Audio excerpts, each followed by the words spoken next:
You're standing in a house with no walls. You don't wanna leave, 'cause it feels like home. You're sitting in a house with no floor.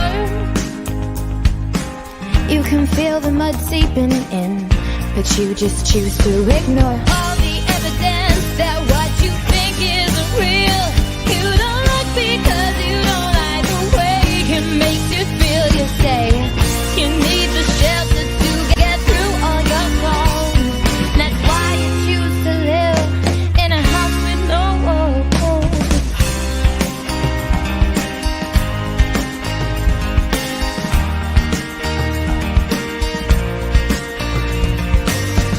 You're wearing the emperor's new clothes. You think they'll protect you from the world, but how can you be sure you're wearing anything at all? And even when the others tell you that your raincoat is worth more than all the evidence that what you think isn't real.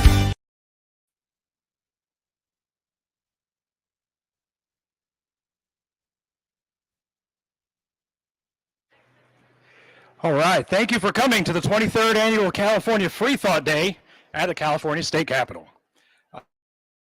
Everyone watching live from Facebook, YouTube, and Twitter.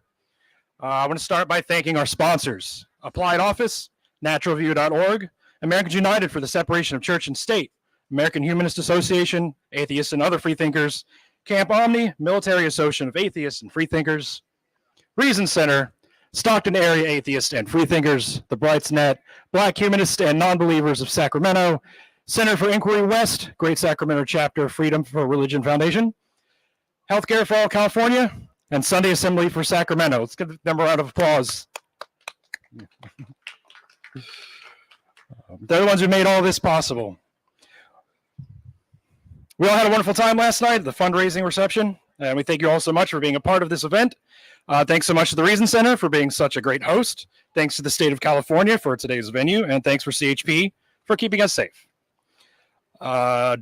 If you use Threads or Instagram, or you're a TikTok influencer, or you're on Twitter, and I'll refuse to call it X, post the hashtag Freethought Day so we can all share in today's events and enjoy them and make everybody who's not here jealous.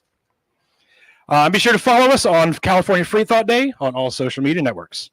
For those of you who are here in person, don't forget to visit the community tables. You can win by completing the survey in your program. Collect 8 stickers from participating tables. Turn in at your registration for a chance to win one of 3 gift baskets filled with over $300 in books and other goodies. If you don't have a program, head to the registration canopy at the entrance, and you can get one. If you're watching home on the live stream, you can be included in this too. You can win door prizes just by taking the survey that will be sent to your registered email address later today. Finally, I want to remind everyone here at the Capitol and viewing online of our code of conduct and privacy policy, which you may find in your program and on the website. We want everyone here to feel safe and welcome. If you have any concerns, please seek out a volunteer or a committee member.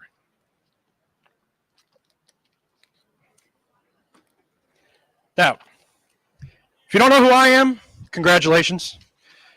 You somehow managed to make it this far in life without downloading TikTok. But I'm a content creator on there, and Dave has given me some time to create some content. So that's what I'm going to do, so you can thank him or blame him, whichever. And I'm going to give a little history lesson that I'm hoping will put today into perspective as to why it's so important and why it needs to be continued. You ready? So in the year 312, Constantine conquered Rome after claiming he had a vision from Christ. After that, he moved the empire to favor Christianity.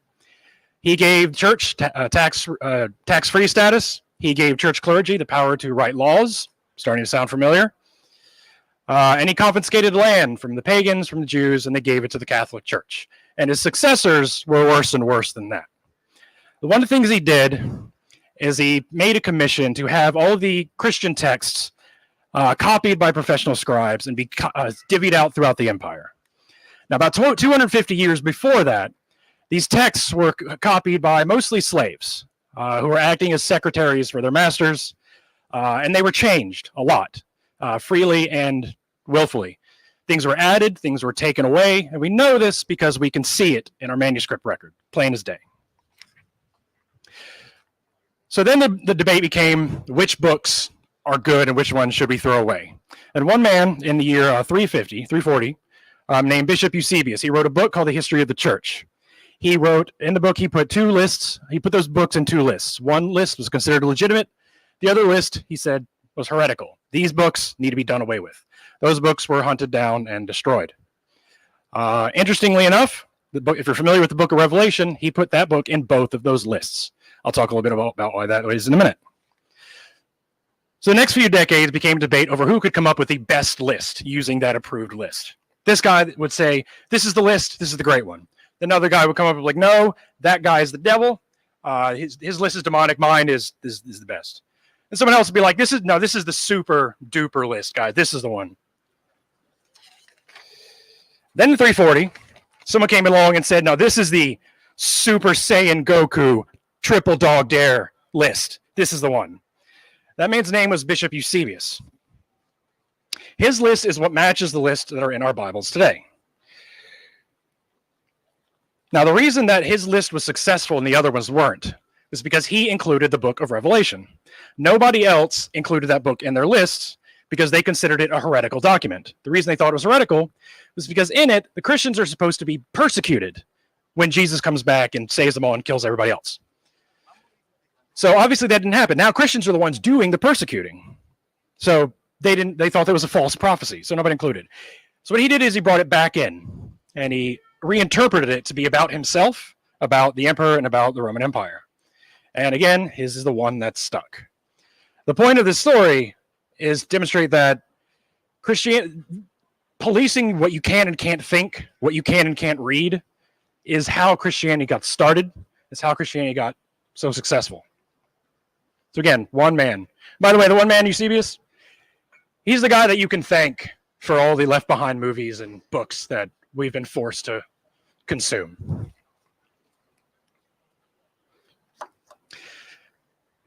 I think is now we have all these Christian nationalists who want to force them in our schools. They want to force our teachers to teach them to their kids.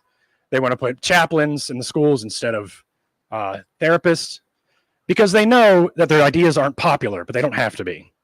This book was no part of this process, which, by the way, I didn't even scratch the surface. None of it was a democratically elected process. Nothing was ever voted on. Every decision was made by whoever attained the most political power. So here we are today, still trying to force it down our throats. That's why today's like today are so important, because they'll take this book and they'll say you need to believe, even though it's unpopular and nobody agrees that this is the one because it worked before. But we need to show them that it doesn't work anymore. Right? It's not. They don't even care what's in it. If they cared what the Bible said, they would feed the poor. They would welcome the immigrants, but they don't. To them, the Bible is just a pocket-sized monument to their privilege that they want to force people to carry around against their will. So today is a day that we can tell them, no, that's not going to work. We're not doing that anymore. So with that, now please join me in introducing the president of California Freethought Day, David Daskin.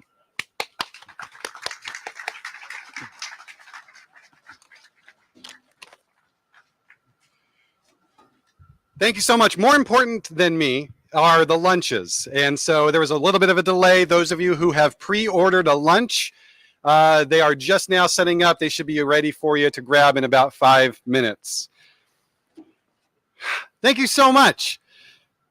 This is our 23rd year of California Freethought Day. And this year we are taking a united stand against theocracy and bigotry.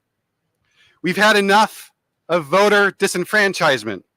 We are done with tax exemptions for the clergy. We're saying goodbye to vouchers that siphon money from public education, and we are kicking gerrymandered districts to the curb. We are so finished with book bans, and we are saying bye, Felicia, to the bigots and the haters who are more afraid of drag shows than school shootings. We are well past the naysayers of climate change and evolutionary theory. And we have moved on with the people who want to tell us what we can and can't do with our own bodies. Their idea of religious freedom is quite clearly the freedom to practice only their religion. It is a theocracy that we will not allow to advance. As a secular community, if there is one thing we can worship, let it be the common good. If there's a creed that we follow, it's that every person's vote is precious and of equal weight. Our gospel, the voice of the people, and our sacred ritual is casting our vote. If we have a savior, it's not found in any tome, temple, or church. It's in democracy. The core values of California Freethought Day are to celebrate secular rights, civic engagement, scientific achievement, social justice, and the separation of church and state, and the freedom of speech and thought. But never in our 23 years have these values been as threatened as they are right now. And so let us unite today here at the Capitol, next month at the polls, to unite against theocracy and religious bigotry. I also want to remind everyone, a week from tomorrow is Indigenous Peoples Day. And here at our state capitol, this land once belonged to the Nissean people. Let us remind ourselves that they, with the Maidu, Miwok, and Miwok peoples, tribes that still live today, had their land taken. And we are humbled and privileged to be here. Just last week, Governor Newsom signed into law a bill that prohibits the use of Native American slurs in the school athletic teams of our state, and another that requires our schools to teach students about the mistreatment of Indigenous peoples. It's through activism and awareness that the systems which oppress Indigenous peoples can be torn down, along with any others who suffer from systematic injustice. I want to take a minute to thank our army of volunteers that have been tirelessly setting this up, not just today since 8 in the morning, but meeting month after month in preparation for today. Our scholarship committee, who has read countless essays, limericks, videos, and speeches, as well as our art committee, who's done incredible work. If you saw us over at Chalk It Up, and a few other things, the folks who were at Earth Day, celebrating that way back in like April, I think it was. It's an incredible group of people to work with, and I am privileged to be the person that they call their president. I love that. They are so amazing to work with, and I want to thank all of you. So hold your applause. Let me do this for all of my volunteers. Thank you all so much. Okay, now you can applaud them. I want to thank all of our sponsors, all of our donors. You'll see their names in our program. You'll hear us talk about them today, many of whom have tables scattered all around, and I hope that you take a chance to talk to each and every one of them. I want to thank a special anonymous donor who single-handedly made so much happen this year. We really do appreciate that. I also want to thank our MC, Ricky. It's my pleasure to officially introduce our MC for the afternoon. Known to some as Ricky Brock, but better known on TikTok and YouTube as Captain Dadpool, a veteran, a father, an evangelical Christian, former. He graduated from Pennsylvania's University of Valley Forge and became an atheist shortly after. I don't know if there's a connection there. You'll now find him all over the internet, making videos that educate the public on biblical history and setting the record straight. Perhaps more importantly, he offers advice to over 500,000 people on healing from religious trauma and leaving their faith. Ricky is also the Pennsylvania State Representative for American Atheists. And so please welcome back to stage, Captain Dadpool. Thank you, sir. It's not that big of a deal. Thank you, David. I'm told that we like to start.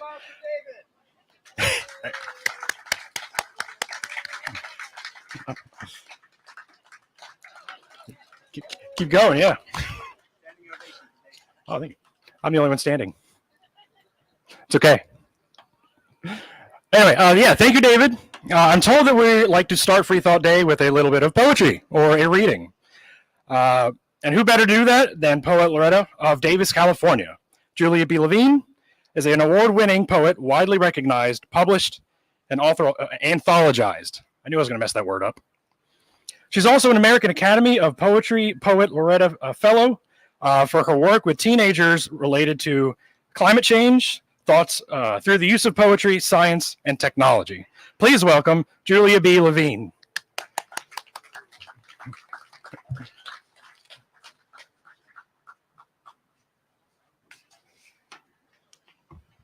Can you hear me? Yes? Is that better? Or louder? It's okay? Okay. I'm so honored to be here. Thank you very much for having me. And it's going to be super short because it's a hot day. Nobody wants to sit there on a hot day listening to poetry. But the good news is that I was told to make it light and entertaining, which I managed to do for at least the first poem. I'm a staunch agnostic, meaning that I don't know. I just don't know. So I'm going to read a poem I call Joy for Agnostics. It has a couple things you might want to know. One is that here, if you live here, you know that every night thousands of crows stream in high in the sky. You probably also know corvid is the Latin name for the family that crows belong to, and that the Big Bang Theory is the theory I'm referring to here. Joy for Agnostics. Bear with me. At best, I'm an amateur at happiness. Still, I believe every hour that doesn't hold bad luck floats downriver alongside tomfoolery and slapdash, all of it charged with a darkly comic yuckity yuck. For example, take dusk in the Central Valley with all those crows rowing home over the blousy curtsy of oaks, grown sky-drunk, leaf-gorged, golden. It's beautiful, romantic, poetry-struck, until you hear the God-given of those birds sounding like electric saws set to steel.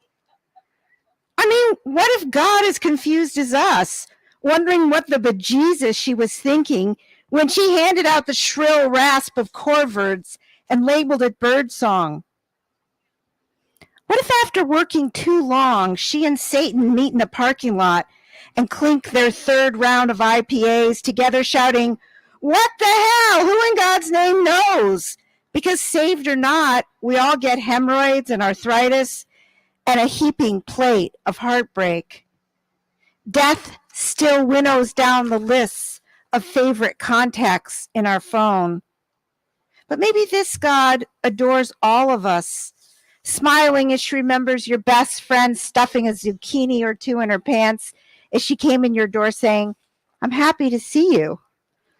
I mean, even if I'm useless at cheer and gratitude, even if I'm a white-haired whiny crank, what is more profound than the mystery of delight?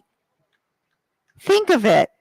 We are the only animal from Noah's Ark equipped with laughter as it evolved through a genetic helix that arose from some miraculous gunpowder sparked 13.8 billion years ago. Can you even imagine the scale of that sonic boom and bust?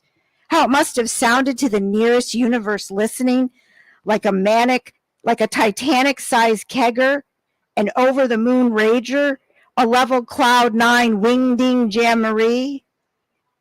Imagine, too, how slowly the centuries accrued for all that dark matter, those black holes, waiting for someone to just lighten the mood, to invent champagne and Doritos and cake in order to sweeten a stormy night.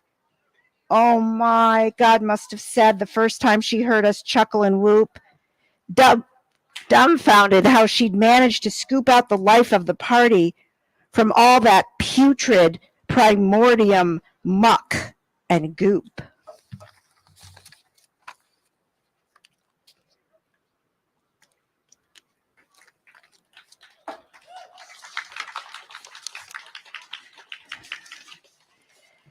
So my last book that I did, called Ordinary Psalms, I spent about 8 years reading as many religious texts as I could stomach in order to interrogate what my own belief about the word God was. And at the end of this project, I believed I could define God more as a human state of being than a rarefied noun. So more of a verb than a noun.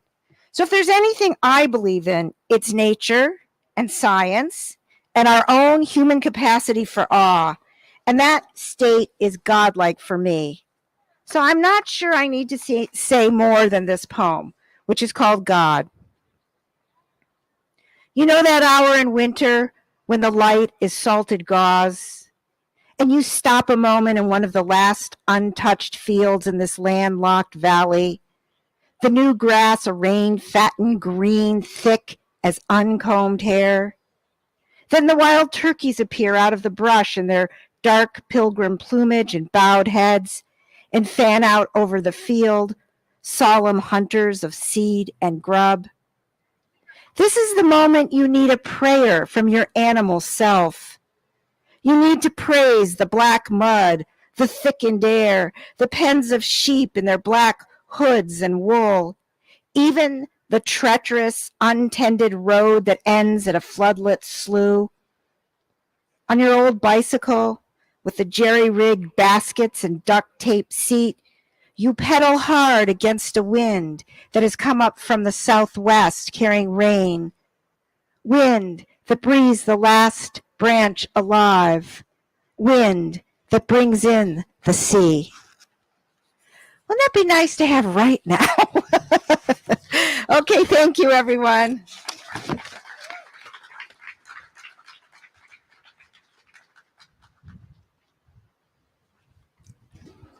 All right. Thank you, Julia. So, wind. A few minutes ago, David mentioned how important local, regional, and state politics are. I don't think I have to remind anyone here that Election Day is less than a month away. And we're all registered to vote, right? We're good there. Need any help with that? We'll help you out. We'll find somebody. Okay, if not, head over to the table for the League of Women Voters. Right over there. Right over there. They'll help you. Over there. The arrow's the wrong direction. At California Freethought Day, we have a tradition of recognizing elected officials for their legislative work that aligns with our core values. Secular rights, scientific achievement, social justice, civic engineering, and freedom of speech and thought. This year, the Planning Committee voted to recognize Senator Talamantes.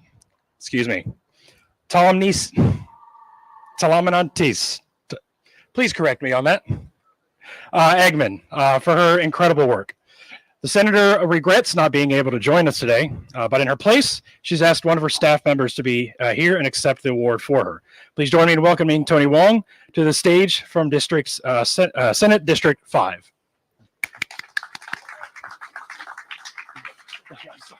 That's okay. Good afternoon, everyone.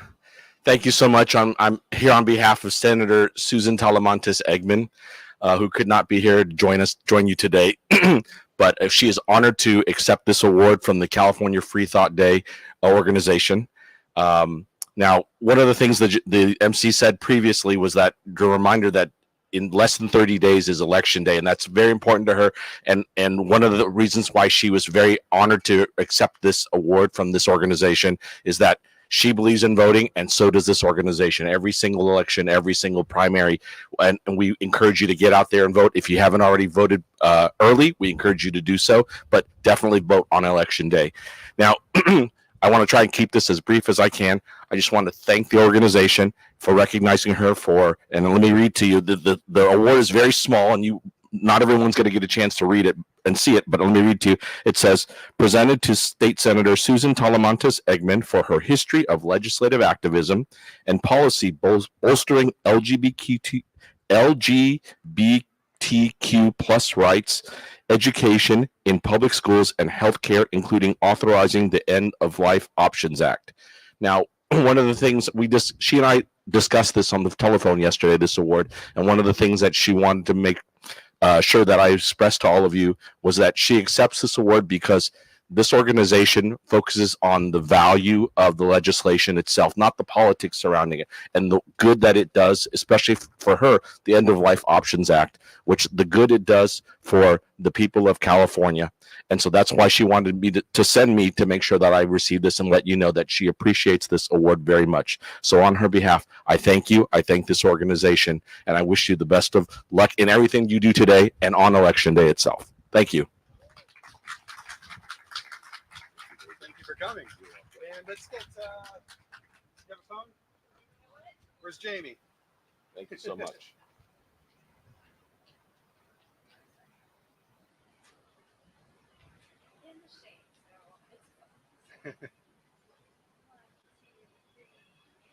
Thank you. We got a real box for you. Thank Appreciate you so much. it. Thank you so much.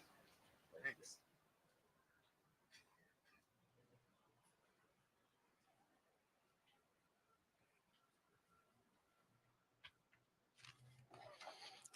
Try to run as much as I can so you don't have to stay out here too long. Thank you, Tony, for helping us recognize Senator Susan Eggman, and to Senator Eggman. Thank you for all the work that you've done for Californians. This is Senator Eggman's last year in Senate, and we wish her a happy retirement. And a round of applause for Tony Wong and Susan, please. Now, it's my honor to introduce our first keynote speaker of the day. Anthony teaches humanities and religion at Rice University and is the director of research for the Institute of Humanist Studies, a think tank in Washington, D.C. He's the author of more than 35 books, from humanism to race to religion to hip hop and more. Let's all please welcome Dr. Anthony Pinn.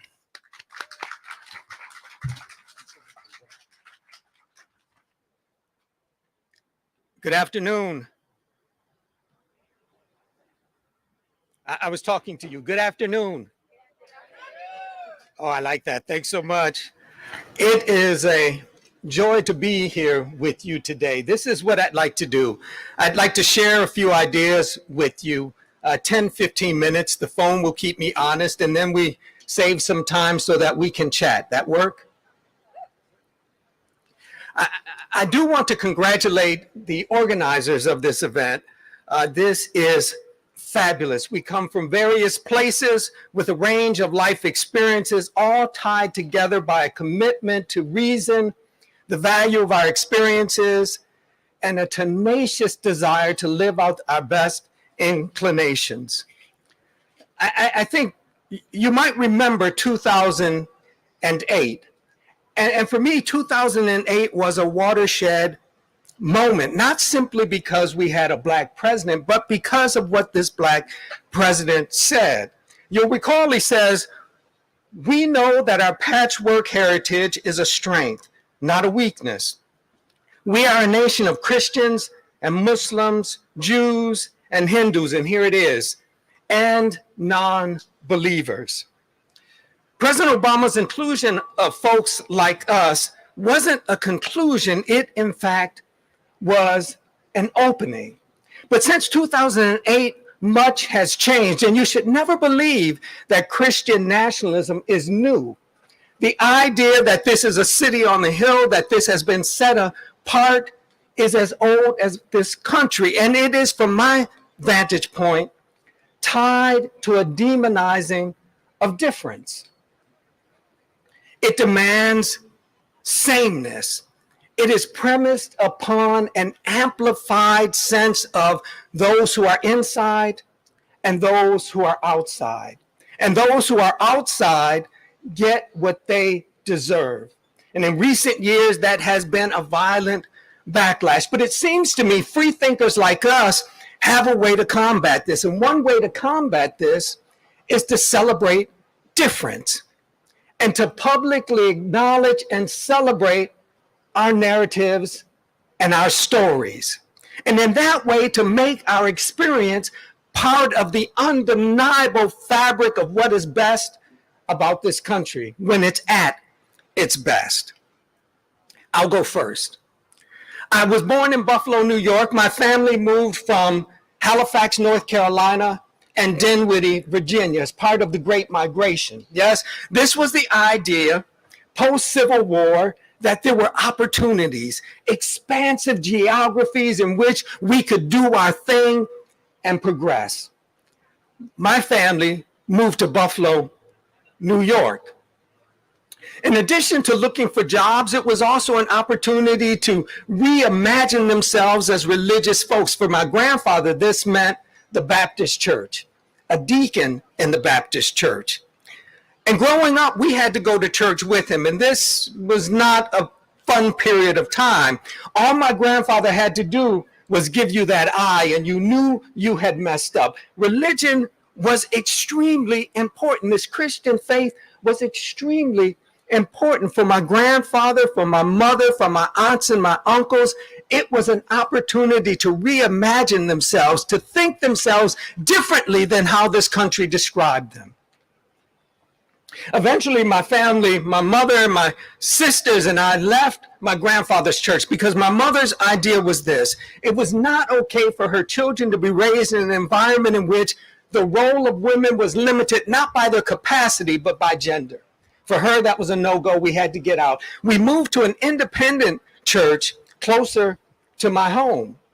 It was a small church, and so the pastor of this church was also my Sunday school teacher. And one Sunday, he went around in a circle and he asked, "What do you want to be when you grow up?"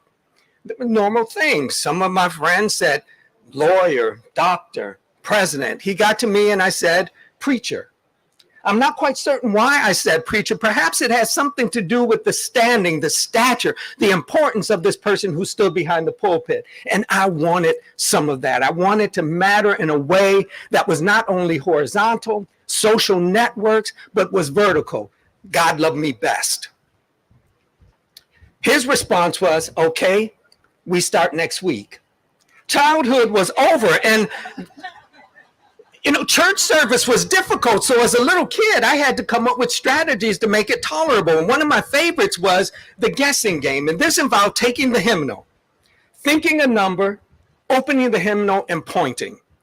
And if the number I thought was the same as the page number in the hymnal, I won. Now, you might imagine I didn't win very often, but I played nonetheless. And I would punctuate that activity with trips to the restroom that allowed me to monitor and look around. And the key was stay away as long as possible. That was done. I was in the pulpit praying, lining hymns, reading scripture, and opening the doors of the church. And that is a fundamental moment of importance within the Black church. That is the moment in which you are inviting people to forget themselves and line up with Christ.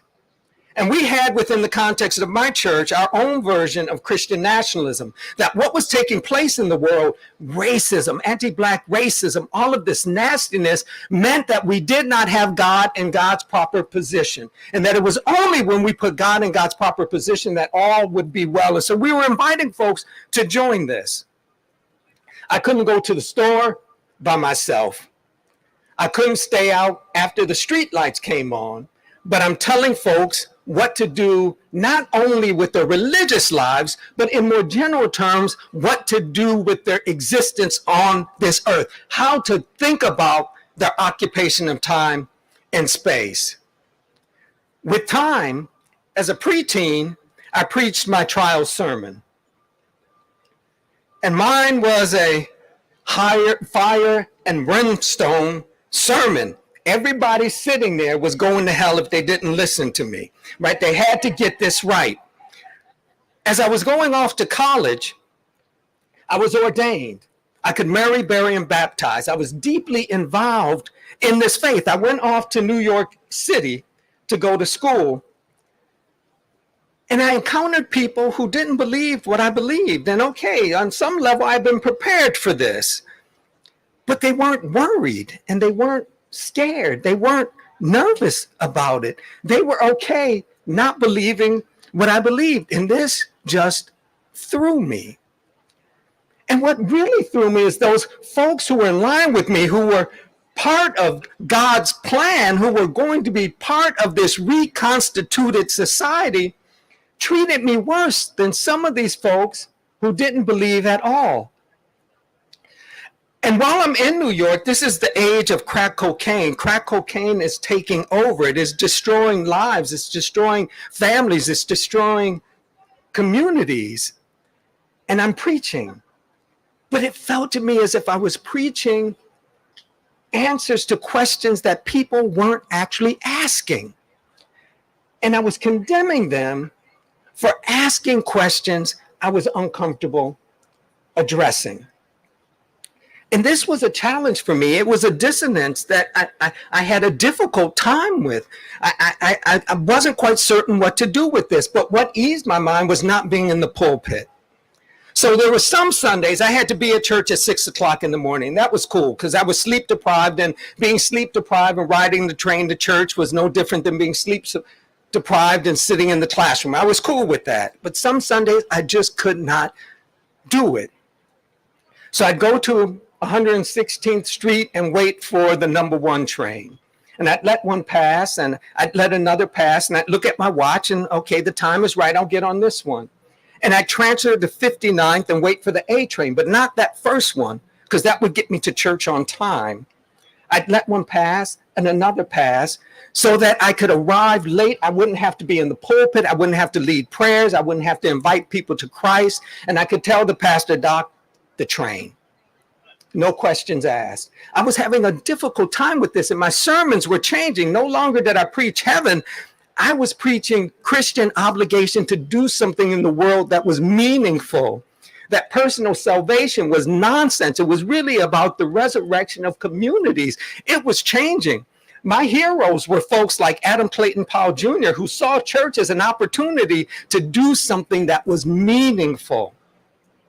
I had more questions than I had answers, and I knew I couldn't get those questions verified, and I couldn't wrestle with them within the context of that church in Brooklyn because they needed Reverend Penn to have answers, so I had to leave. My grandmother told me when she found out that I wanted to be a minister, she said, listen, I would not make use of a doctor without an MD, nor would I secure the services of an attorney without a JD, and my grandson will not be an untrained minister. So I knew school was part of this, and I was going to leave New York and go somewhere where I could just think. I was still interested in ministry at that point, but it was a different sense of ministry. And I had to go somewhere where I could just think, where it really wasn't about ministry. It was about hella good questions. So I packed up and moved to Cambridge, Massachusetts, because at Harvard Divinity School, they really didn't care about ministry. It was about the ideas, and I could get with that. It was an opportunity to think. But I still had to work in a church. This was a requirement. I started working in a church in Roxbury, and this is Roxbury before massive gentrification. Across from this church was a park. Now, this wasn't a park where little kids went to hang out and have a good time. This is where drug deals and prostitution took place. And I asked the minister in charge, Doc, what are we going to do? What do we do about this? His response, let the people get happy with you. Happy about what? Their kids were literally dying because they had on the wrong color. Family members consumed by crack. Happy about what? It reached a point where I just couldn't be in the pulpit. There were lots of things I was willing to be, but one of them was not a hypocrite. So I went to the minister in charge and told him, I'm done. I won't be coming back. I contacted the bishop and surrendered ordination. I knew what I wasn't. I wasn't a theist. But it took some time to figure out what I was. Eventually, I landed on this. I was a Black secular humanist. And this initially was the challenge. You know, so many of us, we don't have a soft place to land. We leave that, and we don't have a soft place to land. I encountered some other humanists, but they were content simply belittling churches. Well, hell, I had left. That didn't do me any good. Or science education, separation of church and state, must have. But they didn't help me to explain what I encountered in the world, what religion hadn't given me. It wasn't until I found out that I was really legion, that there were so many who looked like me, who were free thinkers, who were skeptics, who were humanists, who were atheists. It was once I found these folks, kindred spirits, people like Zora Neale Hurston, who argued prayer is for the weak, that she was content rolling up her sleeves and doing what these muscles could do. Or Richard Wright, who argued he couldn't get with this church thing. If he had encountered the church before he encountered the world, then maybe, but he encountered the harshness, the nastiness, the complexities of the world, and church could not provide a satisfying response. Or even a James Baldwin, right? We tend to think of James Baldwin in terms of church. Well, yeah, when he was 12, but not when he was 32. James Baldwin argues just before he's about to meet the Honorable Elijah Muhammad. He's worried for two reasons. One, the Nation of Islam's stance on sexuality. He knows this is going to be a sticking point. But also, he was afraid that the Honorable Elijah Muhammad would ask him about his religious commitments. And Baldwin says writing was his religion. Or W.E.B. Du Bois, who is deeply critical of the church, and lots of folks assume because he writes about the church, he was a part of the church. I write about the church.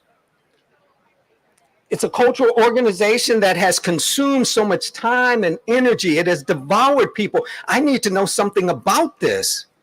Du Bois wrote about this for those very reasons, but for him, it was all about the ideas he could think and the strength of his hands. A. Philip Randolph. There is no March on Washington without A. Philip Randolph, but A. Philip Randolph was an atheist, and people will say, but he paid church dues. Yeah, for him, that was like paying union dues. That the church offered quick communication opportunities, space, and networking. But the theology, not really. I think it's important to recognize that we stand on the shoulders of those who've come before us, who've valued free thought, who valued humanism, who valued atheism. I think it's extremely important to move beyond simply the prominent figures and to acknowledge the countless folks working in communities, pushing against the worst impulses of our national life and advancing reason. Reason against all of the isms that hold us bound and mutate our capacity. Those are the folks we ought to applaud. Now, it seems to me what becomes important with this is a recognition of our diversity. If there are ways to challenge and to combat Christian nationalism, one of them has to be a celebration of diversity, a celebration of what Christian nationalism fears. Arguing against the theology doesn't get us there, because theology is a second order enterprise. It mutates, it shifts, and it changes.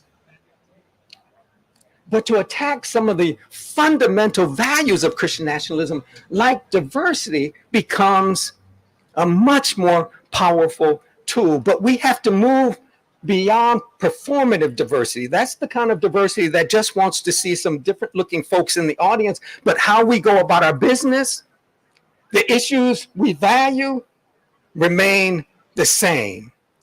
For me, that is a demand for comfort in a context in which only discomfort gives us an opportunity to rethink and press forward.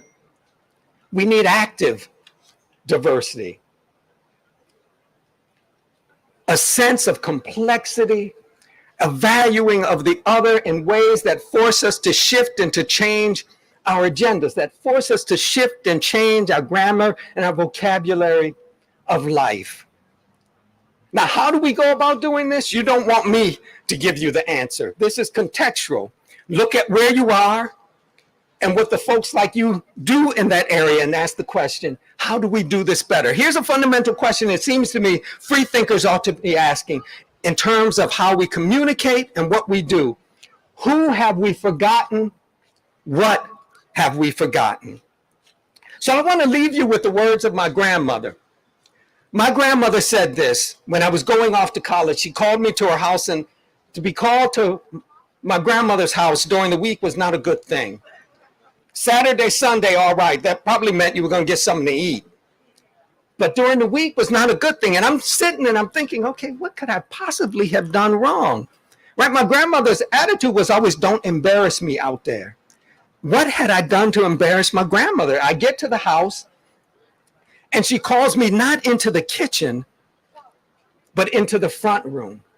Now, the front room was for guests. We didn't just chill in the front room. That was the family room. The front room is for guests. And I'm thinking, what the hell did I do? Why is grandma calling me here? She sits me down. She says, so you leave next week. said, yes, ma'am. She said, well, I have to tell you something, sweetie. Move through the world knowing your footsteps matter.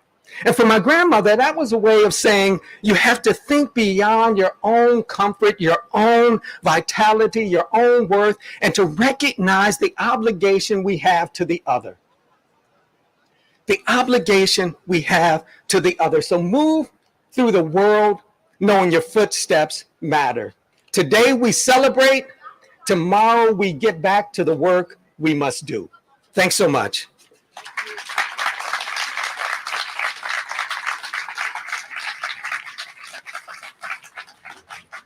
It's not working. Thanks, sir.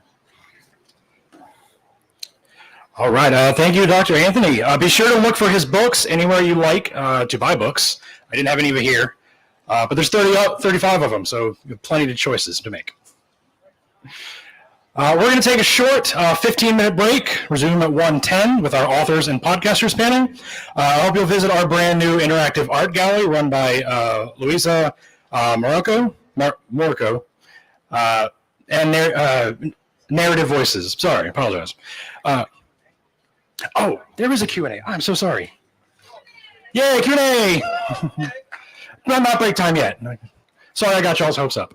Yeah, there's a Q&A, about 15 minutes, I guess, for Dr. Anthony. So if anyone has any questions they want to ask him about his presentation, I will bring you a microphone, and you can ask him. All right. Oh, that was quick.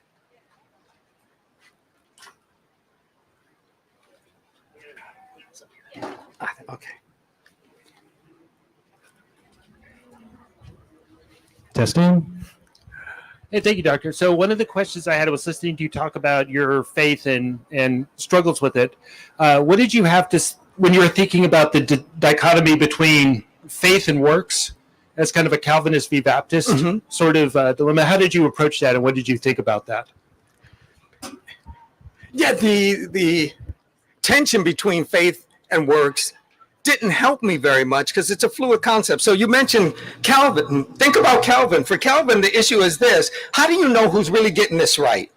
Right? How do you know who is really in line with the will of God? You can't simply look at folks who go to church and assume anybody in church is getting this right. But he argued there's got to be a way to figure this out. And so for Calvin, what was the way in which you figure this out? Well, those who are doing well, who seem to have it, those are probably the ones that God likes because they're in line with God. It seems to me this sort of thinking has mutated into now what we call the prosperity gospel, right? The idea that you gain a sense of spiritual power and spiritual worth based upon material acquisition without critique.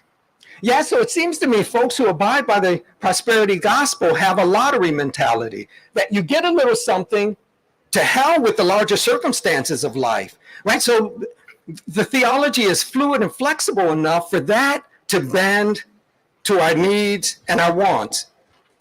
So it did not help. It did not help.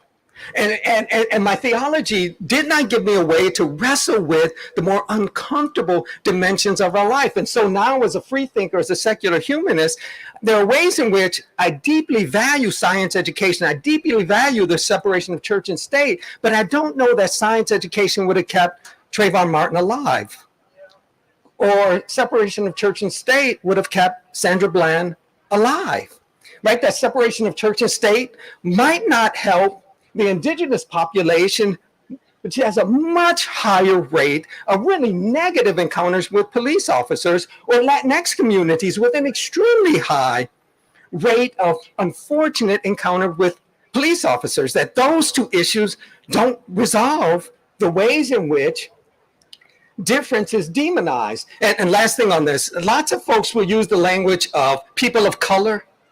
I don't like that. I don't like it. Why? One, it allows us to maintain whiteness as normative, because what we mean is everybody but white people. And it seems to me a more honest description is people of despised colors, because that allows us, it forces us to wrestle with that particular term, despise. What is it about their physical presence that elicits this deep desire to marginalize and to exercise disregard. My theology didn't help with that. I think we got time for maybe a couple more questions. Dr. Penn, I read your last book. Could you talk a little bit more about the black humanist tradition in terms of what it brings to us today? Yeah. So my argument is that the Black humanist tradition is as old as this country. Folks are familiar with the spirituals, and we know we can't date the spirituals, but we cannot date the blues either. And the blues signify, make light of the theological claims made in the spirituals.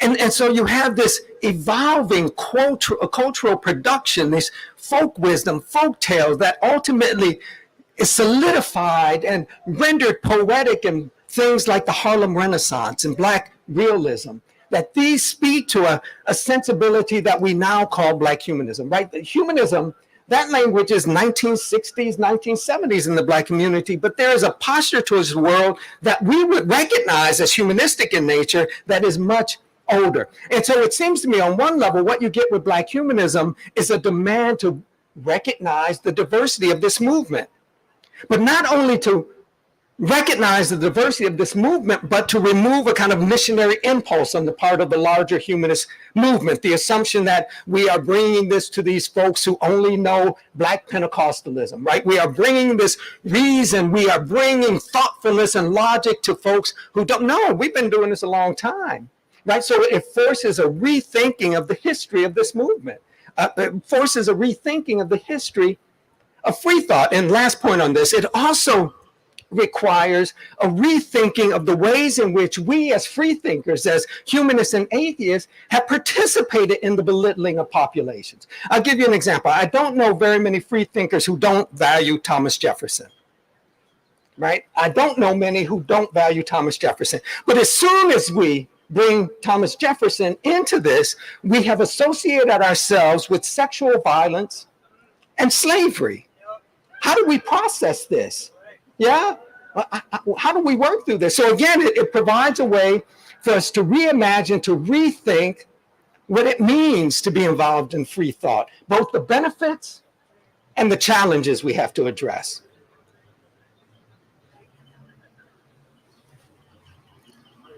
Time for one more quick one. We got one. Any questions? Otherwise, we can move on. Nope. All right. Thank you.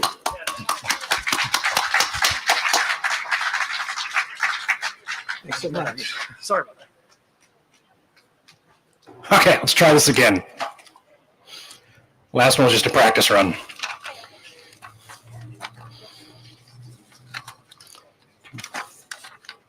Okay, thank you, Dr. Anthony. Be sure to check out any of his books at your favorite place to be purchased. So yeah, we're going to go on a short 15-minute break. We're going to resume about 1:10 with our authors and podcasters panel.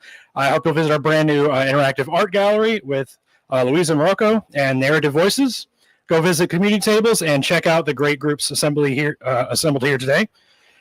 And if you donate $25 or more, help yourself to our hospitality tent, snacks and drinks. Speaking of support, our event, our shout out to some of the people who really came through this year. Our champions, Paul Storley, Minga Fertrelli. I'm going to mess up some of these names, heads up. Kenneth Nagian, Robert Nicholson, George Gold, Wayne Orgar, Robert Pushil, Marasaki Lawson Cook, Kenya Lambert, Nikki Ray, Will Sheriff, Benjamin Wade, Susan McLean, Don Bradford, Nancy Sneed, David Noel, Larry Dunn, Chris Holdman, Gerald Buchan, Douglas Wright, Mary Beth Bradford, Sarah Teagat, and Stuart Thompson. Thank you all, and we'll be back right after our break.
All right.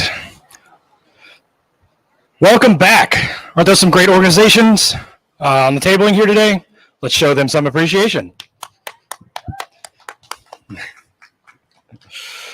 So is everybody back from the live stream? Y'all didn't go away, right? You can see y'all through the cameras. It's a two-way camera. Kidding. Coming up in just a sec will be our authors and podcasters panel, followed by our scholarship winners.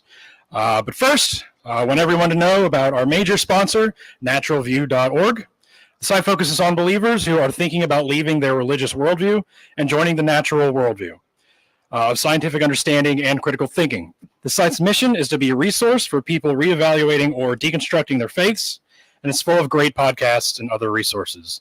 You can check them out, check out their table today, or visit naturalview.org to learn more.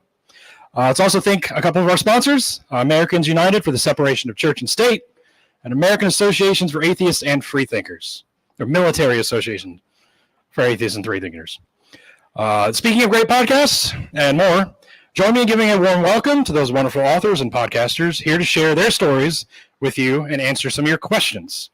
Please welcome Elba Sperling, Coven Sympathy, Lydia Smith, and Rachel Klinger-Kang. Woo!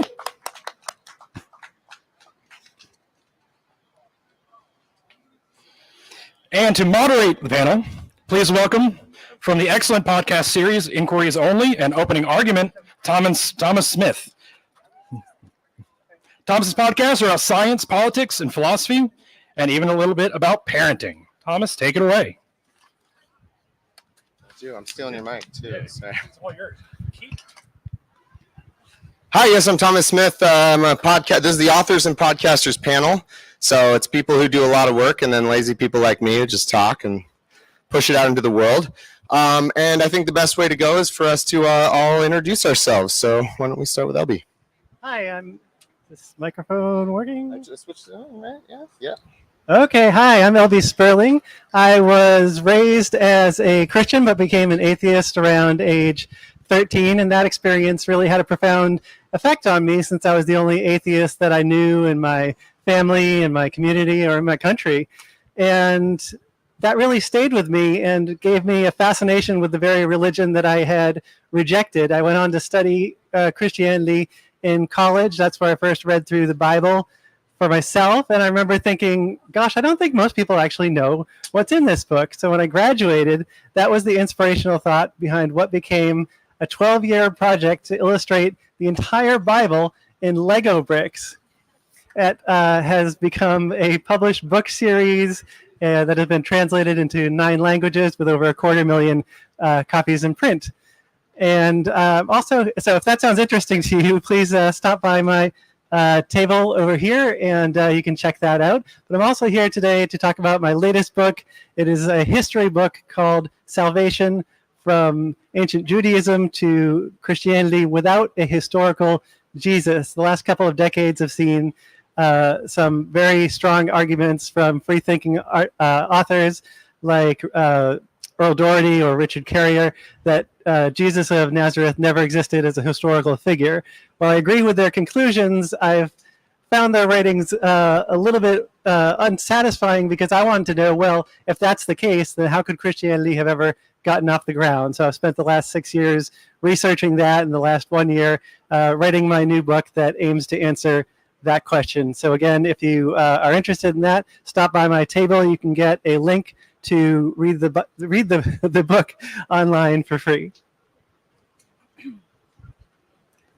Hello, everyone. My name is Coven Synapathy, and I was born and raised atheist, born in D.C., and have lived in Madison, Wisconsin since I was 5. So the late 1980s is when I moved to Madison, Wisconsin. And I found my way to organized atheism and secularism community through the skeptics community, which some of you might be familiar with. So I am a big friend of several secular organizations, but I'm just usually out here doing my thing, which is science and health writing. And I just published a book in August. It's called The Progressive Parent, Harnessing the Power of Science and Social Justice to Raise Awesome Kids. So if it were up to me, I would be writing about science all day. It's my favorite thing to do. I get lost in it. It's like a good flow. Some other work I've come out with recently is a story that I'm pretty proud of in the latest issue of Scientific American. It's about 5 of the world's researchers and doctors who are advocating for sickle cell disease patients. So I'm a huge medicine and health nerd. I first started becoming that kind of nerd when I entered and won the medical spelling bee in high school in the year 2000. But anyhow, I could ramble all day about what I write. Again, my book is The Progressive Parent, which I've worked on for almost 2 years, starting around the time of lockdown. So I'm so happy to be here. Thanks for having me, David, and all the organizers and volunteers at Freethought Day. Hi, everyone. I'm Rachel Klinger-Kane. I'm a TikToker on that, dancing app, except I don't dance. So I lost my faith. I was raised in evangelical Christianity, Reformed evangelical Christianity in the Midwest. One of the most conservative counties in the nation. We defunded our library this year, right? And I lost my faith when I got pregnant with my first child and I started studying child development. And that really shook my worldview in really big ways. And so I've been an atheist now for almost 15 years. That baby I was pregnant with when I lost my faith literally had homecoming yesterday. I got pictures. And during COVID, I did what kind of everybody did, right? I watched Tiger King, and then I had nothing else to do. Sourdough? No, oh, okay, sorry. I had nothing else to do once I finished Tiger King, though, right? And so I got on TikTok, like a lot of people did, and I just thought, it's kind of boring. I get on, it's like a few dancing videos at first of a lot of teenagers, and I'm like, okay. But the algorithm is great. And within a couple weeks, I was getting ex-Amish videos and then ex-Mormon videos. And I was like, oh, okay, this is my jam. And then someone, made a video asking people to respond to it. Like Christians, if you were raised Christian and you're not a Christian, what was your path? And I responded, and it kind of just exploded after that. And as of today, I have over 500,000 followers, 80% of which are women. So I'm really kind of talking about what that means to deconstruct from Christianity. And it's been quite a journey, and I've loved the people I've met along the way, and I'm so excited to be here today. Thank you. And my name is Lydia Smith. I am a fairly new podcaster. I just celebrated my 1-year anniversary of podcasting full time. I co-host the podcast Where There's Woke with my husband over there, Thomas, and we talk a lot about woke controversies that the right is pushing out, but we've also really focused on stories out of places like Oklahoma, where Ryan Walters, the superintendent, is really trying to take over the schools there. Recently, there's big stories about his mandate to have Bibles in every classroom in Oklahoma public schools, and the question of where's the funding coming from this? $3 million appeared out of nowhere. I just saw something this morning where the specs are eerily close to Trump's $60 Bibles, and so they're wondering if there's a connection there. So we really take the time to look into those stories, debunk some of the misinformation that's coming from them, and try and spread a little bit more truth. And I've just been having a great time doing that. Oh, and I should also say, I was born atheist, raised atheist, so there's 2 of us here. And that's always been something that wasn't a big part of my life for a really long time, just because I took it for granted as, normal and common, and it's not. And so I've learned a lot as I've grown and experienced more of the world. The Bay Area is a very sheltered place, so it's a nice little bubble, but hoping to do my part to kind of spread that in other places as well. Yeah, I'm torn between 2 ways to go on this panel. I mean, on one hand, we have the march of theocracy and how that's happening around our country, and on the other hand, we have delightful parenting stuff we could talk about. I'm not sure, it's which way do we go? But picking up on what you just said, Lydia, I also think it's so interesting whenever we talk about it that I wouldn't even say you were raised atheist. I think you were raised nothing, just raised, and that honestly, in an absence of religion, it's not a it's like if you took a stance on whether or not you were raised with a certain, you know, an exact elf on the shelf myth or not. It's like, no, I just was raised, and then that some people also believe that. And I bring it up because I think talking about parenting, and especially Coven's book in particular on that, like, what is it like raising kids not religious and maybe even not atheist, but just raising them, and it's sort of like a default, it's not a question, sort of. Yeah, that's interesting. I half jokingly say that I was raised explicitly atheist by a very, like, capital A atheist father, especially back when he was in his 30s and 40s and raising me. I got to hear a lot of him telling people what he thought about religion. And so this book itself barely delves into, it's sort of taken as the foundation of the book that it's a book by a person with secular values. It's a book that speaks to people who identify with progressive values, whether or not they would call themselves progressive. But I would definitely say being raised in that kind of atheist atmosphere in a relatively progressive city of Madison, Wisconsin, has led me to be more moderate when it comes to raising my kids. So they're kind of raised with nothing, and every now and then they'll ask questions about what other people believe and what that means, and that's just a conversation then that we have. Oh, it's so fraught, though, isn't it? I also want to note, hey, if at any time anyone in the audience has questions, we have put the blue mic over there if anyone wants to stand up and volunteer a question. But if not, how fraught is that? I mean, I always am torn when any of our kids ask us about that stuff. It's like, well, I don't want to offend anyone. I don't want to turn them into a little, like, offense monster that's going to go, hey, my dad said your thing was really stupid. It's really dumb. Like, I don't want to do that, you know? But at the same time, I want to be honest with them. And, like, I remember our oldest, Phoebe, who's 7, pretty early on was like, what's Jesus? You know, because, like, one of her little friends. And we had just been talking about, we also, you know, she asked about ghosts and all the normal kid stuff. And we had a conversation about ghosts. And I was like, yeah, I mean, I often pose it to them, like, what do you think? You know, which is what I love about a kind of this collective project is, like, we're not about just giving people, including our kids, answers. We're about exploration. And it was so funny because she linked the two together. I was like, yeah, some people believe in Jesus, some people don't. And she's like, oh, is it like ghosts? And I was like, well, yeah, actually, yeah, it is like ghosts. He is like a ghost. That's perfect, exactly that. But it's always so fraught. It is. I don't want to go too meta here, but yes, I also ask questions about what they think or why they might believe. We go into history as much as we can.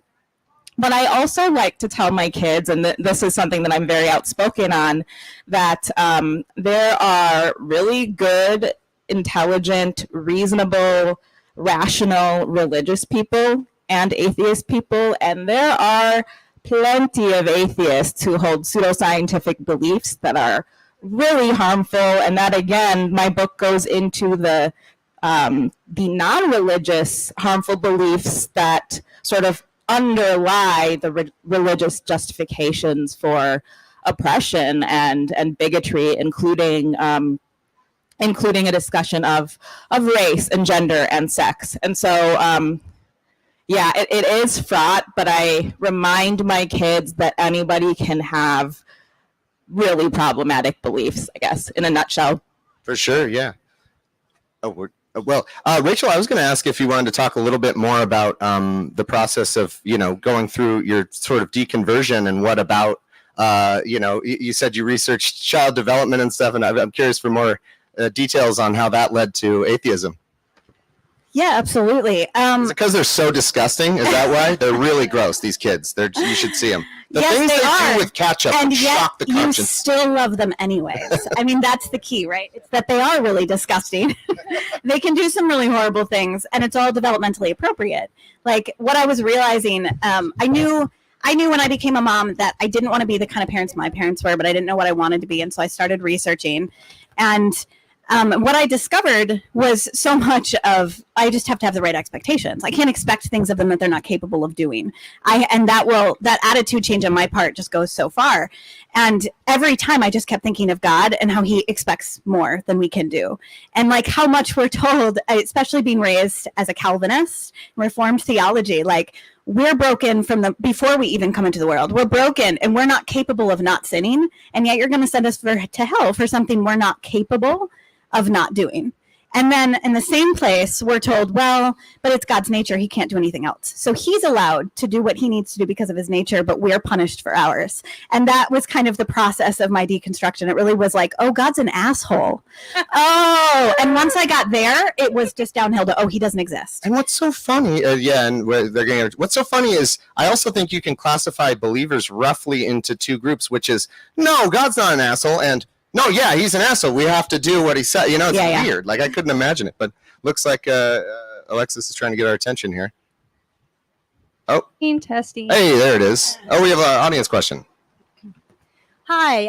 For those of you that were lucky enough to grow up atheist, I was wondering what it was like in December when everybody was celebrating Hanukkah and Christmas and getting presents. What tradition did you have in your family, and how did you deal with it, especially as a child? Yeah, finding a child to sacrifice during the holidays is not as easy as it should be, I think. Yeah, I mean, I think for me, the focus was really on like the magic of the season. My parents, we did Santa, when I was young. I remember I figured out Santa because I could tell it was my mom's handwriting at a certain point. And I mentioned it to her, and she was like, well, if you want presents, like, then you're just gonna ignore it. What are you talking about? Don't say anything. And then she tried to like write in all caps after that to like try and trick me. But yeah, it was just more about like Christmas. The way that I was raised was really about spending time with my family. We did a lot of things like ice skating and hot chocolate and Christmas movies and, like I said, Santa, Christmas lights. And really just kind of taking that time to connect with each other and my nuclear family, and also visiting my grandparents and spending time with them. And I don't know, I didn't feel like odd at all. I think as I got older, I did, because people asked me if I celebrated Xmas instead of Christmas because I was an atheist. I was like, what are you talking about? It's very strange. But yeah, I don't know. I think because it was such a non-thing in the Bay Area for me and for my family, it just made it more of an inclusive feeling that from the get-go, that I just had no, understanding of it being different, really. I do love how they try to claim those holidays. Oh, like, oh, really? Santa and the reindeer and stuff, that's the Bible, and I'm not allowed to do that? Because I didn't realize that. Which testament is the Santa and the reindeer and all that, and the candy canes? How about we go to LB? Which part of the Bible, having gone through the whole thing and built Lego scenes, which part has like Christmas and all that, like as it is now? That would be the Book of Rudolph. But in seriousness, LB, I remember 2 years ago I thought I jokingly asked you if you built the Lego scene with all the foreskins, and you're like, yeah, no, I did. I built, and I was 100%. Like, oh, thought that was a joke. 200% real.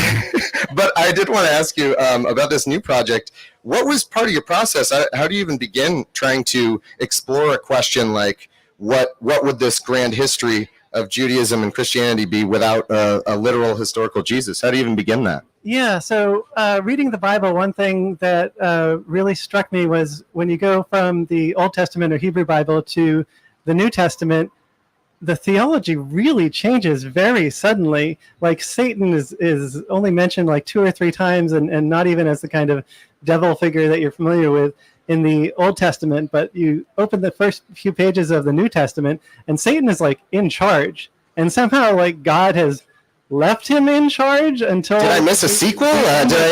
Yeah, something really seems missing there. And what you realize is the first Christians. Oh, it was one of the shows on Disney Plus where they clarified that, and you had to watch that before. That's what it was. I see.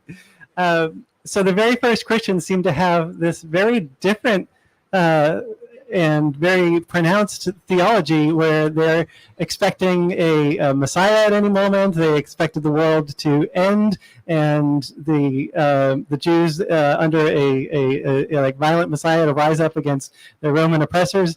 And all of this is not really foreshadowed in the Old Testament at all. So that's where I dove in, is that intertestamental period, as they call it, from about 300 BCE to the beginning of the first century. And what I found was there was one particular sect of Jews that had totally leaned in the direction that Christianity came out of, and that's the Essenes. And you may have heard of them because they're most famous for having written the Dead Sea Scrolls. And if you actually read the Dead Sea Scrolls, as I did, you can take all these notes and you find all of these just... My book has a list of about 25 different similarities between the Essenes and the very first Christians. Their use of baptism, their use of what's called pesher to study the Hebrew Bible, kind of pulling quotes, especially from the Psalms and the book of Isaiah, pulling them out of context and imagining that they have that they're telling about the times that they're living in and about the imminent end of the world. And so my book ends up drawing a line from, it follows from the origins of Judaism up through how it kind of split off. It follows the Essenes and makes the case that the Essenes basically morphed into the first Christians without a historical Jesus being there at all. They believed in a heavenly Jesus. And if you read the letters of Paul, you basically get that earliest theology where there was a sacrifice of this Christ Jesus figure, but it took place in the heavens. It was carried out by demons. It's never mentioned that the Romans did it. All the earthly places that you later get in the Gospels are not mentioned in Paul, and Paul is the earliest Christian writings that we have. So we weren't invited to it. It kind of happened off camera a little bit. It was really like a somehow Palpatine return type vibe to that. But yeah, if you had an answer. No. Do we have another question? Oh, okay. Hello. I actually have a follow-up to what you were just saying. Sure. So I know that in the early versions, and particularly the book of Deuteronomy, was written around the 600 to 800 to 600 BCE. And it was sort of the whole conversion came out of the Canaanite mythology of El and Yahweh sort of merging into one primary deity, aka the modern Yahweh of Judaism. So do you think that this whole correlation basically, I know that there's some, and there was also in the early version Asherah, the female partner to Yahweh, who was eliminated because women were supposed to start getting oppressed at that point. Do you have any extra references as far as that concerned? Yeah. My book follows a bit of a different theory that some other scholars have put forth, which is that Deuteronomy was written considerably later than that. The Jews were under the control of the Persian Empire from about 400 to 200 BCE.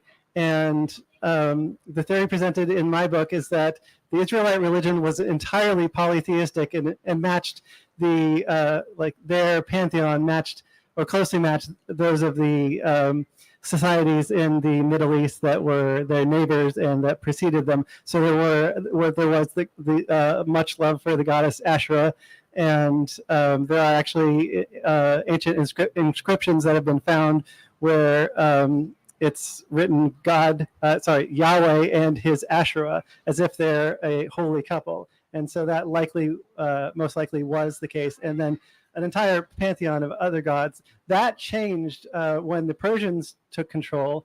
The Persians practiced Zoroastrianism, and Zoroastrianism was really the only monotheistic religion of ancient times.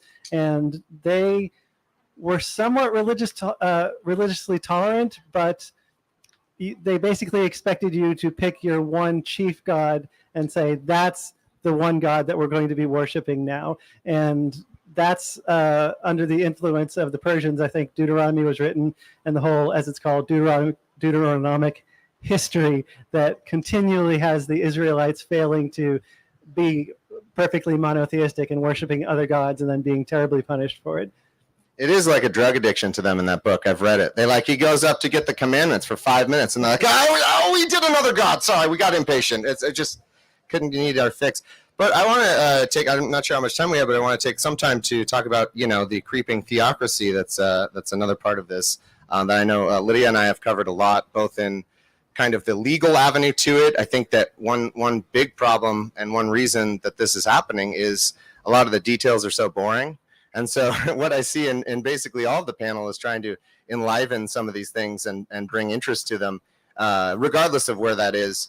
But Lydia, I wanted to give you a chance to speak briefly about some of the efforts we've kept our eye on in regard to the theocracy. Okay. Alliance Defending Freedom. We've been spending a lot of time talking or really researching them. It's the group, they used to fund litigation, and now over the last 10 years or so, they are directly litigating it. They are the group that represented the baker for Masterpiece Cake Shop, and also 303 Creative via Lennis that just came through, where pretend people are trying to get a website and they might be gay and they like made up facts in their well, someone who has a website business who might someday be asked to make, so basically it's an easy way to remember is if it's any case you've heard of in the news where someone has an imaginary problem about being religious and having a problem with other people either being gay or not religious, those kinds of cases are the ones you're talking about, and they're shockingly successful. They are shockingly successful, with the one exception of the Mifepristone case that they represented, where they basically had people go across the street in Amarillo, Texas, and incorporate a fake organization basically made up of other organizations so they could represent them. And they lost that, but I think it's because it was so terrible that even the Supreme Court these days was like, come back with something better. And I think that's been on our radar a lot, knowing that they are looking for those better cases so they can take them up to the Supreme Court because it's a very friendly Supreme Court. So that's something that, we've really been spending a lot of time digging into. They are very connected to a lot of other organizations. I mean, everybody I've looked at, Kristen Wagner is the CEO and president of ADF, and I've looked and seen her family members and where they work. Her son works for the Leadership Institute, which oversees campus reform, and they put out a bunch of hit pieces and scare pieces about what's happening on college campuses. He's the marketing director behind that. They contract with Daily Wire to do all their video promotion. So that's Ben Shapiro, Matt Walsh. All these people are connected. They're all sharing money. They all have this agenda that really drives them, which is, not unlike Project 2025. There's a lot of similarities there too. The ADF is on the board for Project 2025. They were a sponsor for that 900-page document. So this is a very real threat. And I don't think a lot of people pay a lot of attention to it because, like you said, it's wordy. It's a lot of it's hidden in legal documents. Sometimes you get the high pieces where it's oh, Mifepristone, they lost that at Supreme Court, and people are like, oh, good, relief. And it's no, relief. Take a break, take a breath, but it's coming back. They're gonna keep finding ways and finding the perfect cases that they can get the Supreme Court to sign off on. Yeah, I wonder if maybe, Rachel, it sounds like you have a lot of actual experience being raised in some of this. I wonder if you could talk about being, because I do think one of the projects is allowing Christianity to run basically every part of our lives that we'll let them do, whether it's the government or whether it's schools. They want to defund public schools so that then they can give government money to their religious efforts. And do you have any experience with that kind of thing? Yeah, so I think what I notice a lot from people who maybe weren't raised in Christianity is they don't realize how long this has been the goal. Project 2025, this has just been what was preached in my church. I grew up with this was the goal always. They're just finally getting it around politically. So it's definitely been here. It's the goal. They want it to be a theocracy. It's what they're going for. It's the goal that they've been working for decades. I mean, literal decades. I'm almost 40. I was raised with it. It's been a while coming. Yeah, there's nothing new under the sun, including the theocracy. Well, I want maybe, unless anyone had anything to add on those efforts, I feel like we could switch to a slightly cheerier topic, which might be, I'm curious for Kevin, what sort of, if you want to give us any sampling of how not only, you say science, but also social justice. Like, I'm curious, I think we try to do that in our home in some ways, but it's not like there's an easy guide to these things, except for this book called The Progressive Parent that I heard about. And I wonder if you want to give people a little sampling of that. Yeah, I wish I could say that this was a parenting guide or a parenting Bible or whatever, but one of the podcasters who interviewed me recently about the book, who reads a lot of parenting books, said that this is not like any parenting book she says or she has read. Sorry, because I don't purport to have answers on the specific choices that people should make. There is prescriptive parenting advice in the book, including about some of the prevailing norms and beliefs that people have about raising children as early as in their newborn stage, when we hear, for example, that breast milk or human milk is superior to formula feeding. And it goes into the science and history of why that's not only wrong but harmful. And we're speaking particularly about what's called exclusive breastfeeding, which is what's recommended for all babies up to 6 months of age. But this book is more about a worldview book for parents, a way to help them think through some of the questions that they have been misinformed on. So one of the most important questions that the book explores is what I call the sex and gender lie, and that's the lie of the sex and gender binaries. And what we learned in high school and even college in my generation, and even now, is so outdated to the point of being wrong and extremely harmful. And so the book helps parents reframe how to think about issues like sex and gender, race and ethnicity, biological essentialism, so that they can better grasp the prismatic nature of humanity and how very varied we can be, and how there are so many traits that are considered abnormal or not default or optimal human being. And there's just so many fallacies there. At the same time, I know raising kids, it's from experience. It's so hard too, because their little brains want to make sense of everything by putting it in binaries all the time. I mean, I remember having an argument with Phoebe early on. I mean, she was, or it might have been Arlo. Shit. Anyway, sorry. One of my many kids, where one of our neighbors, who's a man who happens to have long hair, was walking by, but she only saw the back of that person. She's like, "Oh yeah, look at that mom over there," kind of thing. And I was like, "Oh no, that's a dad. I know. Yeah, we know who it is. That's its dad. No, that's a mom." I was like, "Are you arguing with?" No, we know who that is. We know that. No, they have long hair. It's a girl. And it's so funny because it is this natural way that kids make sense of the world, and it does take, I think, quite a bit of work. That is work that I think we should just be committed to doing as progressive parents. Or even scientifically minded people, to work against that, and it can feel like a slog sometimes. How have you found it to be?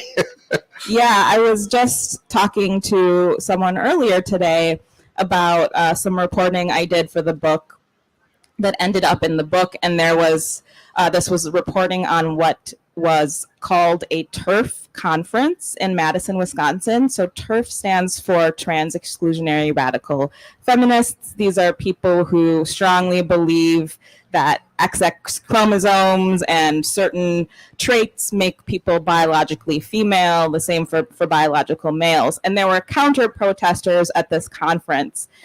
And when the TERFs came out of the conference, the counter-protesters were yelling at them about how what's really important is to protect all children, especially trans children. And one of these self-proclaimed TERFs said, basically said that their side has the science on their side, and then they'll immediately start talking about chromosomes and these other traits. And so it's really fraught because you got to learn how to see through people using the idea of science as a shield or a backup when what they're saying is not scientific, actually. And so the book goes into a lot of that, and I think we just got a time warning. Oh, for 5 minutes. So yeah. Where do we want? Rachel, did you have any comments on kind of raising kids in that mode? How did it change? I mean, it sounds like your deconversion came at a very key juncture for you. Go ahead. It did. I think for me, it's definitely coming from the Midwest, like shapes it, because my kids can't exist in a bubble where they don't understand the religion. So part of our training them was training them in it. They needed to know it, and we needed to inoculate them to some of those ideas first. So it really was about kind of including that education in. And my kids have gone to like Vacation Bible School. They got kicked out of Vacation Bible School for arguing about evolution. But yeah, so they have we've put them in those situations a little bit at a time. And that's, I think, the best way we can keep them safe. So that they have that knowledge, and it's not something just novel and interesting to them when they get invited by a girlfriend or a boyfriend later, right? Like they know a little bit about this first. Yeah, and is it the kind of thing where do you try to let them get there on their own? Do you try to keep them inquisitive, or how much do you want to say like, well, okay, no, that's not real? You know, it's tempting. It's hard. It's about asking questions. I'm a licensed teacher too, so I'm really a big fan of getting them there by asking the right questions, by challenging them, helping train them to do that critical thinking and learn to ask themselves those questions too. And it's really just kind of giving them that space to find it themselves and learn maybe where some of the holes are. Yeah, our kids are still young. So how many friends can we expect them to be able to keep with this in this religious country with any of these values? Well, the good news is we're deconstructing fast around here. So hopefully their generation will be a lot less religious. All right. Well, in the waning moments, all right, Albie, top Bible scene that was fun / ridiculous to build in your journey. Besides the foreskins. Yeah, we already took the foreskins one. That's a good one. I'm going to talk about one that's one of my favorites that I've actually yet to build, and I'm so looking forward to getting around to it. This one you may have heard of. It's called Elisha and the she-bear, or just the bear. And Elisha is, of course, a famous prophet of the Old Testament. He is apparently bald, the story tells you, and one day he's walking past a group of young children, and the young children start making fun of him and calling him Baldy. In response to this, Elisha the prophet prays to God that a bear will come out from the forest and attack the children. And lo and behold, the bear comes out of the forest and mauls the children. And this made it into their perfect book. Yes. This made the cut. They're like, no, we need to keep that one in there for sure. Yeah. Yes, this happened. We're going to put it in. It's incredible. It's funny how, I actually keep forgetting that I did a podcast where I read through the entire Bible. And sometimes people will reference it. It's been, 10 years now. But people reference it and be like, Thomas, you read the entire Bible. Do you remember this thing? I'll say, no. I have no. It's so ridiculous and it's so monotonous that's the biggest insult to me about the Bible. Is how dare you say this was written by anyone competent whatsoever? It is so boring. It is so repetitive. The Old Testament is, feel like I'm still reading it. It's so long. How do you filter through that and find these nuggets of gold? Yeah, if you're interested in the Bible, you can get through and keeps things not monogamous. Well, that's true. The Bible, they're not very monogamous. Abraham, David, Solomon had 1,000 wives. Besides that verbal slip, non-monotonous. You want one that's really fun to read, please do come by my table and check it out. Yeah, all kinds of things where if you tell Christians that it's in there, they're like, no, that's not in the Bible. You're arguing with them about their book that you've read better than they have. And you're like, it is. It actually is, though. They did have a bear kill some children because they were mad in their book. Anyway. Okay. Well, I was so close. We're wrapping it up. We got about a minute. Let's see. Did anyone have any burning closing thoughts to get to? Here, I have a question. For the whole panel. were you a creative person that this was an outlet for you, or did you just see a need and fill it with your various works? I'll answer quickly. I was a pretty creative person before I started illustrating the Bible in Lego bricks, but it also was very much filling a need that I saw. And I can answer in a couple words. I just I'm annoying and don't shut up. So that was easy. Podcasting was a good fit. Yeah, I would also say both. Plus, I'm also annoying and don't shut up. Also, I love your earrings. These are guillotine earrings. Fantastic. It felt fitting. Like, it's always good to remind them, like, what we could do. Like, for me, it's just that I'm a teacher, and TikTok gave me a new place to teach. So, yeah.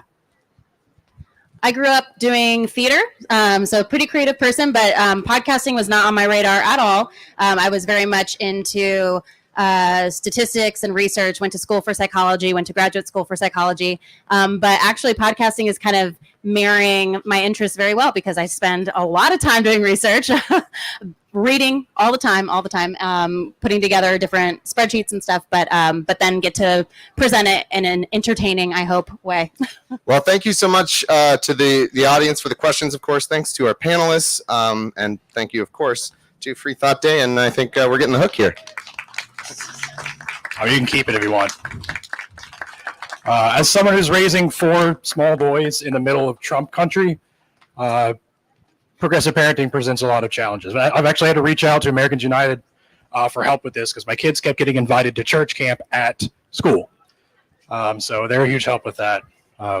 Yeah, fun stuff. Another round of applause for our authors and podcasters, and to Thomas for moderating the panel. Kevin and Coven and Elba's books are available for sale at the registration table near the sidewalk. Plus books from the other authors here today include Julie Levine and special guest Perry Lake and Mark Kearns. And don't forget to visit their tables to meet them and get your book signed. All right, speaking of writing, we're immensely proud to bring our next set of writers to the stage at California Freethought Day. This year, we awarded $8,500 in scholarships to 14 different students. And that was all made possible thanks to your support. So thank you. I'd like to thank, if you'd like to support our scholarships fund, please look for the QR code on the tables way back there, featuring some of our award-winning students' work. And to speak about our scholarship program, please welcome committee lead, Angela Garvina. Please take this from me. Here, there you go. Great. Hello. Well, what a year it's been for scholarships for California's Freethought Day. $8,500. That's the most we've ever given out. So this year's theme was democracy, not theocracy, and uniting against religious bigotry. We decided to have 4 categories this year. So we had our high school essay that we turned into a speech to Congress. We also had our public service announcement videos. And for some fun and spice, we added limericks to our cadre of scholarships this year. And we also were invited to facilitate the Nicholson Family Scholarship for the Nicholson family, which was an essay. So it was an exciting time. We had a very busy committee this year. So my first award I'd like to announce is to Yvette Martinez, and she was our essay winner for her speech to Congress on our theme this year. Unfortunately, Yvette wanted to be here, but she had a family emergency that took her out of the country. So you can read her winning essay speech on our website. So next up, I'd like to talk about the Nicholson Family Scholarship that they had us facilitate this year. We had many, many entries. The family actually went ahead and chose the winner for us, and then we helped with some runners-up. But the winner, I'd like to announce, her name is Danielle Jones. She is from Fairfield, California. She is a film student at Howard University, but doing a semester at NYU this summer. She's amazing. And so I'd like to read her award-winning essay for the Nicholson Family Scholarship. I grew up in my Christian faith, Baptist. My family has been heavily indoctrinated to Christianity for generations. I broke free of this mental slavery and haven't looked back since. Here's my story and how my views of life have changed. I genuinely believed in Christ, prayer, missioning, anti-abortion, and anti-LGBT, and many other Christian beliefs. During puberty, I noticed an attraction to the same sex, but was in denial, thinking something was mentally wrong with me. I feared with disappointing God and my family, thinking they wouldn't love me or care about me. I believed in indoctrinating others into the Christian faith, leading them to God and saving their souls. I thought begging God to wipe away all my pain would solve my problems, leave it all up to Him, and surrender my mind, heart, body, and soul was the right thing to do. At 18, I came out to myself, realizing I liked men and women, but I was tortured inside. New neighbors then introduced me to the truth about religion. I learned it was manufactured, not real, and borrowed from ancient beliefs and legends. I discovered contradictions in the Bible, mistranslations, and missing books. The letter J didn't exist when the Bible was written, making the name Jesus a belief rather than a fact.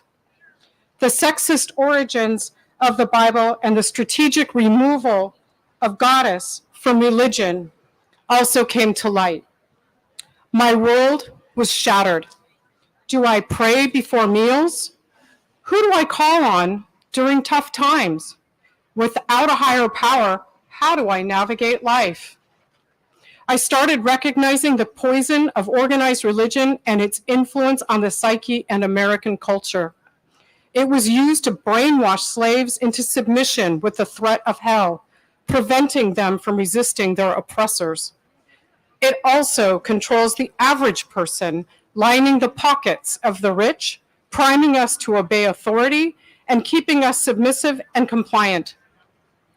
It brainwashes people to vote against their needs, distracting us from those harming us.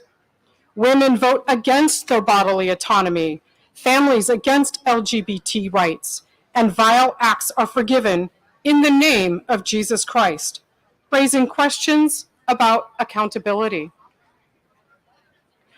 I once argued with a Christian man who couldn't fathom that I could have morals without being Christian.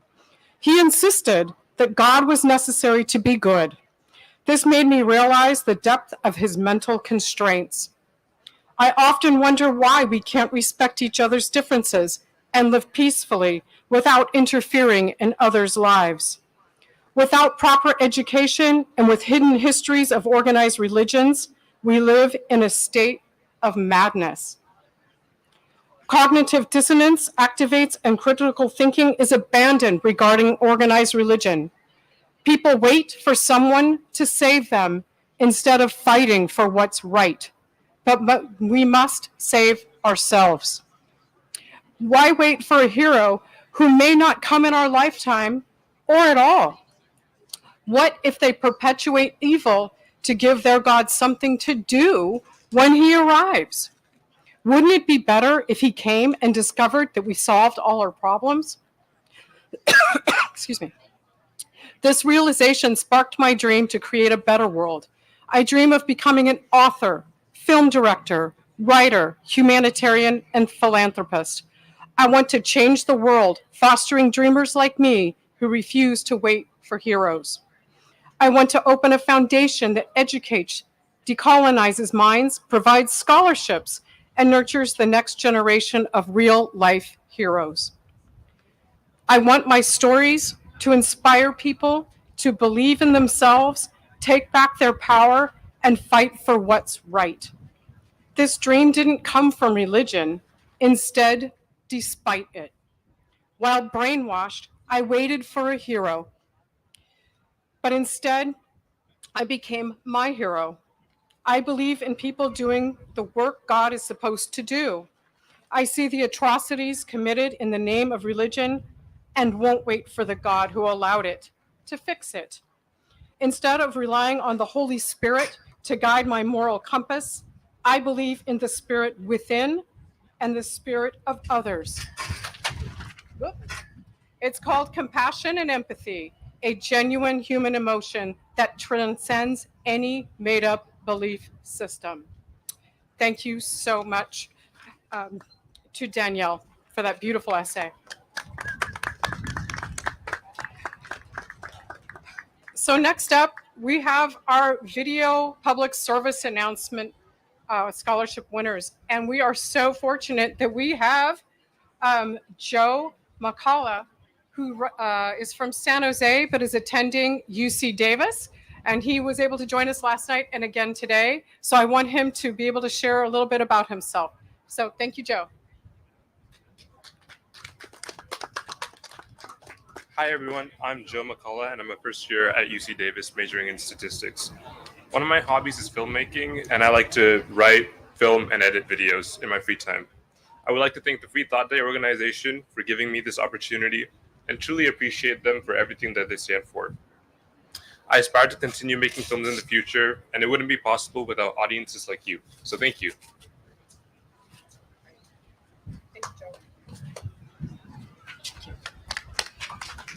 So Joe's video, as well as all our other winners, are on our website. So please go home and watch, or even on your phone, watch Joe's wonderful, wonderful public service announcement.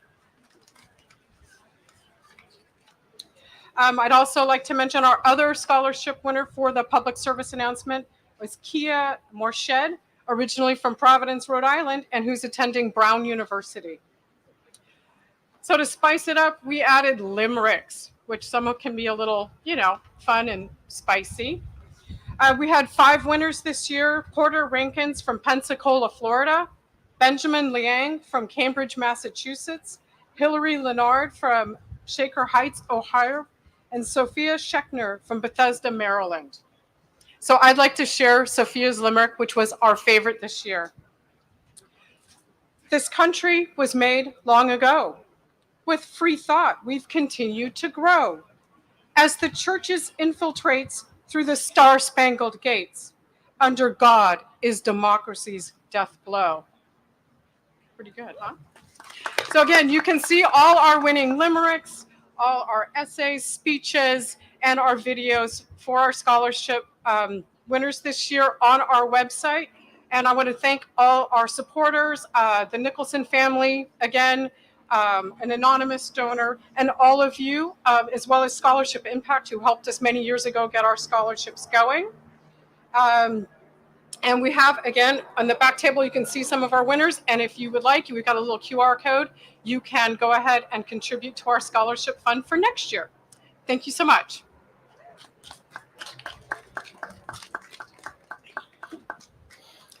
Remember, you can help us increase next year's prize by donating to the scholarship fund by scanning the QR codes. Thank you, Angela. Let's show some more love for these excellent students. You're going to save us all.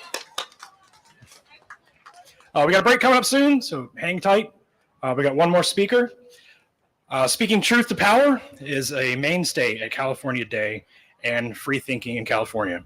One of our country's most prominent orators who did exactly that was Robert Ingerson. In the mid-1800s, Robert was a lawyer, Civil War veteran, and politician, and a very well-known public speaker, and often advertised as the Great Agnostic. Today, we're bringing Robert Ingerson back to speak to us once again through the acting of Sean O'Brien. Sean has many years been performing, directing, and teaching the art of acting in professional, community, and educational theaters across the country. Upon retiring from teaching, he began Every Corner production, which boasts 2 shows, the Portable Poe Show, in which Sean performs dramatizations of Poe's poetry and short stories.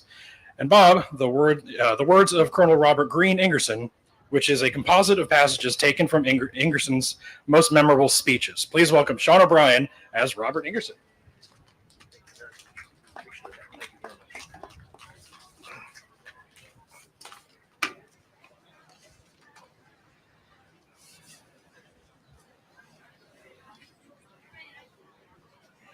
I believe in the government of kindness.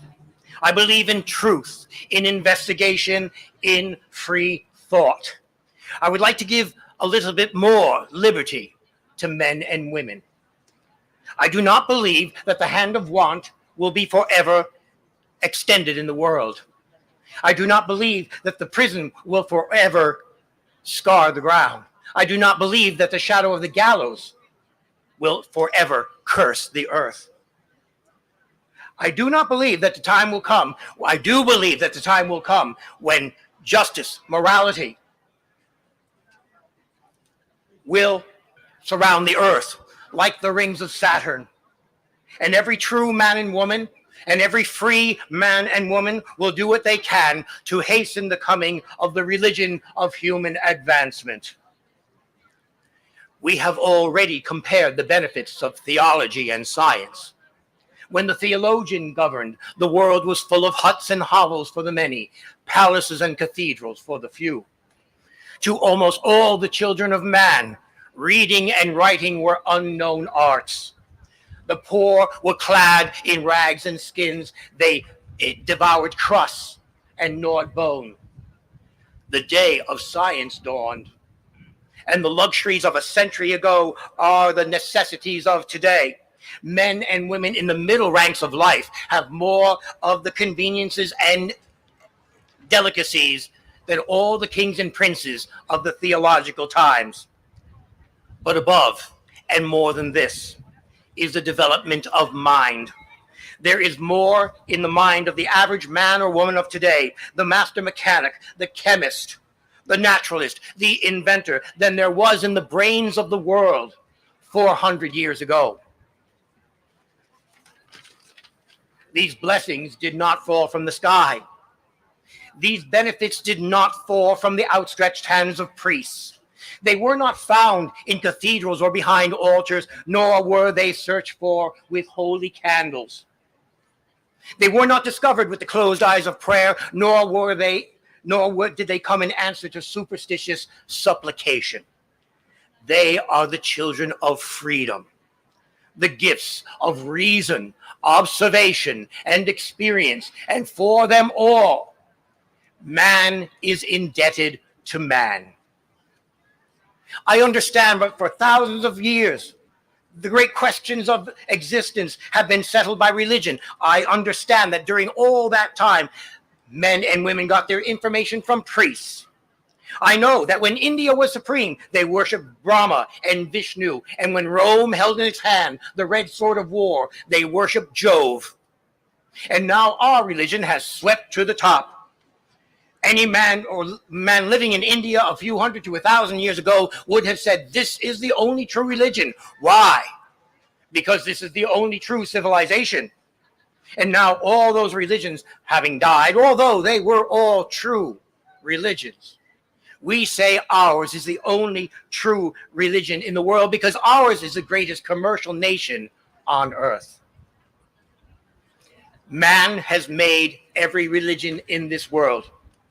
And that religion has been good or bad according to whether the men or women who made it were good or bad. If they were savages and barbarians, they made a god like Jehovah.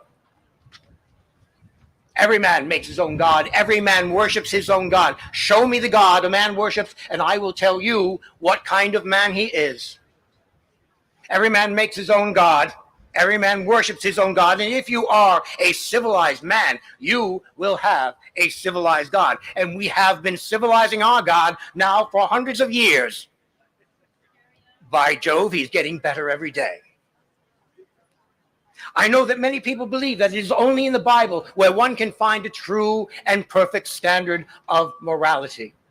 There are many good precepts, wise sayings, good rules and regulations in the Bible, and these are mingled with bad precepts, foolish sayings, absurd rules, and cruel laws.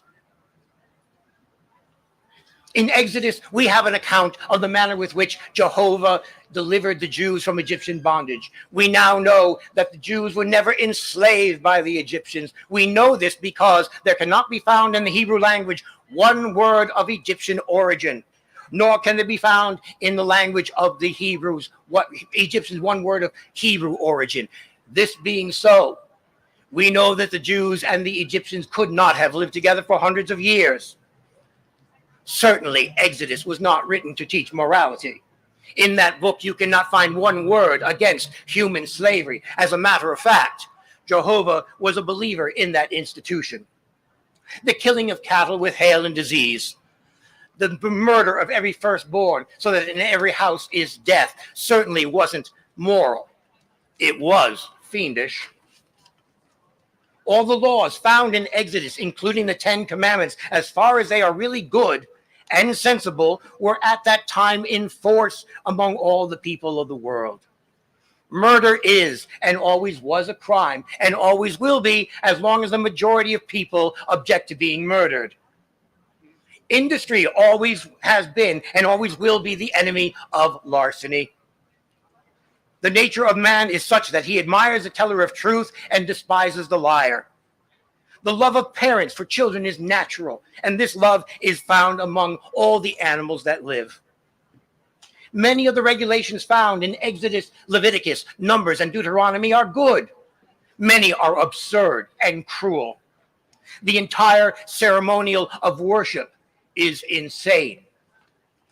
Most of the punishments for the violation of laws are brutal. The fact is that the Pentateuch, the first 5 books of the Bible, upholds nearly all crimes. And to call it a moral guide is as absurd to say that it is merciful or true. The story of Job shocks the heart of every good man and woman. The children of Job are murdered to settle a wager between God and the devil. Nothing is done for the children who are murdered. Jehovah was not a moral God. He had all the vices and he lacked all the virtues. He generally carried out his threats, but he never faithfully kept a promise. At the same time, we must remember that the Old Testament was written by savages and barbarians and people slowly crawling towards the light. We must give them credit for the noble things they said, and we must be charitable enough to excuse their faults and even their crimes. I know that many Christians regard the Old Testament as the foundation and the New as a superstructure, and while they admit that the Old Testament has flaws, they insist that the New is the flower and perfect fruit. I admit there are many good things in the New Testament, and if we take from that book the dogmas of eternal pain, of infinite revenge, of the atonement, of human sacrifice, the necessity of shedding blood, if we take from that book the doctrines of non-resistance, of loving enemies, the idea that prosperity is because you're wicked, or poverty is a preparation for paradise. If we take all these out and keep the good, reasonable statements creditable to good conduct, then we can have a good moral guide. Narrow, but moral. You would have nothing about human rights, nothing in favor of the family, nothing for education, for free thought, for investigation, but you would still have a fairly good moral guide. On the other hand, if you take the foolish passages, the extreme ones, you would have a creed that would satisfy an insane asylum. If you take the cruel passages, the verses that inculcate eternal hatred, verses that writhe and hiss like serpents, you would have a creed that would shock the heart of a hyena. The Bible is not a good moral guide. Any man or woman who follows all of its precepts closely is an enemy of society and will end up their days in an institution or an asylum. These religions teach the slave virtues. They make inanimate things holy and falsehoods sacred. They create artificial crimes: to eat meat on Friday, to enjoy yourself on Sunday, to have pleasant time during Lent, to eat on fast days, to ask for evidence or to dispute a priest. To give your honest opinion about Jehovah, Mohammed, or Christ is far worse than to maliciously slander your neighbor. To question or doubt miracles is far worse than to deny known fact. Only the obedient, the credulous, the cringers, the kneelers, the meek, the true unquestioning believers are regarded as moral, as virtuous. It is not enough to be honest, generous, and useful. Not enough to be governed by evidence, by facts. In addition to this, you must believe. These things are the foes of morality. They subvert all natural tendencies towards virtue. Happiness is the only good. Everything that secures happiness is good. That is to say, moral. Everything that diminishes happiness is bad. That is to say, immoral. Therefore, everything that is good is moral, and everything that is bad is immoral. What then is or can be said to be a good moral guide? The answer is a simple word: intelligence. The doctrine that future happiness depends upon a belief in God is monstrous. It is the infamy of infamies. The notion that faith in Christ is rewarded with an eternity of bliss, while a dependence upon reason, observation, and experience merits everlasting pain, is too absurd for refutation. What man who ever thinks can believe that blood can appease God, and yet our entire religious system is based upon that belief? The ancient Jews pacified Jehovah with the blood of animals, and according to the Christian system, the blood of Christ softened God's heart a little and rendered possible the salvation of the fortunate few. It is hard to conceive how the human brain can give assent to such terrible ideas, or how any sane man or woman can read the Bible and still believe in the doctrine of divine inspiration. It is contended by many that ours is a Christian government, founded upon the Bible, and all who view that book as false or foolish are undermining the good of our society. The truth is, our government was not founded upon the rights of gods, but upon the rights of men. Our Constitution was not framed to declare and uphold the deity of Christ, but the sanctity of humanity. Ours is the first government ever to be made by the people, for the people. We are the only government on earth with which the gods have had nothing to do. And yet, there are those dishonest and cowardly who would solemnly declare that ours is a Christian government and our free institutions are founded upon the infamous laws of Jehovah.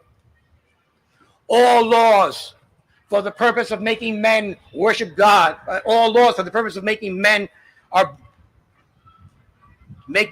God are born of the same spirit that kindled the fires, that burned the heretics and lovingly built the dungeons of the Inquisition.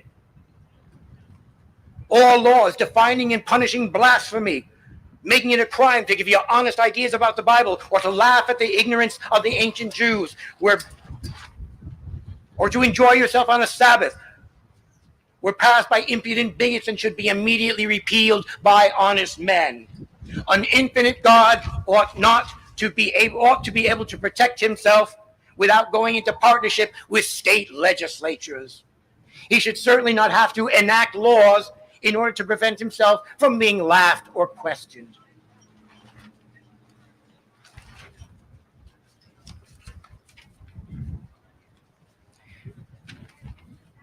Superstition has done enough harm already. Religion suspects anything that is joyous, anything that is pleasant, and they often have the idea that God feels best when we feel worse.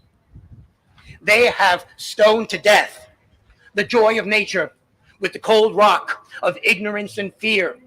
Church and state are two vultures that have fed at the heart of chained Prometheus. I say, let the human race have a chance. Let every man and woman think for themselves and express that thought. There is no wrath in the serene heavens. There is no scowl in the blue of the sky. Upon the throne of the universe, tyranny does not sit as king. That is my doctrine. And I will do what I can while I live to increase in the American people that feeling of independence and personhood. I believe in the gospel of this world. I believe in happiness right here. I do not believe in drinking skim milk all my life with the expectation of butter beyond the clouds. I believe in the happiness, the gospel of this world. This is a mighty good world. There are a lot of good people in this world. There's a lot of happiness in this world. And I say, let every man and woman fight to increase it.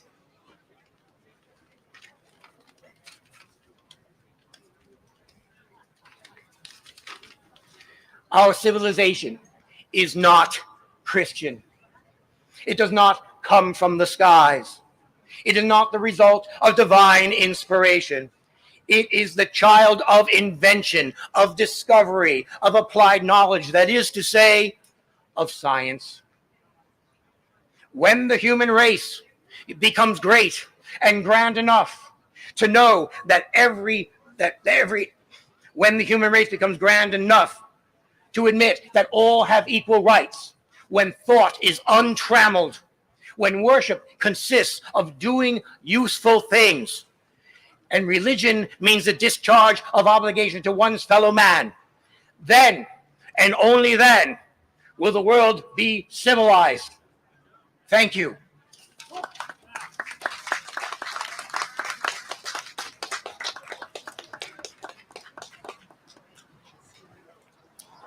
Oh, I just got goosebumps in 100-degree weather. Anybody else?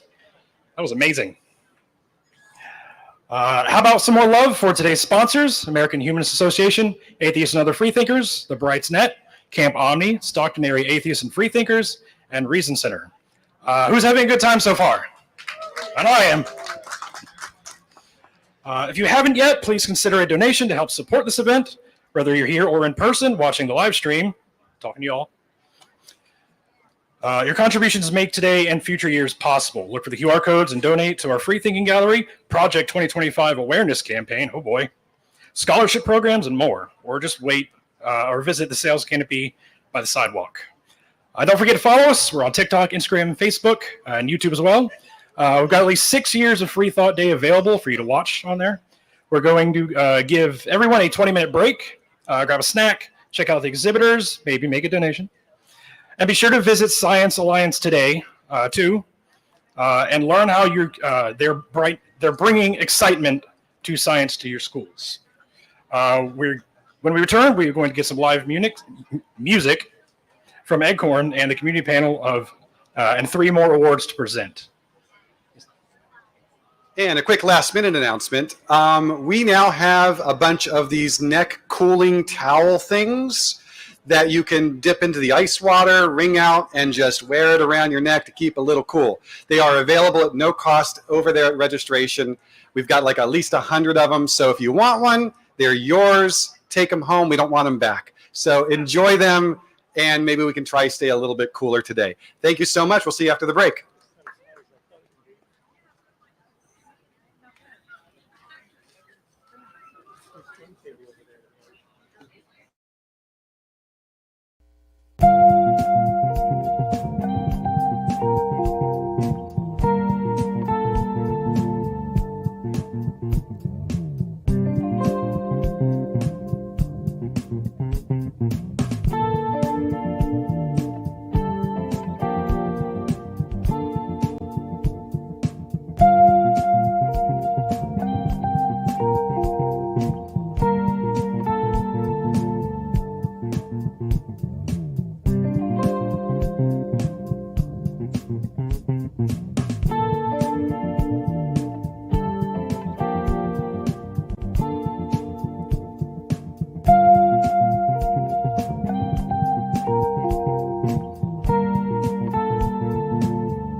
All right. Welcome back, everyone. I'm told the missing vegan and tuna sandwiches are now here. Is that correct? So sorry about the delay, but we're good now. Hopefully you didn't go too hungry. Hope you've all been visiting and talking with the organizations that are here today. Atheist Community of San Jose, Beyond Sacramento Polyamory, Centerpoint for Youth and the Right to No Longer Exist, League of Women Voters, Vote to Amend, Northern California Skeptics, Peace and Freedom Party, Planned Parenthood, Sacramento Area Peace Action, Satanic North Cal, Science Alliance, and Secular Student Alliance, including the Secular Student Alliance at Sacramento State. You're going to hear from some of those groups in just a bit from the stage. But next, I'd like to introduce you to Laura Hoffman, known musically as Eggcorn. Hopefully I pronounced that correctly. Awesome. I'm messing that up a lot lately. Laura's a Bay Area singer-songwriter, and her debut album, Your Own True Love, brings a mix of introspective indie rock, art, pop, and more. Please welcome Eggcorn.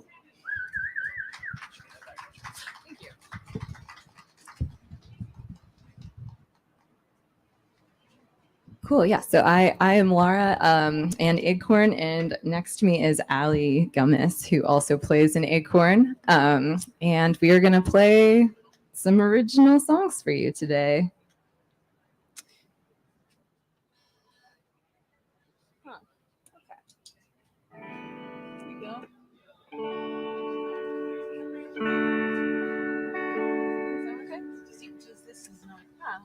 Maybe we want the microphone for it. All right. Is that good? Cool. Okay. Whenever you want. 1, 2, 3.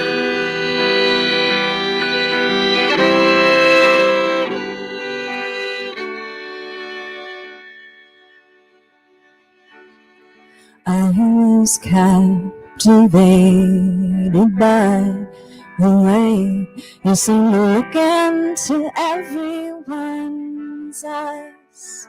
I was captivated by your ways, and then my heart capsized. I was laughing like I was in love. I was smiling like I was on me. You bring all of that out of me. When you hit the stage at night, when you blow faces up to the light, you make my eyes spill all of the blue.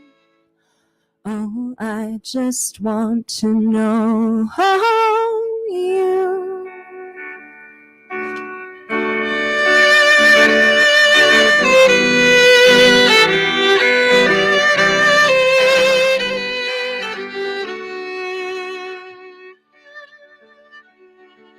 When you hold your notes along at the end of the song, I hear your mouth creep right into my throat. It resonates inside my chest and lumps with my guts to my toes. I was fizzy like I was champagne, body pounding like minutes on drums. Bum ba bum bum ba bum bum ba bum bum ba bum bum ba bum bum ba bum bum ba bum bum. You lasso my soul in a hum when you hit the stage at night.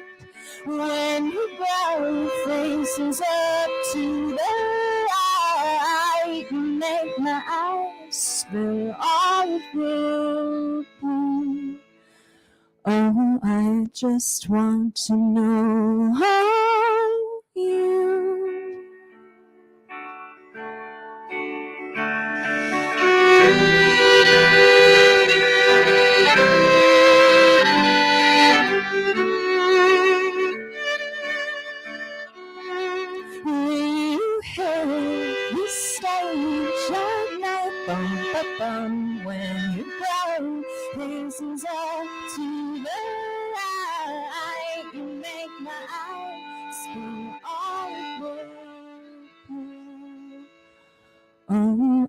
just want to know you.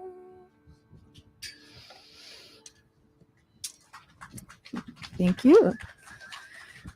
We are gonna keep playing some songs. Can you hear me okay? I can hear you fine. Okay, cool. I can hear you fine too. Good. So this next song is about like doom scrolling and online dating, which I'm sure everyone can relate to.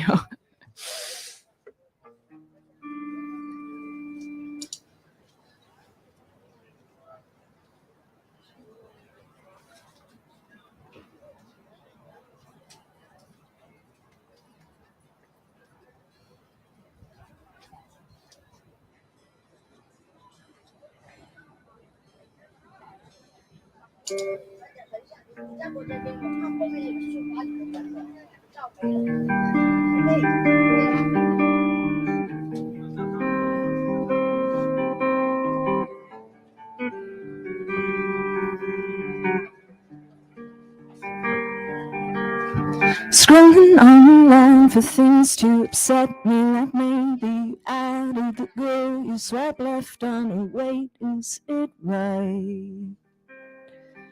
I've never been on a dating site. Call me old-fashioned, but I'd rather not search for love in a picture and enter the ranks of the guys and their filters, and I cannot judge them. Everybody wants to be the prettiest one in the room, and I'm glad I found you. I am not above this ruse to become a little dirty afterthought you keep inside your head, not to get caught when everything's solidified and unchanging. I'll make you question. Maybe I'll buy an RV and leave and a picturesque by the sea, by the sea. Compare myself to all the birds and the bees, not bikini-clad sheep. I found me rolling fleece. A little dirty afterthought you keep inside your head, not to get caught when everything's solidified and unchanging. I'll make you question. I guess this says more about my dreams than yours, and how I take it on the male gaze. Oh, which I adore at the same time, abhor internalized sorority haze.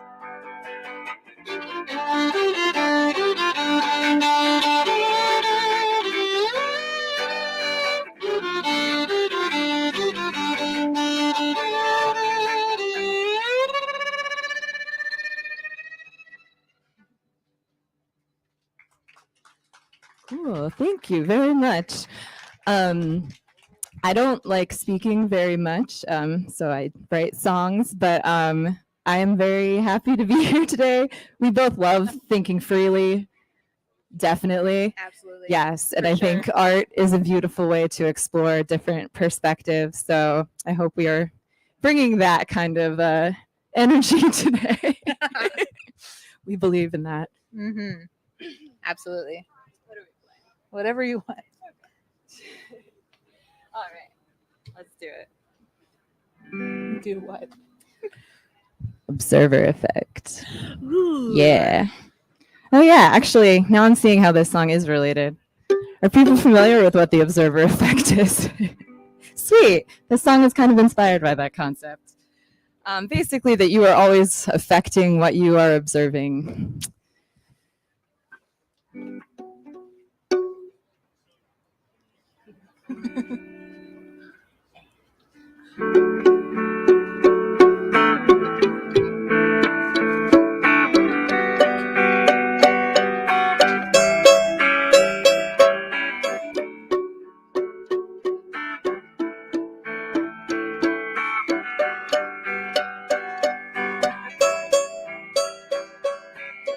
Open the computer, Google my diagnosis. Smoking slows the healing, but my mind might reverse it. Caught in Ouroboros as my body reposes. Everything is poisonous in high enough doses. The study shows the focus and the scientists get factor in my unique neurosis. Pick me up and take me out for a ride now. Foot dances on the dashboard of the passenger side. How you roll the windows down, you feel the wind through our hair. Read objects in the mirror, maybe closer than they appear.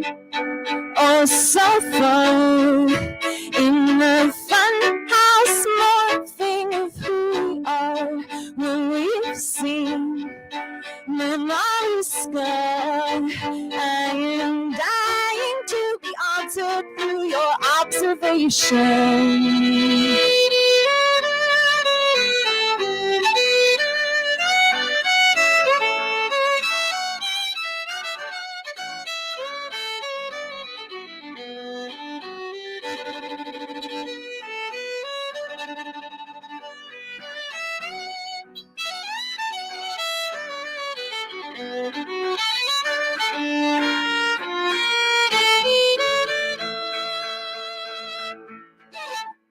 The study shows the focus and the scientists can't factor in my unique neurosis. So tune in at the time, do not prescribe to their prescriptions, and imbibe as is holistic to your kind. And be kind, and be kind, and be kind, and be kind.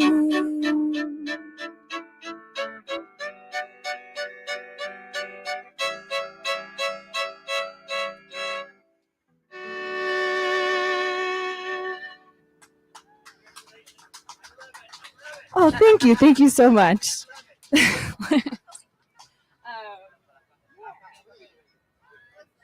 Okay. All right. So this, I think all of us actually, so if you are interested in checking us out, Acorn is on streaming things. And this next song is up online. It's called Undertow.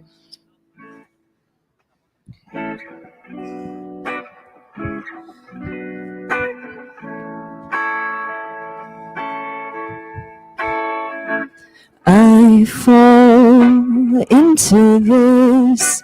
If you wanna go and take us all the way into the underground of my head, I will be there waiting till you come and hold me undertow of your soul. I will come and slowly, baby, know that you're the only one I could hold. I will love you, baby, till the heavens stop the rain and stars fall from the sky for you and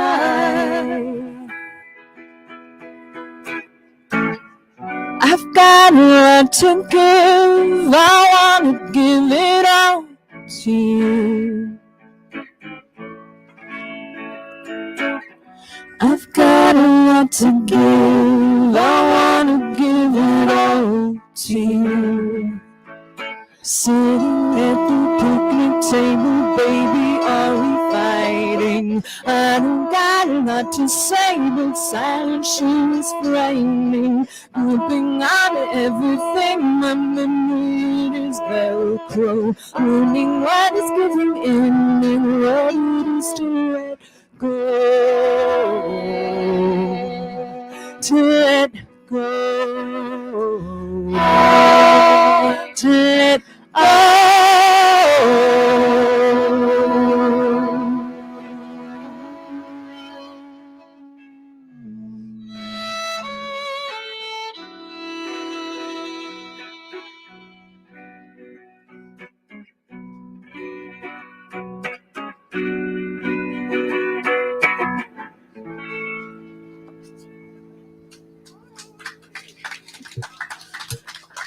Thank you. Cool. We're gonna keep playing some songs. You want to do solo party? Let's do solo Let's do party. solo party.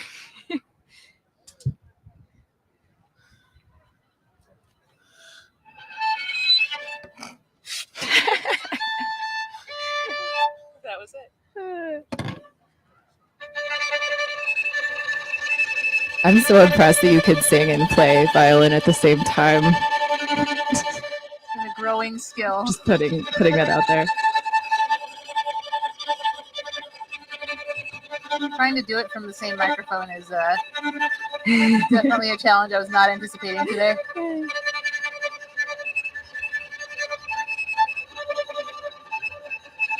Sorry, I'm just tuning up a little. Take your time. Okay. This is atmospheric.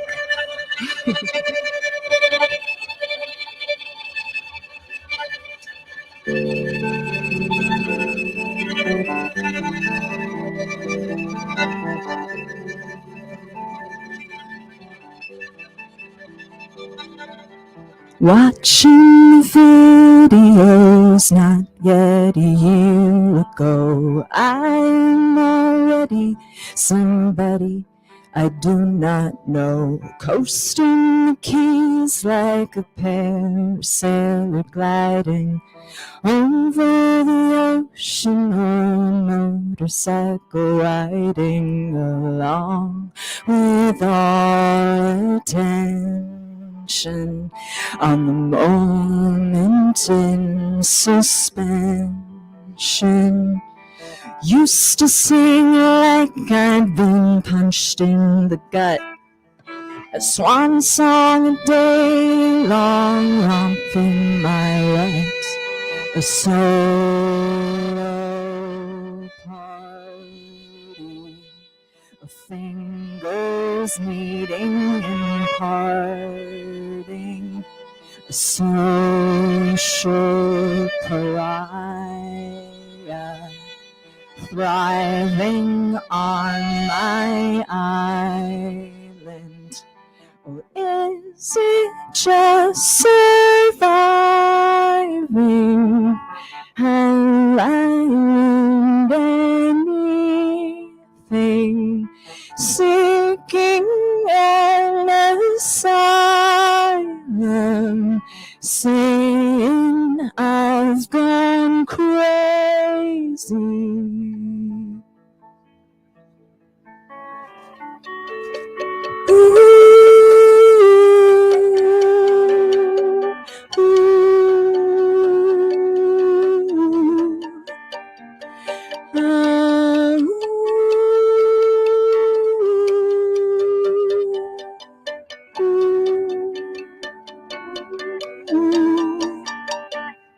Every now and then I wonder about my exes, and if we could be together eating Mexican food. Not that I'd really want to, but as some strange gauge of my growing, could we sit across from each other, straddle the morning?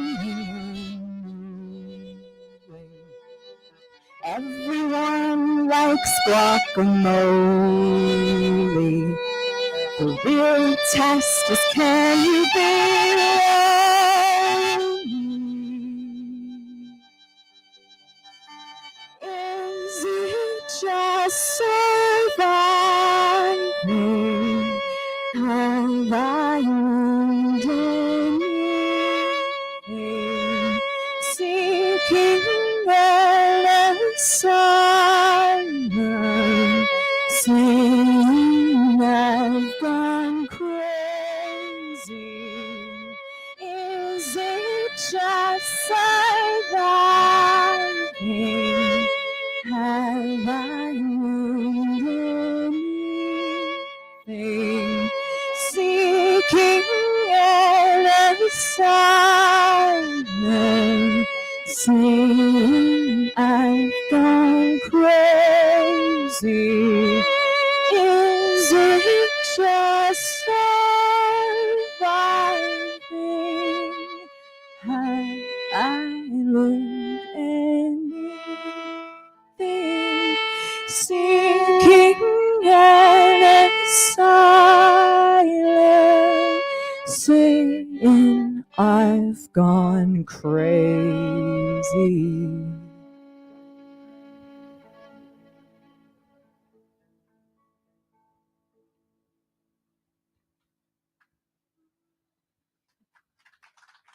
Thank you all so much. I don't know how long we've been playing, but I think we have a couple more. Does that work?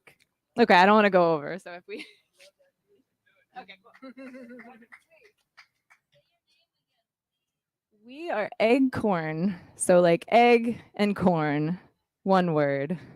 Two foods you like. Eggcorn, yeah. Two foods you like, maybe. I like both of them. It's a cute dog over there. I'm just gonna say Cute that. dog over there. Beautiful. Says Allie. Okay. What's oh well. What was the question? I don't know. Yeah. All right. So next we have we have a couple more. Okay. I won't even tell you what the next one is. What I will preface is though, Name that is tune. everyone comfortable with swearing? Swearing okay? Maybe? Okay. Okay. All right. Cool. All right. Just let me put it out there. And we'll go ahead.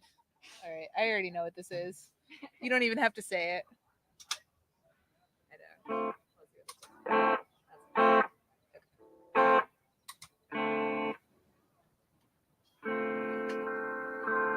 Sadly, no distortion for this one on my end. I know, I'm thinking I will do it. Okay. I'm an asshole. I'm a bitch. I'm an asshole. I'm a bitch. Yell at you over whatever makes me sick. I left my guitar in D, drop D. Oops, gonna change that now. Thank you for your patience. Same thing happened last night. Exactly the same thing. It will sound better this way. Sounds good to me. Sounds great. Until we start playing all the strings. Okay. Take two. I'm an asshole. I'm a bitch. I'm an asshole. I'm a bitch. Yell at you over whatever makes me sick. Yell at you about things I don't understand. Anxious attachment in the lining of my palm. And it's not fair to you. You say you'll die choking on a drink as we drive to get coffee. Honey, please don't die without me. I'm a sinkhole, I'm quicksand, I'm a mess. Damned if you do, damned if you don't. Catch 22. I've got a Pyrrhic victory right up my sleeve, and it's not fair to you.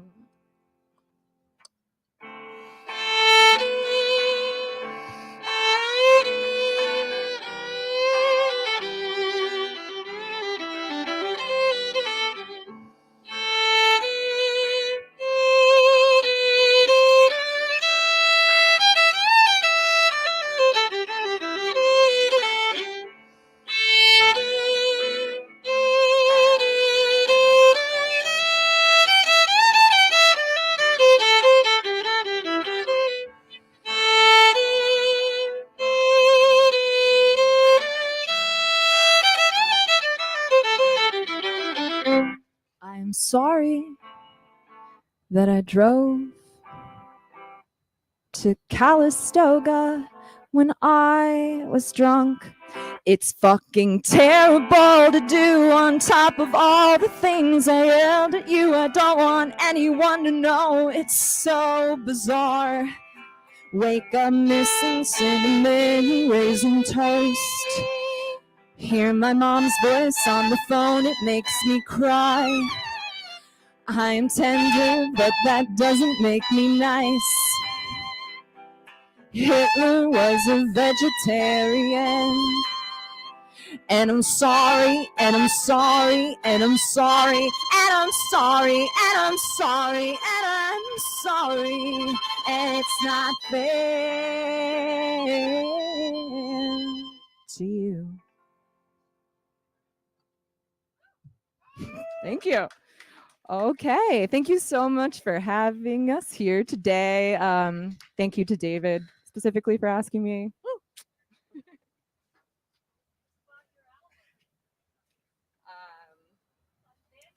Oh, well, yes, Thank it is. you. Oh, you did. Thank you so much. All right, that was beautiful. Thank you. One last round of applause for Eggcorn.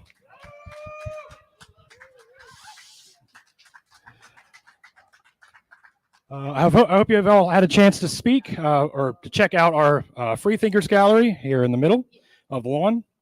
We recently reprinted many of our original posters from 21 years ago, giving them a fresh new look. We want to thank Minga Futrell for making that possible. Thank you. And have you noticed Uncle Sam walking around here today? Let's give Andy Swan a huge round of applause. Come on up.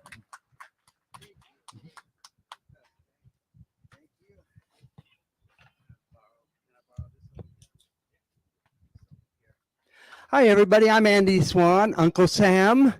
How are y'all doing today?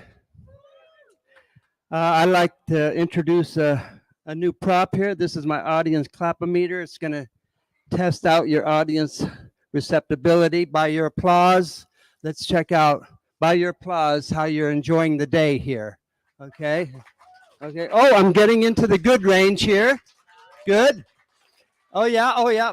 Front page for Freethought Enterprises. Oh, come on. Let's get up to the great here, folks. Come on. Come on. David, let's help me out now. Come on. Oh, we're moving into the great here, folks. Come on. Everybody, we can do it. Yes. We have an awesome audience. Give yourselves another round of applause. Wow. Yeah. Well, my name is Andy. I've been coming here for several years as Uncle Sam. It's a pleasure to always be here. I'd like to thank David for inviting me the last few years here. I won the Gong Show. I'm the only Sacramento performer to have ever won the original Chuck Barris Gong Show. And I would you like to see a little bit of juggling? Okay, I'm going to show you a little bit of juggling here.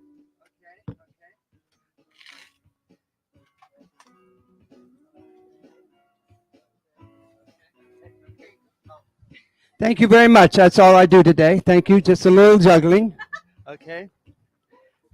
A little hocus pocus alakazam. Everybody say abracadabra. Alakazam.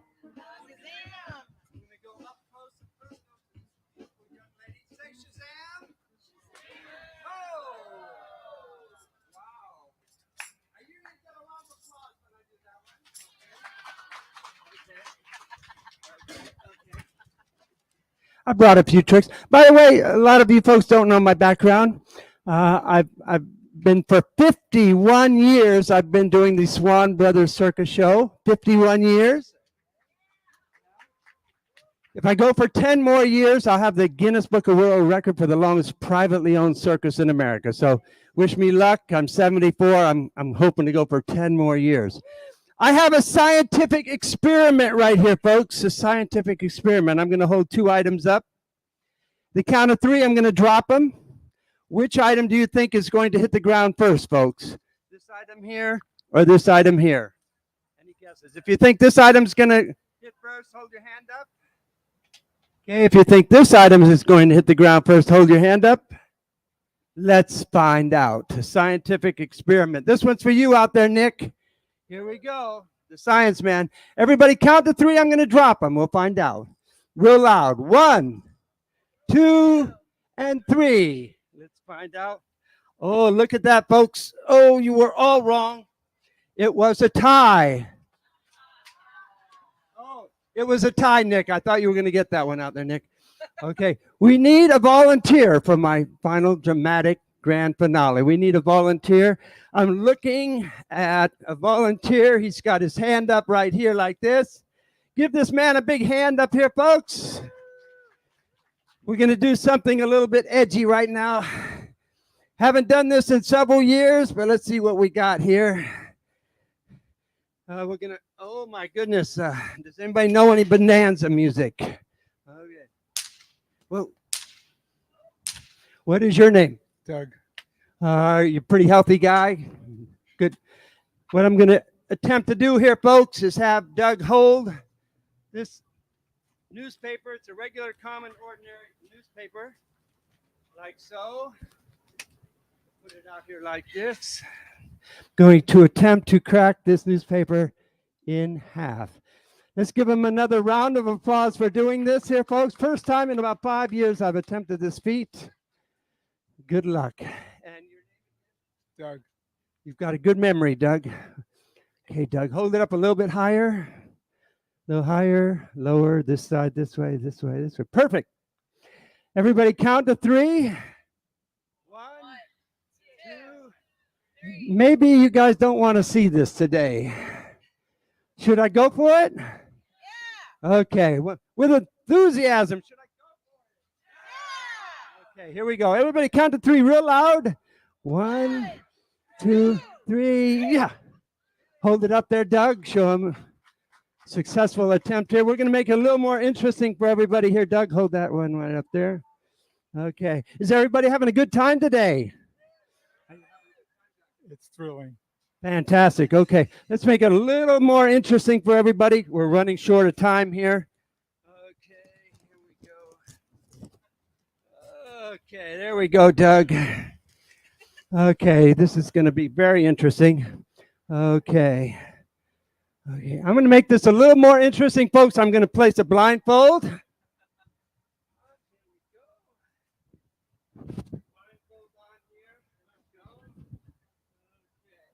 Perfect. Okay. At the count of 3, everybody say go. 1, everybody count 3 real loud. 1, 2, 3.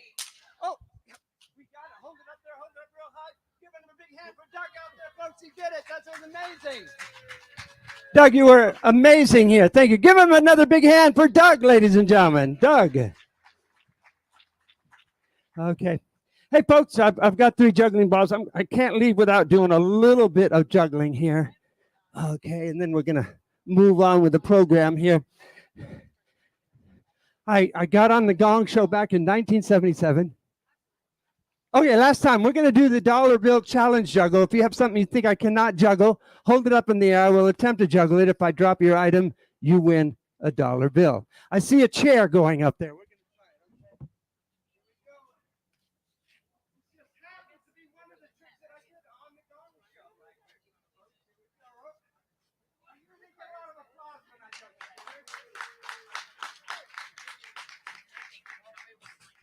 Folks, we're on limited time here. Do we have?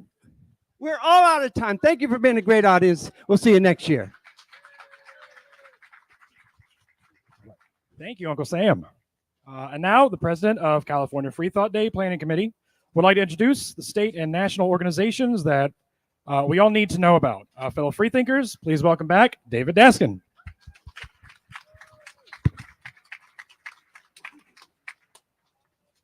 Thank you so much. So one of the things that we like to do here at Freethought Day, obviously, is recognize people.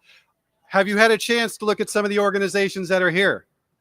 Have you had a chance to maybe interact with them, support them, sign up for their newsletter, find out how you can volunteer and get more involved? Anybody done that yet? Good.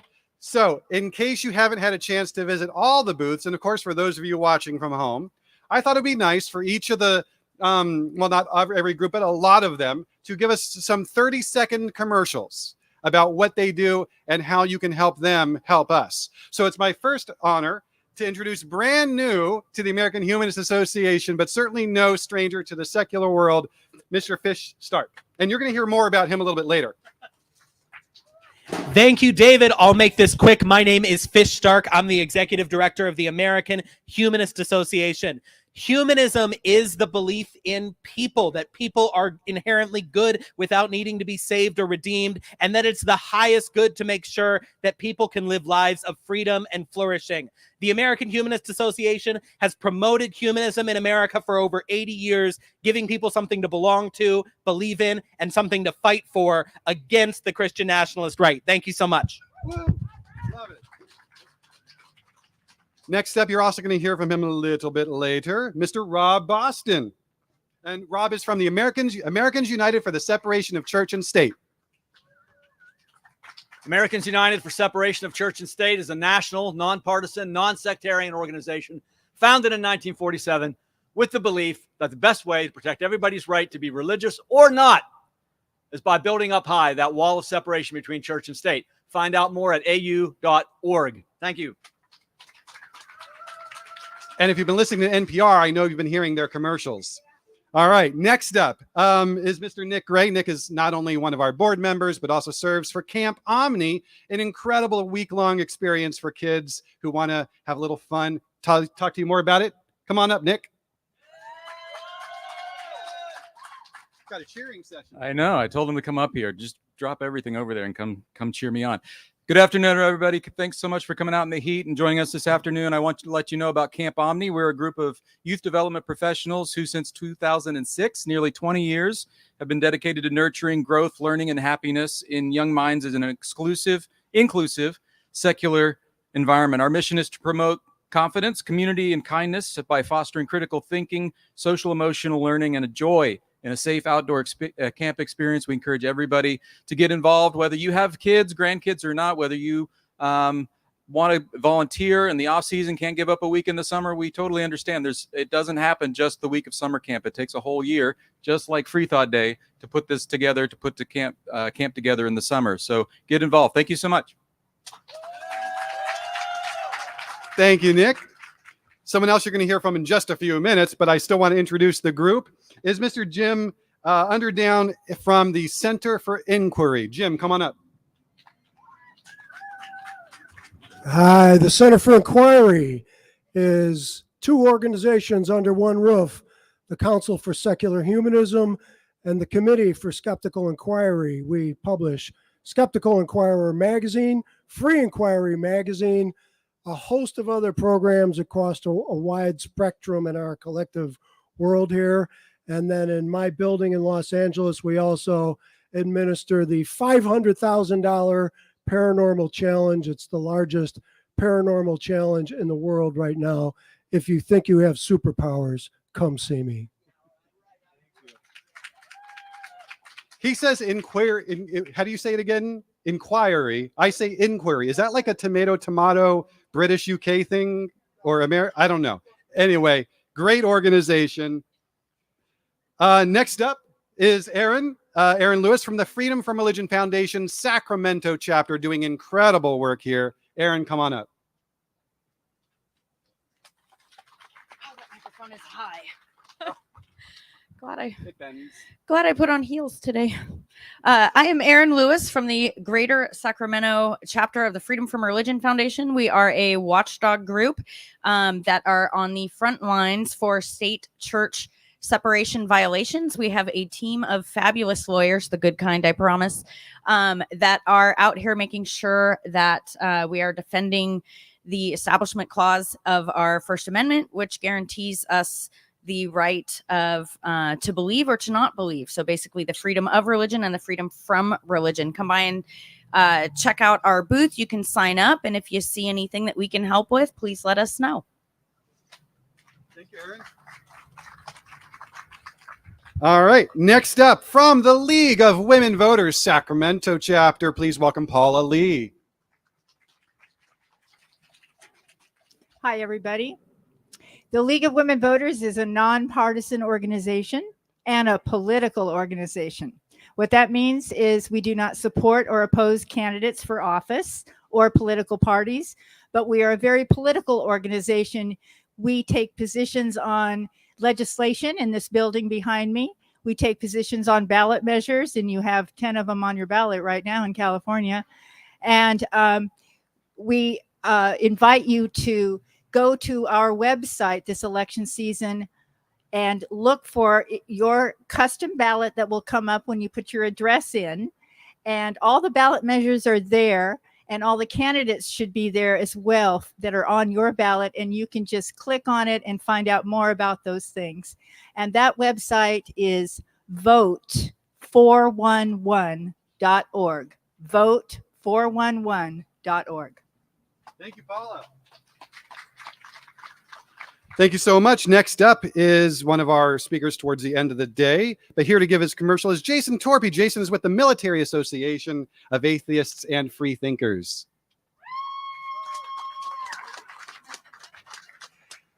There are atheists in foxholes. Say it with me. There are atheists in foxholes. Who's military or veteran? Raise your hand. All right. It's a pretty good crowd.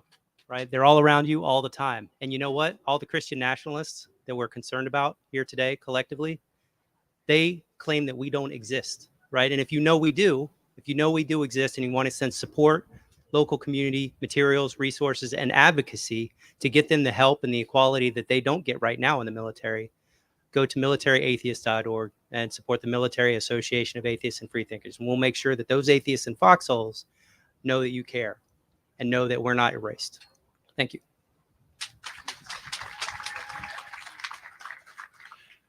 Next up is Alex with naturalview.org, one of our sponsors who runs an incredibly cool website. Alex, come on up and talk about it.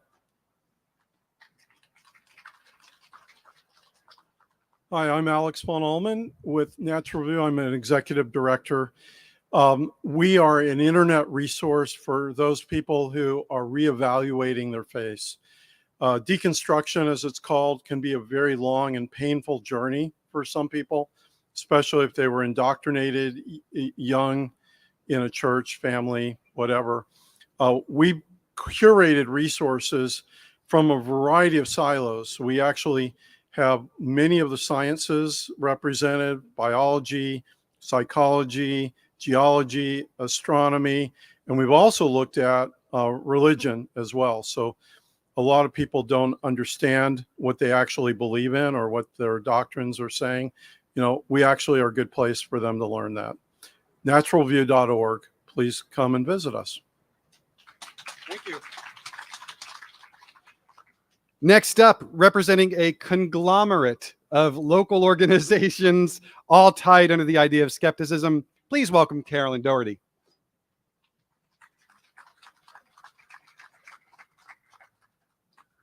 Thank you. The spread of disinformation and belief in conspiracy theories are on the rise, and experts are concerned on the effects it has on our society and our democracy. The Northern California Skeptics is an informal coalition of various skeptic groups, including Sacramento area skeptics, Bay Area skeptics, Monterey County skeptics, and my group, Rational Roundtable from Lodi. We promote science and reason, which is more important than ever. And we proudly present the Skeptical Conference featuring renowned speakers from around the world. The time for skepticism is now. Thank you.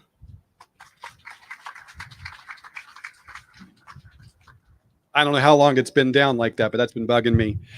Next up, from Planned Parenthood Marmonte is Candelaria Vargas. Thanks, David, and thank you so much for having us today. We're really excited to be here, and we're so thankful for all the support that you always come by and say at the booth, so I really appreciate it, and our team really appreciates it. I'll share that Marmonte is the local affiliate, and it's the largest affiliate in the nation. Just this past fiscal year, we served folks from 39 other states out of our affiliate, and we serve our affiliate covers both Northern Nevada and a good amount of California. So 39 other states, that's a lot for folks to have to go through to receive essential health care. And so thank you again And I just want to remind folks to get out and vote. I know other folks are talking about that. It's very important. Thank you so much. Have a good day. Thank you. Next up, representing the Reason Center, which is an incredible place. I'm sure Will is going to talk about it. We had our reception there last night. We have our meetings there. So Freethought Day is very appreciative to have Reason Center in our community. Here to tell you more is Will Sharp. Hey, everybody. Can you hear me? Reason Center is where inquiring minds meet. It is a community venue for gatherings and educational activities that promote scientific awareness, critical thinking, and civic responsibility via naturalistic worldview and secular values. If you go to our website, reasoncenter.org, you will see a link for our events that include events from atheists and other free thinkers, Black humanists, Sunday Assembly, and more. Go ahead, check it out, and come to Reason Center. If you're looking for something to do, it's right there, right here in Sacramento for you. Thank you.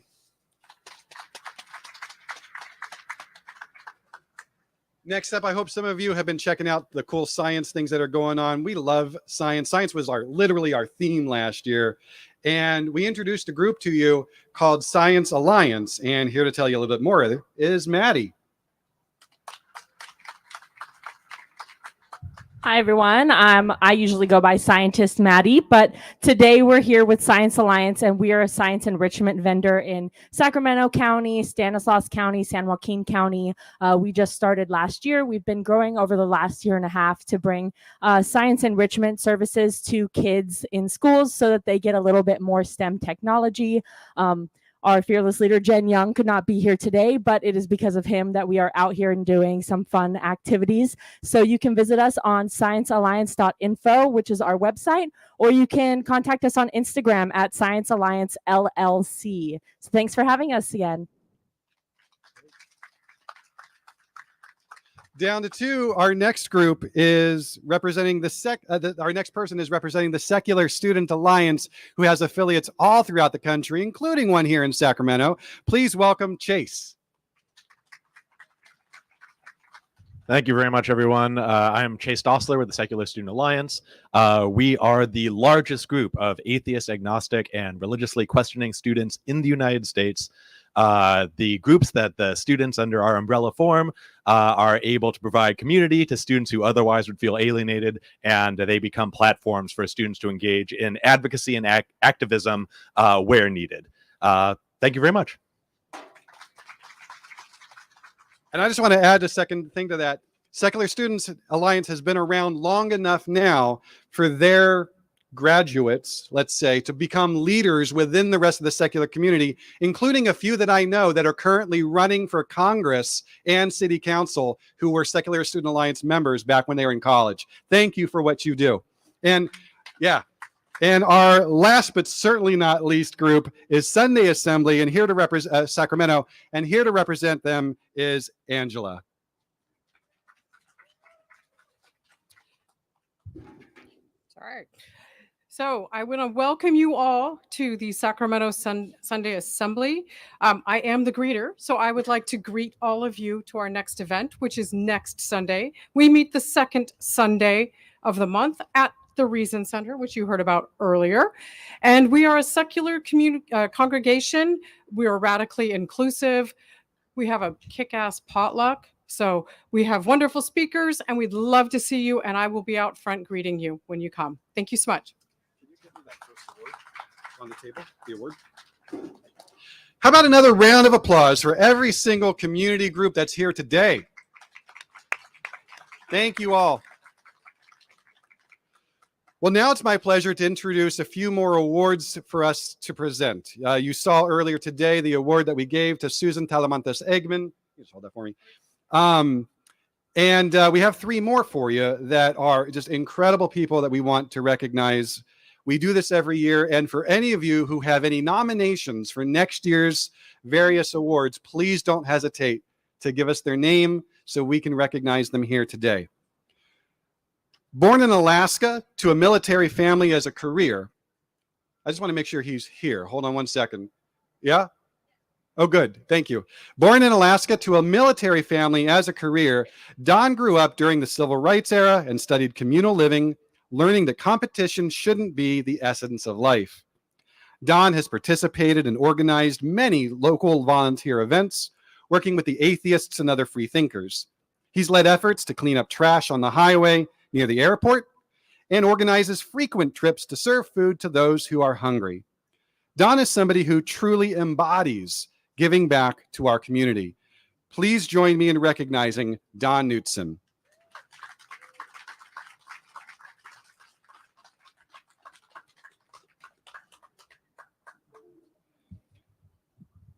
The award says California Freethought Day presents this award to Don Knutson for selflessly dedicating his time to improving our planet, including serving on several local boards, providing meals to those less fortunate, and facilitating highway cleanup for over 20 years at California Freethought Day. Don, thank you so much.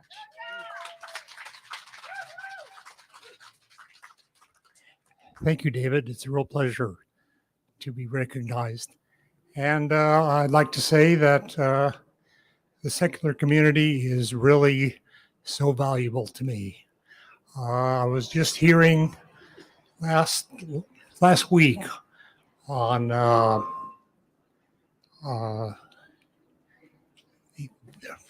Dear Abby. She apparently a reader had asked, he planned on going to heaven, and so he wanted to know if his pet was going with him. And so Abby consulted with 3 pastors, and they agreed that yes, if he loved his pet, that it would go with him to heaven. No scientific elements were introduced to this. It's just what's convenient. And that's what we have with religion today.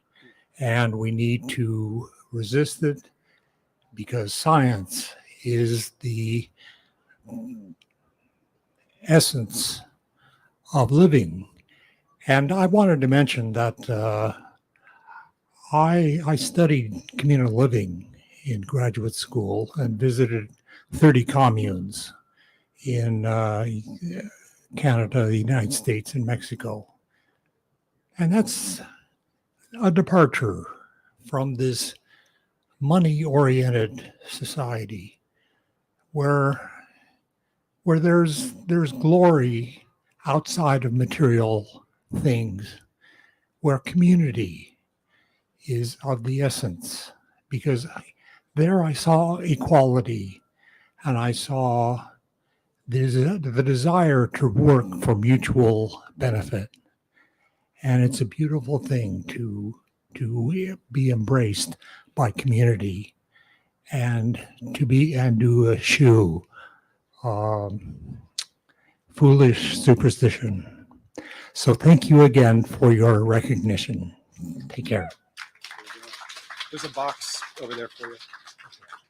Don, thank you so much. Our next recipient has organized with Sunday Assembly since 2014 and is the treasurer and board member for both Sunday Assembly San Diego and Sunday Assembly USA. She is somebody so humble, despite me asking her for a biography to help me tell everyone about her, she left it at that and reminded me that she is one of many cogs among her volunteers. But despite that, her peers at Sunday Assembly recognized her work and dedication. And so now we recognize her. From San Diego, I give you Laura Haywood.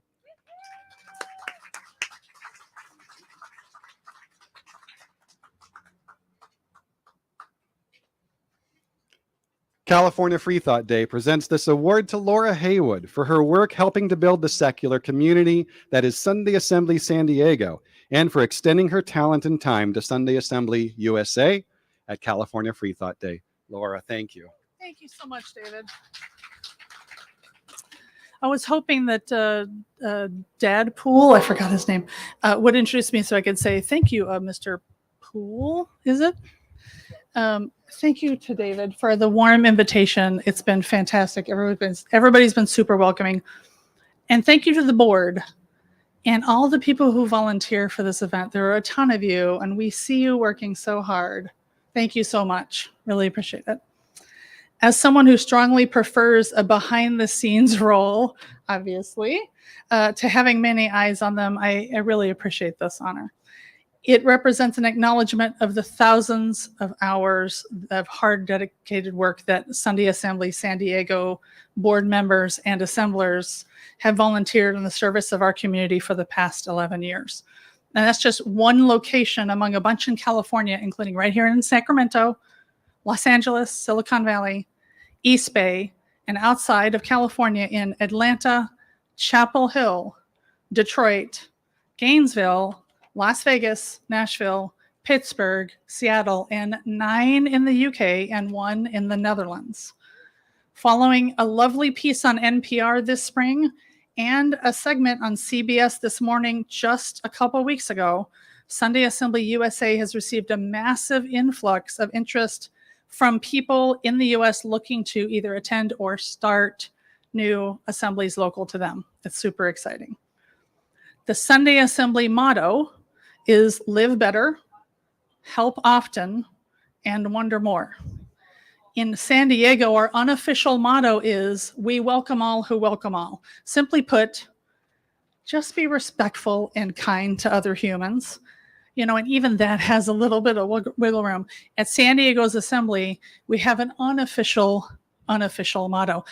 And the motto is so unofficial that our own board doesn't know about it. So in the immortal words of Will Wheaton, don't be a dick.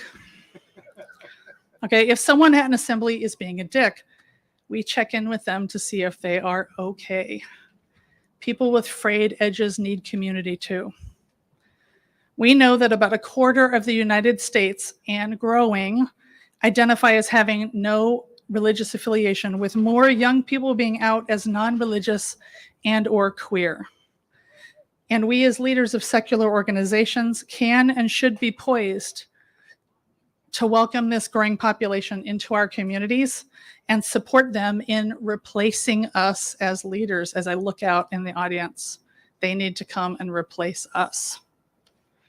To that end, the many dedicated and ethical volunteers at Sunday assemblies around the world work very hard to create spaces that are safe for all people. Spaces where believers and non-believers, people with mobility issues, people recovering from religious trauma can thrive and find community and celebrate this one life that we know that we have together. Thank you so much. Thank you. Thanks. I appreciate that. There's a box for it. Okay, thanks. Laura, thank you so much. And thank you, Nick. Our final awardee for the afternoon has been the Executive Director for Center for Inquiry West in Los Angeles since 1999. He's written for both Skeptical Inquiry and Free Inquiry magazines and is the founder and chair of CFI's Inquiry Investigations Group, the country's premier paranormal investigation team. He's the host of the podcasts Point of Inquiry and Skeptilab and writes for 2 CFI blogs, including Hollywood Reality Check. He's appeared on The Battle of the Psychics, Dr. Phil, Freak Show, Penn and Teller's Bullshit, and The Oprah Winfrey Show, and so many more. We don't give away Lifetime Achievement Awards very often. So please stand and join me in recognition of James Underdown.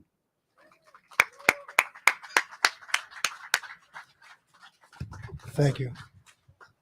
Oh, absolutely. And this says California Freethought Day presents this Lifetime Achievement Award to James Underdown for serving the Center for Inquiry West for 25 years while advancing the public's awareness of humanism, critical thinking, and pseudoscience while demonstrating secular values at California Freethought Day. Thank you. Thank you, and thank all of you. Thanks, David. I mean, you're the whole California Freethought Day team is great. You guys have been doing great work for a lot of years up here, and we're proud to have you as our cohorts to the north. I just want to talk for a minute, and I don't really want to talk about myself. I want to talk about us, because this is about us, not me. I happened to be at the Tower of London recently, and it reminded me of the power and the ruthlessness of religion over the centuries. And it also reminded me that probably everybody here a few centuries ago would have been arrested, imprisoned, or tortured for what you people believe today. Churches in the past, of course, you all know this, cozied up to kings, they've cozied up to dictators, they've justified slavery, they've fought scientific discovery and progress tooth and nail. They still do. But the good news is human condition has changed for the better over time. It may not feel like it if you watch Fox News. You might feel like things are getting worse, but we live longer, easier, happier, healthier lives than ever before in human history. That's demonstrably the case. And we secular people and those unaffiliated with a religion, the nuns, whatever you want to call us, are on a many-decade rise in our culture. And science is adding to our knowledge of the universe at a blistering pace.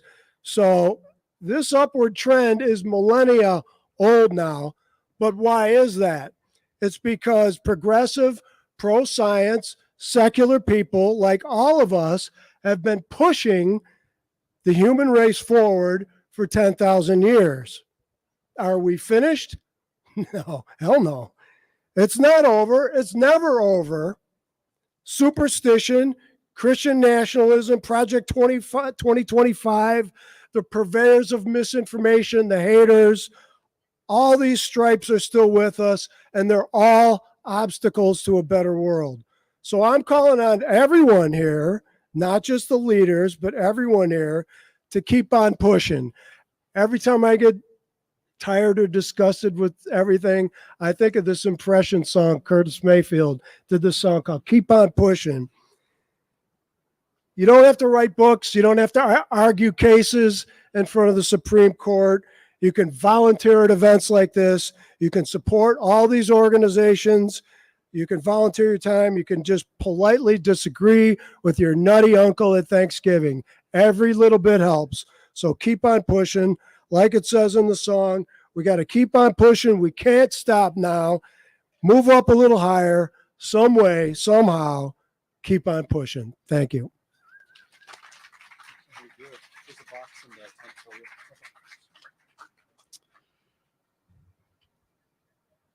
All right. Thank you all so much, all of our awardees.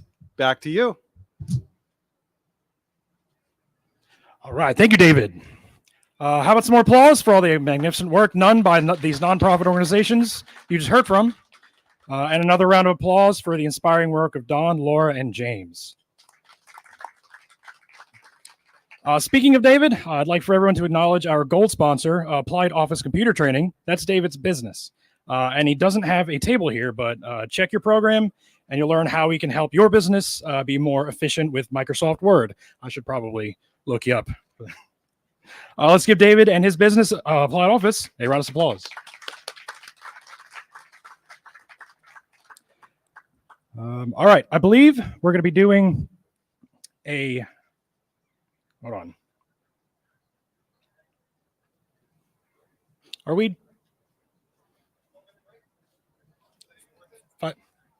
Is it?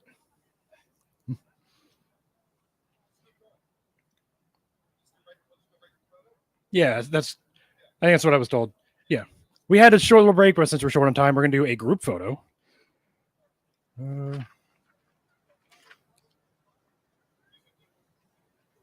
Wait, there's some sponsors I'm supposed to thank first.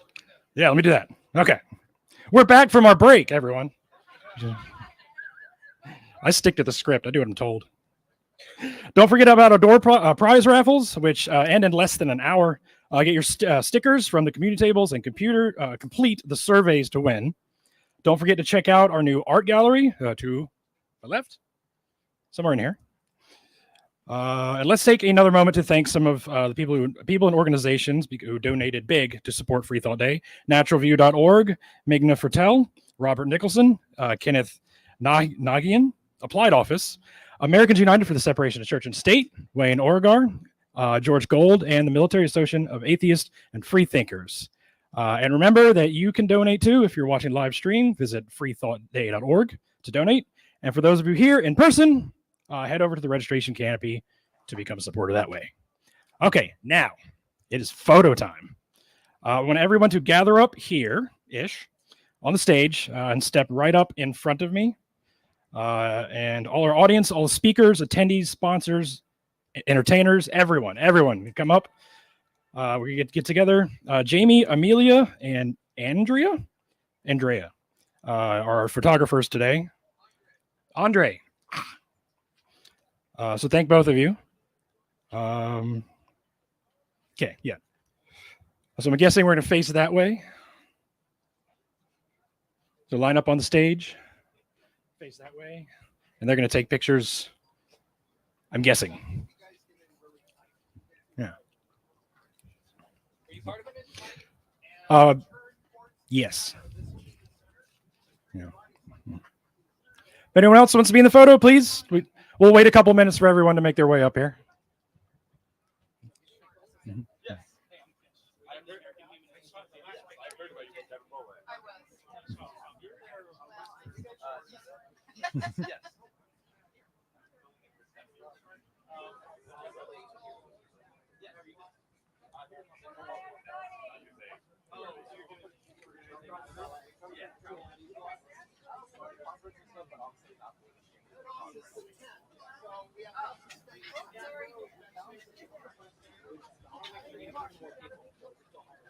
Now, as we're waiting for everyone to assemble, how about a shout out to the groups that are represented here today: Sunday Assembly, Atheists and Other Free Thinkers, North Cal Skeptics, the Black Humanists and Nonbelievers of Sacramento, Freedom from Religion Foundation, Scranton Area Atheists and Free Thinkers, Atheist Community of San Jose and the Outer Bay Area, those who served in the U.S. military, and students and alumni for the Secular Student Alliance.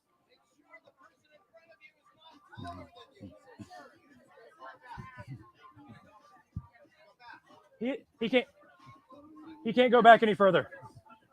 He has to get on a knee. I guess. Yeah, you are taller.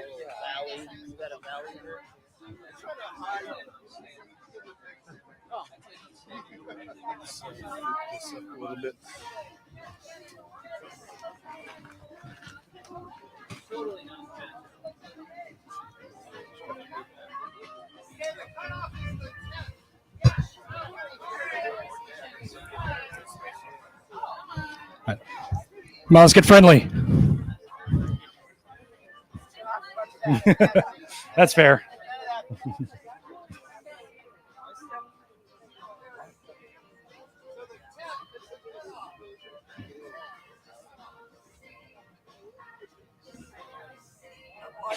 Oh, you're good.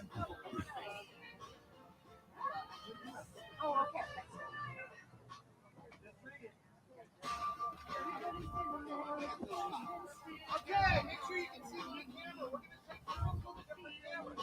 Gentlemen in the back, I can barely see you behind the sign. Here we go. Look up at the camera. This is the first round. Here we go. 1, 2, and I'm going to do one more. A little bit up. Fast with the tiptoes in the back, and we're through with that shot. Next ball.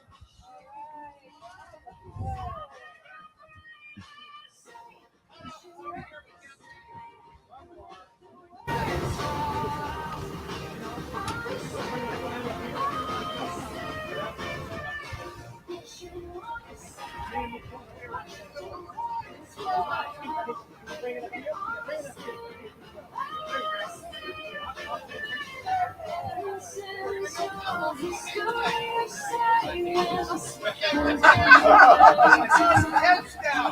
Everybody look at the left. Here we go. Have a great 1, 2, 3. And now I'm going to do a love shot. Make sure you look the best. Done! All right. Now let's do a silly one. Kidding.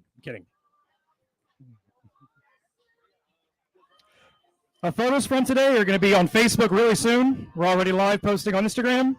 One more time for today's photographers, Jamie, Amelia, and Andrea. Andre, again. Plus last night's photographer, Marie Bain. And have you been taking photos today? Share them with everyone using hashtag #FreeThoughtDay. All right, can you believe we're 3/4 of the way done with the day? But there's still so much more to enjoy. Let's thank a few more sponsors: American Humanist Association, Atheists and Other Freethinkers, Camp Omni, Reason Center, Stockton Area Atheists and Freethinkers, the Brights Net, Center for Inquiry West, Greater Sacramento Chapter of Freedom from Religion Foundation, Healthcare for All California, and Assembly from Religious Sacramento. In just a bit, we're going to give away door prizes, revealing the newest inductees to the Free Thinking Gallery and hearing from our final speakers. Now let me introduce to you an incredible advocate for the separation of church and state, Bob Boston. Rob has been an American atheist for 37 years. They're a national organization that does incredible advocacy work in the secular spaces for people of all faiths and atheism alike. He's written multiple books about religion in the United States and the rise of Christian nationalism. Just recently, he was in the incredible documentary, God and Country, and he's the chief writer of the blog Wall of Separation. Please welcome from Washington, D.C., Rob Boston. Thank you. Good afternoon. Can you all hear me? Okay, good, because we're going to begin with a reading from the book of Psalms. Psalm 118:24 tells us, "This is the day the Lord has made. Let us rejoice and be glad in it." Now, I'm going to alter that a little bit. This is the day that we have made. We freethinkers, atheists, agnostics, and others. And it is so exciting to look out here and see the energy, the activism. And yes, we should rejoice and be glad. We made this day because we had to. So much of what we care about is under attack. Let me fill you in on something. Christian nationalists want to replace our democracy with a theocracy. People are sometimes shocked when I say that. My reply is to say that Christian nationalists are not trying to hide what they want to do. In fact, they told us all about it in a 900-page book they call Project 2025. Project 2025 is quite clear about the America it wants to create. It's an America where separation of church and state is a memory. It is an America where LGBTQ+ rights have been demolished. It is an America where our secular public schools have either been Christianized or replaced with a network of taxpayer-funded private religious schools through voucher plans. It is an America where the shelves of our public libraries have been stripped of all material that offends Christian nationalists. It is an America where there are no more reproductive rights and fascistic abortion surveillance teams roam the land, seeking to arrest anyone who's had an abortion or has helped another get one. Christian nationalists are telling us what they want to do. Project 2025 is their vision for a new America, an America much different from the one we know now. It is an America where those in power use their narrow fundamentalist Christian beliefs to run your life. It is an America where religious freedom and separation of church and state are a myth. And yes, it is an America that is a theocracy, not a democracy. We are not fated to live in this America. We can stop it. But to learn how to do that, we first must understand what Project 2025 is and what it would do. So let me talk a little bit about that. Project 2025 would destroy public education. It calls for abolishing the U.S. Department of Education and diverting as much money as possible into the coffers of private schools through vouchers. Since the majority of private schools in America are religious, this means your tax money will be subsidizing religious education, Christian fundamentalist academies that teach things like creationism and fake history. The project also calls for restricting the education department's ability to protect students who are LGBTQ+. Project 2025 would undermine public and school libraries and instill censorship. It seeks to purge public and school libraries of any material that Christian nationalists dislike. Books that explore LGBTQ+ themes or contains characters like that are deemed pornography, even though they in no way meet the legal standard of obscenity. Project 2025 goes so far as to call for applying criminal sanctions against librarians who handle this material and forcing them to register as sex offenders. Project 2025 would make abortion illegal and curtail reproductive health care.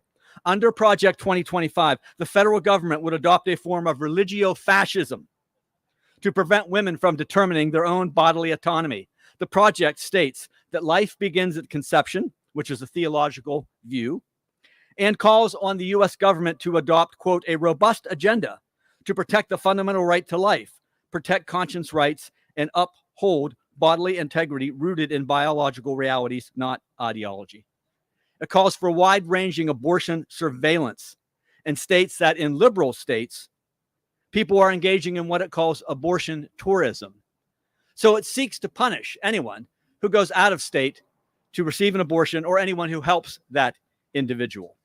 They could be subject to arrest and imprisonment. The project also calls for the FDA to restrict access to certain drugs, such as mifepristone, which we know are useful in various healthcare related instances. So let's be clear about this. Project 2025's backers not only have a goal for the beginning of life, but the end of life too.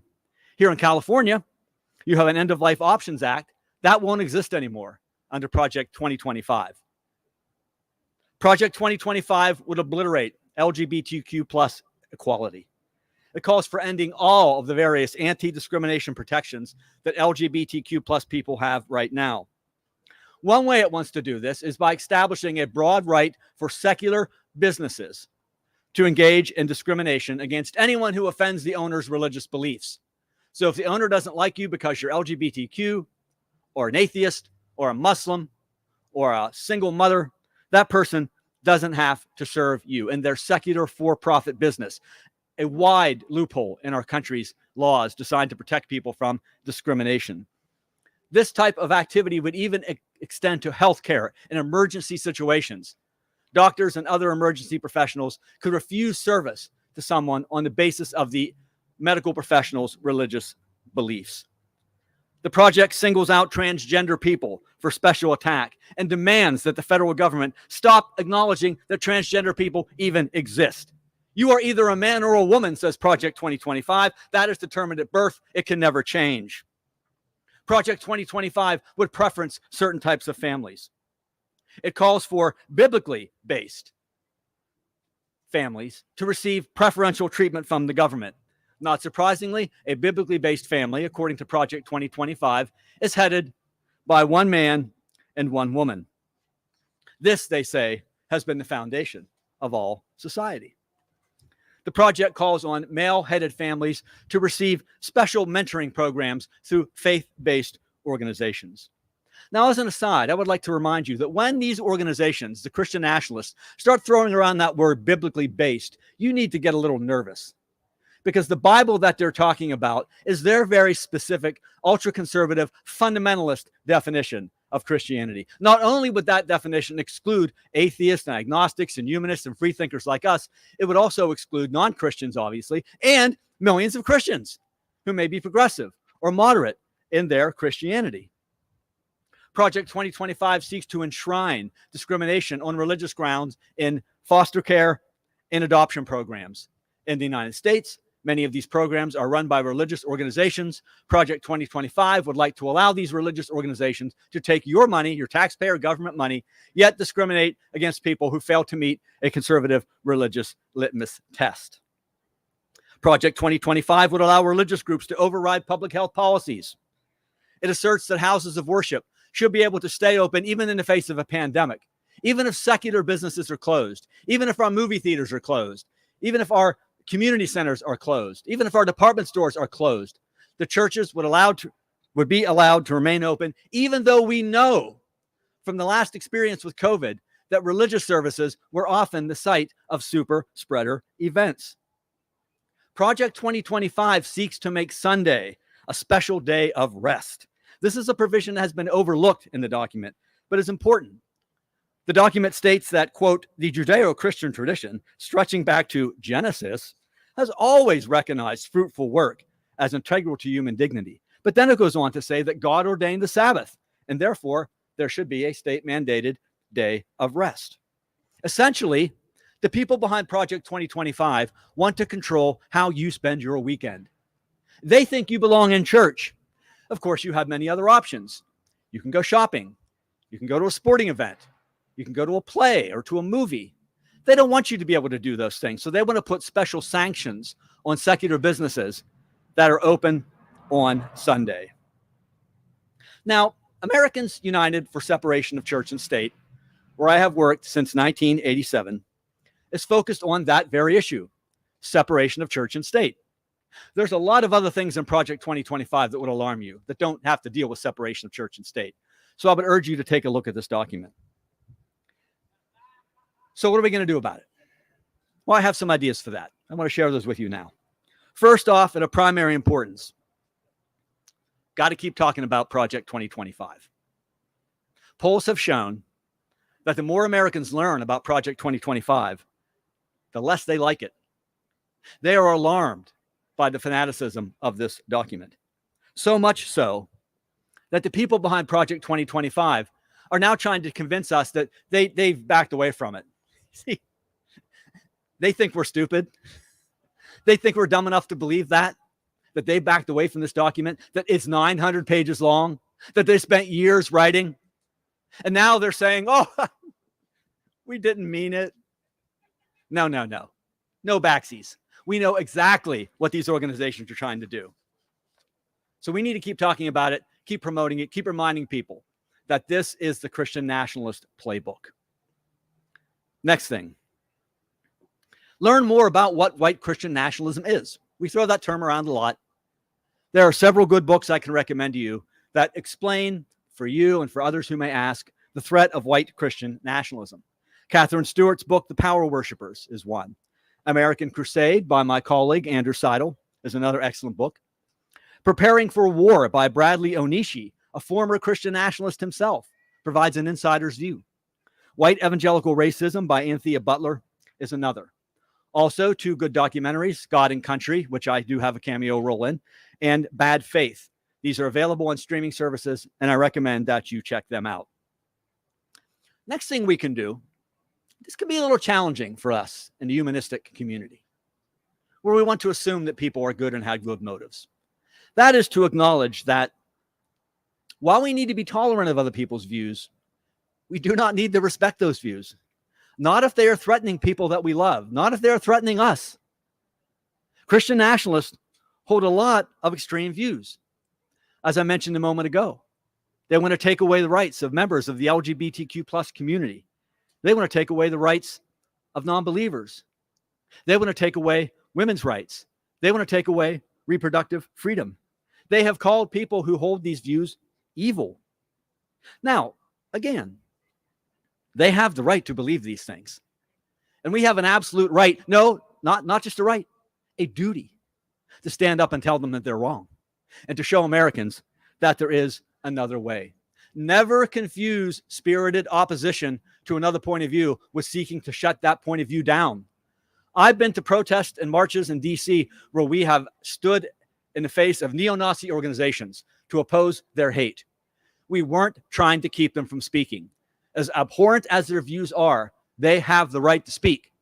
We want people to see that we find their views repulsive and that there is another way of thinking. That's why we're there for the protests. That's why we're there to speak out. That's why you should be there. We need to keep reaching out to people who may be reachable, may be able to leave Christian nationalism. Now, this is challenging, I will admit, but I have known people who have left Christian nationalism. I mentioned a moment ago Bradley Onishi, who wrote the book Preparing for War. He was a youth minister. He had fallen down the rabbit hole of Christian nationalism. Well, now he goes around the country and he warns people about the threat of Christian nationalism. I have a friend named Rob Schenck. Rob Schenck was for many years involved in Christian nationalism. He's an evangelical minister. He protested at abortion clinics. He attacked LGBTQ plus people. He demanded that the 10 Commandments be placed at the seat of government. Rob and I used to spar on Fox News. Well, a few years ago, Rob started to reconsider some of his opinions after another tragic school shooting and started to wonder, does God really want everybody to have access to an assault weapon? And from there, dominoes started falling. And all the tenets of Christian nationalism for Rob were under scrutiny and they fell away. Rob is still a Christian. Rob is still an evangelical. Rob is still a believer. But now Rob goes to churches and tells people about the threat of white Christian nationalism. Now, I'm not going to say that everybody is reachable. I wish I had a magic formula for you, for your relatives that are caught up in this world. I don't know. All I can say is gently, lovingly, but firmly challenge some of these views. You may plant that seed of doubt that in the case of Bradley Onishi and Rob Schenck blossoms into something that leads them out of Christian nationalism. The next thing we can do is remember, embrace, lift up, and honor the victims of Christian nationalism. For many years in my career at Americans United, I infiltrated the meetings of Christian nationalist organizations. I sat among them. I talked to them. I listened to the speeches that were being given from the stage. I kept notes. I would write things. And I studied these people from the inside. One of the things that was amazing to me was how often people talked very proudly about the idea that they weren't talking to their children anymore. If a child happened to be a lesbian, non-binary, gay man, whatever, they had cut those people off. And they talked about this very proudly, that they were doing this. The transgender children they had excluded. This is the opposite of family values, obviously, yet this is what they did. The people who have been left behind by Christian nationalism, the people who have been excluded, to people who have been told they are not wanted, we need to bring them into our community. We need to embrace them. We need to let them know that they are loved, valued, and honored. We cannot replace the family bonds that have been frayed in that situation, but we can certainly let those individuals know that there is another type of community for them, found in places like this. We can show up and we can show support. This is a no-brainer.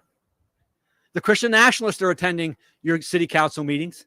The Christian nationalists are attending the meetings of your county government. The Christian nationalists are there when the library board is meeting. Where are you? When people show up and present our perspective, it helps. Some of you may be familiar with a book that's been on the New York Times bestsellers list by Amanda Jones called That Librarian. Amanda was a school librarian in a small town in Louisiana. And when the Christian nationalists, Moms for Liberty and the other groups, came after the public library in her town, she stood up. She had allies. People were helping her. But then things got kind of ugly and some people were threatened. And so some of her allies pulled back. Now, I understand. It is scary to receive a death threat. I've had them. I know that. But there are ways to deal with that, to deal with death threats that don't involve you disengaging. Because when you disengage, that's just what the Christian nationalists want. Next thing we can do is understand the long-term nature of our work. It is frustrating to see us go backwards, believe me. When the court overturned Roe v. Wade, when the court began eroding the church-state separation precedents, very frustrated. I mean, I've worked in this field for 37 years. And to see all that I had worked for obliterated by a Christian nationalist-inspired Supreme Court was very painful. But then I remembered that anybody who works to protect fundamental human rights must recognize the long-term nature of that struggle. Inevitably, there are peaks and valleys, times of victory, times of loss. I don't feel that my work has been in vain because I know that the separation of church and state will be fully restored to us at some point. I'm not saying that I will live long enough to see it, but it will happen. And if the people who make that happen can use some of the work I've done in the past 37 years, so much the better. Now, you might wonder, well, why are you saying it's going to come back? Why are we going to have the separation of church and state again? And the answer is simple. We have to. We have to. Nothing else can replace it. The America that the Christian nationalists want to foist on us doesn't work for most of us. Theirs is an America, a privilege for themselves and lost rights and second-class citizenship for everybody else. At a time when the number of self-professed Christians in America has dropped to 65%, and the number of people who say that their religion is none keeps creeping up, what Christian nationalists offer us is out of sync with the America we are, and certainly the America we are to be. It will not stand. And I'm not ashamed to say that I'm working to undermine the foundation of the America the Christian nationalists want to build. I'm proud to say that I stand for democracy over theocracy. And I want to be clear, it is no burden to do this work. It is an honor. It is a privilege. We often hear the Christian nationalists talk about traditional values. Well, I have a newsflash for them. We hold the traditional values. We're the ones fighting for the real American values. And what are those values? Secular government is outlined in our Constitution. Religious freedom for everybody, which includes the right to be a non-believer. Bodily self-autonomy.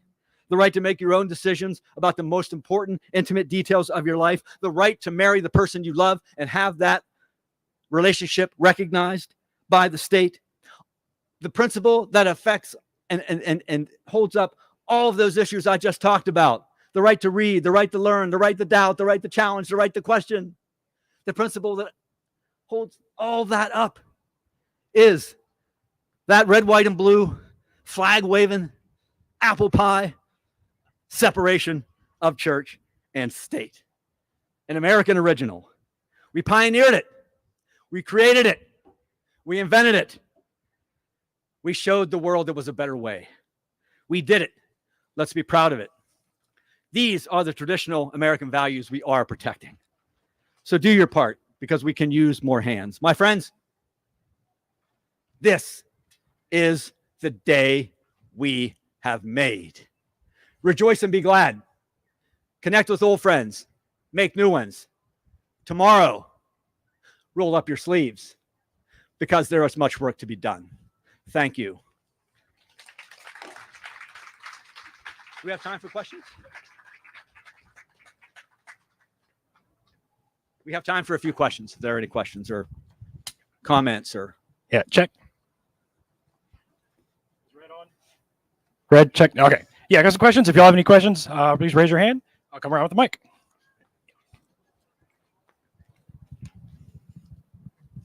Hi, thank you so much for coming out. You read a book like The Power Worshippers, and you see a history of our opponents carefully building political structures, building alliances with groups that have initially what seem to be separate interests but are woven together in order to pursue a bigger agenda. Is there a similar effort to build these sorts of alliances, this kind of network of supporters on the side of church-state separation? I hope that there is. I hope there's one being created. I have to admit, the other side, the Christian nationalists, they outfoxed us. First of all, they played the long game. You know, when Roe v. Wade came down in 1973, they didn't like it, and they just kept attacking it. Passing laws in the states, those laws would get overturned. They'd come right back with another one after, until eventually they got it overturned. They play the long game. They also, as you point out, make alliances across the conservative movement with the understanding, and this is where I think sometimes we in the progressive community can fall down. You don't get 100% of what you want, but you know what? Getting 85% of what you want is a hell of a lot better than 0 of what you want. And they know that. We have a lot of work to do. We got a lot of catching up to do. No doubt about that. But we can do it. Right. Anyone else? Did you have one? I thought I saw a hand somewhere. The gentleman over there.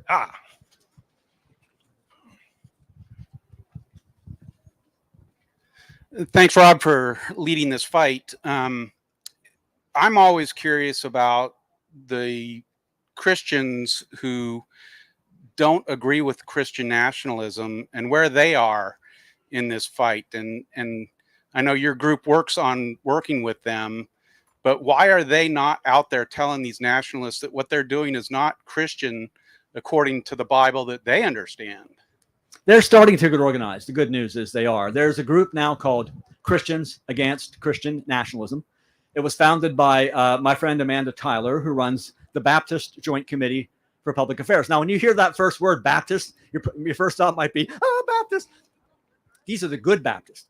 These are the Baptists who hold to the traditional Baptist view of separation of church and state, which was the historic view of the Baptist church. So they're forming these organizations. They're working out the clergy. We're trying to do some of that too. But again, we're playing catch up. We just got to keep at it. All right, I think that's time for one more. Thanks for your talk, Rob. So you're talking in terms of what's going on here in the U.S. with regard to this, but is there, if you look at what's going on worldwide in other countries, where you have things that are probably a lot worse in some other countries with regard to the religious stuff that's going on, are there things similar in other countries going on to build this wall of separation between government and religion? Yes. First of all, to acknowledge what you just said, religious nationalism is a worldwide problem right now. Some of you might have read about the Hindu nationalists who are in power in India, and the rhetoric that they use is extremely similar to the Christian fundamentalists in this country. And there are other forms of extreme nationalism out there around the world. As far as movements to kind of push back, yes, they're out there. They do exist. In some countries, they are more viable than others. For instance, in a really hardline fundamentalist Islamic theocracy like Iran or Saudi Arabia, it can be illegal to advocate for these types of ideas. It can be illegal to advocate for freedom of thought. It can be illegal to be an atheist. So the folks who have that point of view, not surprisingly, tend to keep a low profile. We do what we can to help these movements. We are a domestic church-state organization. Our resources are limited. So obviously the United States is going to be our first priority. But I have traveled to some other countries. I've tried to help get those movements started. It is important. I'll say one more thing about this. And this is just, I'm not a sociologist. I'm not a scientist. But I have wondered if the drift toward authoritarian strongmen that we're seeing in so many countries right now and extreme nationalist parties isn't caused by the understanding that we may be seeing the beginnings of the demise of our planet. Existentially, that is an extremely difficult thing to come to grips with. And for some people, the answer is denial and authoritarian structures that tell them, oh, it's okay. You don't need to worry. We got it all under control. That alarms me because that means basically any country is susceptible. But we are seeing right now that, well, all countries are susceptible.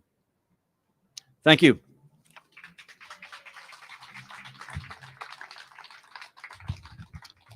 All right. Thank you, Rob Boston from Americans United. Everyone be sure to visit his table today.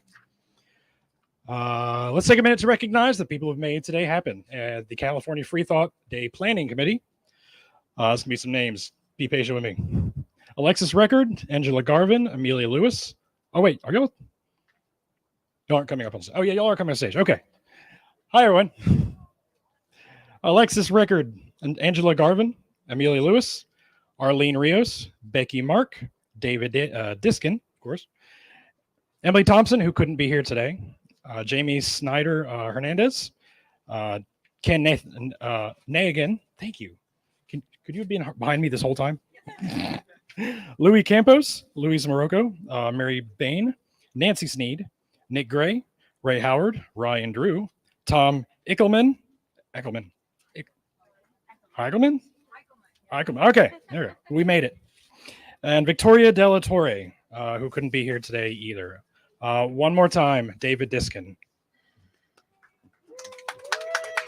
Like I said earlier, I could not at all do this without the people behind me and all of the amazing volunteers. If you are interested in joining our committee and making next year's event even more powerful and more amazing and more rewarding, please get in touch with me or any of us so that we can tell you all about our meetings and how much fun we have throughout the year.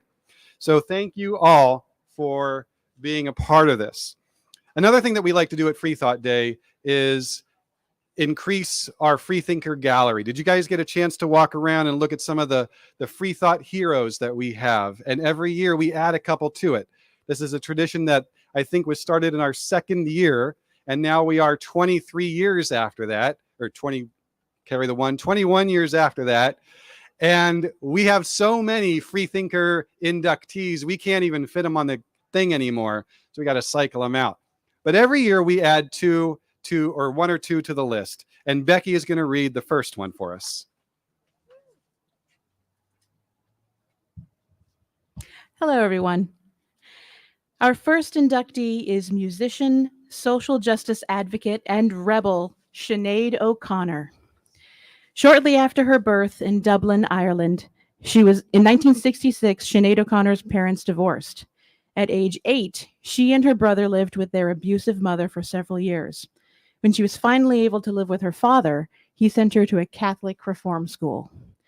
Though she hated the school, one of the nuns supported her interest in music. At age 18, she signed with Ensign Records, and in 1987, she released a critically acclaimed album, The Lion and the Cobra. 3 years later, her second album, I Do Not Want What I Haven't Got, included the biggest hit of her career, Nothing Compares to You. O'Connor resisted the efforts of the music industry to turn her into a pop princess by shaving her head and affecting a punk rock persona.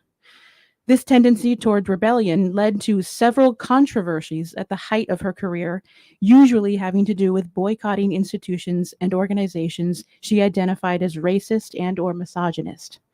Her most infamous incident occurred when she appeared as the musical guest on Saturday Night Live in 1992. After one of her performances, she tore up a photo of Pope John Paul II, shouting, "Fight the real enemy," in protest of the Catholic Church's long-standing history of child abuse. The act inspired a fierce backlash across the entertainment industry, significantly impacting her mainstream music career. But O'Connor did not regret her choice and embraced the fact that she had become more famous for her role as protester than for her role as a musician. She said, "I feel that having a #1 record derailed my career, and my tearing the photo put me on the right track." She continued to make music for the next few decades, releasing several albums and participating in many charity collaborations with other artists. Yet tragically, her career never recovered. She also battled mental health issues and consistent fibromyalgia. O'Connor identified as Christian for most of her life, but had the tenacity to sharply criticize hypocrisy. She said, "All religions, but certainly the Catholic Church, is really a house built on sand, and it's drowning in a sea of conditional love, and therefore it can't survive." She converted to Islam in 2018 and took the name Shuhada Sadakat, still performing under the name Sinead O'Connor. O'Connor shunned material gain in favor of the ability to use her platform to call out unjust power structures that were off limits to criticism at the time, and she paid the price for it. She spoke truth to power with a measure of courage and conviction that was ahead of her time. She said, "As artists, I believe our function is to express the feelings of the human race, to always speak the truth and never keep it hidden, even though we are operating in a world which does not like the sound of the truth." Throughout her career, she used her platform to challenge societal norms and advocate for the marginalized, often sparking conversations on mental health, child abuse, and women's rights. Her bold actions underscored her commitment to truth and justice, leaving a lasting impact on both the music industry and social advocacy. O'Connor's legacy is a testament to the power of combining art with activism, inspiring generations to speak out and act against injustice. Today, we are honored to induct her into our Freethinker Gallery.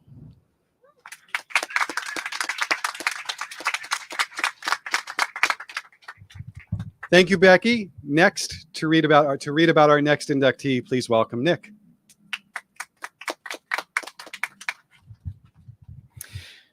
Our second inductee, author, professor, and humanist, Isaac Asimov. After Isaac Asimov's family immigrated from Petrovichi, Russia, to the United States in 1923, he taught himself to read. Newsstands provided reading material, including science fiction, which fascinated him. He haunted the Brooklyn Public Library, and by age 12, he was writing stories for his friends. It was, quote, like reading a book that I hadn't written, he recalled. What would happen to the characters? In my wildest dreams, it never occurred to me that anything I wrote would ever be published. His Orthodox Jewish parents did not force religion on young Isaac. At age 18, he studied zoology at Columbia University in Brooklyn, switching to chemistry when he objected to dissecting an alley cat. He completed his Master of Arts degree in chemistry in 1941 and earned a PhD in chemistry in 1948. He came to call himself an atheist, then a humanist. He opposed the Vietnam War in the 1960s, embraced environmentalism, and supported the Democratic Party and feminism, but he eschewed exclusionary societies, leaving Mensa after he found its members arrogant. He sent his first story to Astounding Science Fiction at age 18. It was rejected, but that encouraged him to keep writing. His first story was printed in 1939. Soon, Asimov became famous for stories like Nightfall, the I, Robot stories, and the Foundation novels. Oddly, the author who described space flight in his novels had crippling acrophobia. His fear of flying greatly limited his travel, but he continued to impress the public with his highly entertaining speeches, humor, and approachability. Quote, "If my doctor told me I had only 6 minutes to live, I wouldn't brood. I'd type a little faster. And I write for the same reason I breathe, because if I didn't, I would die." The modern polymath wrote about Shakespeare, Sherlock Holmes, the Bible, American history, world history, mystery, mathematics, chemistry, astronomy, and other sciences. Asimov had books in every Dewey Decimal category except Category 100, philosophy and psychology. In 1971, he even wrote some pseudo-pornography with the sensuous, dirty old man. Quote, "The saddest aspect of my life right now is that science gathers knowledge faster than society gathers wisdom." Well, I'm going to pause there and let that ruminate for just a moment. In fact, I'm going to reread it. Quote, "The saddest aspect of life right now is that science gathers knowledge faster than society gathers wisdom." He was awarded Hugo Awards, Nebula Awards, Locus Awards, and the SFWA Grand Master, and many others. He also signed the Humanist Manifesto and helped found the Committee for the Scientific Investigation of Claims of the Paranormal. Through his leadership in life, Asimov was a prominent advocate for humanism. He helped popularize secular humanism and made humanist ideals more accessible to the public through his extensive body of work. As a result, he was recognized by the American Humanist Association as the Humanist of the Year in 1984, and he served as their president from 1985 until his death in 1992. Quote, "We owe it to ourselves as respectable human beings, as thinking human beings, to do what we can to make humanity rational. And having done this, or having tried to do this, we can respect ourselves. And we are thankful for every word that Asimov has given us as he joins our Freethinker Gallery."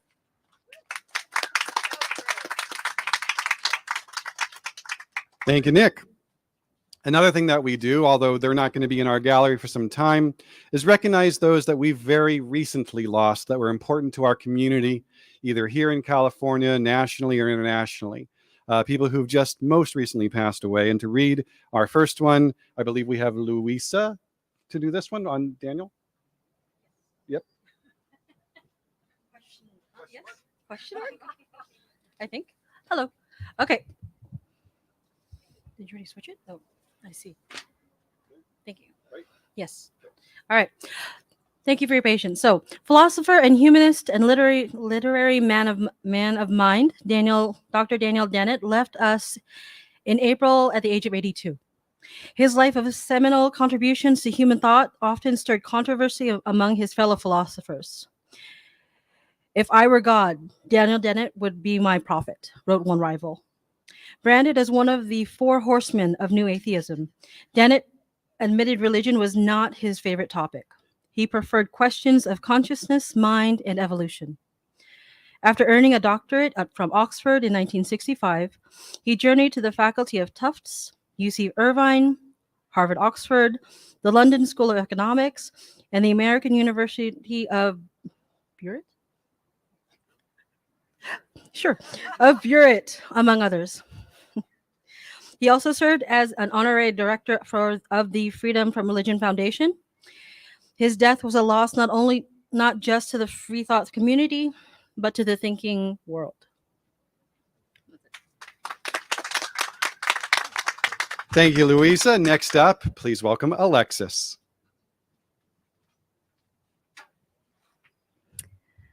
All right, this one's a little personal to me. Claudia Pierce was a volunteer on the board of Sunday Assembly San Diego and a friend. After being diagnosed with brain tumors, she was determined to finish her book with co-author Philip Clayton, Science and the Sacred, Beyond the Gods in Our Image. She passed away just after her 70th birthday during a planned celebration with close friends and family, where she took an end-of-life medication thanks to California's Death with Dignity law. Claudia was an engineering wizard who helped pioneer barcode scanning. Thanks, Claudia. She helped micro businesses in the Dominican Republic. She taught at San Diego State. She interviewed folks on NPR. It says for NPR, but they were the NPR people. And she was the recipient of an award for GLAAD. And aside, as an atheist, she really worked and advocated for interfaith relations for all religions and none. And her work with Islamic students landed her on Homeland Security's bugged phone list. Personally, I'll remember her for planning our secular winter solstice, its annual celebration for Sunday Assembly San Diego. Her helpfulness, her cheerfulness, her amazing intellect. She will be missed. Thank you, Alexis. And next is Tom.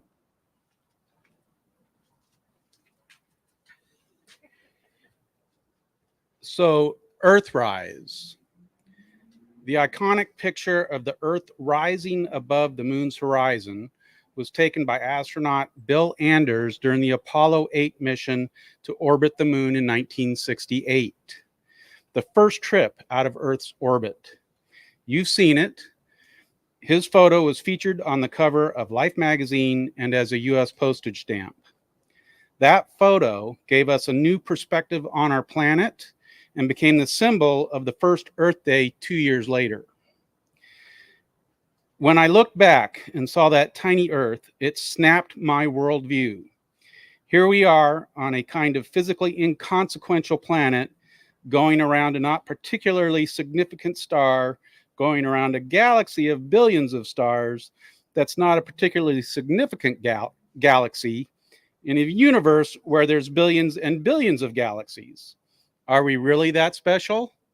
I don't think so. Bill's life ended on June 7th, 2024, when his plane crashed into Puget Sound, but his photograph of Earth changed his life and all of our lives.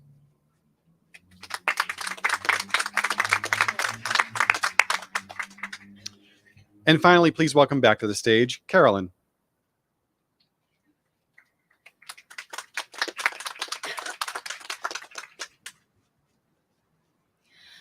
I was honored to get to know Mark Edward in the past few years. As a mentalist, he entertained thousands and taught us all that magic is a creation of a talented illusionist and the receptive brains of their audience. As a skeptic, Mark coined the term grief vampire to describe so-called psychics who prey on vulnerable people. He exposed the tricks they use to deceive their victims. And as a person, Mark was friendly and fun to be around. He loved cats, so you know he was a good person. And he openly adored his partner, Susan Gerbic. As Susan would say, long live Mark Edward.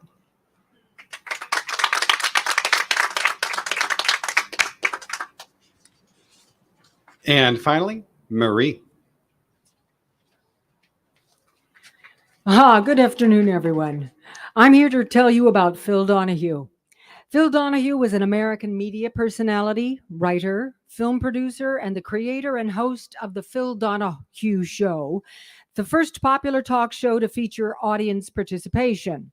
The show ran for 29 years on national television. Donahue's shows often focused on important but divisive topics, including abortion, consumer protection, civil rights, and war. He was one of the most influential talk show hosts and was often referred to as the king of daytime talk. Donahue was nominated for 20 Daytime Emmy Awards and won 8 for Outstanding Talk Show Host. He also received a Peabody, the Maggie Award, which is the highest honor from the Planned Parenthood Federation, and the Presidential Medal of Freedom by President Joe Biden. Donahue died this year at age 88.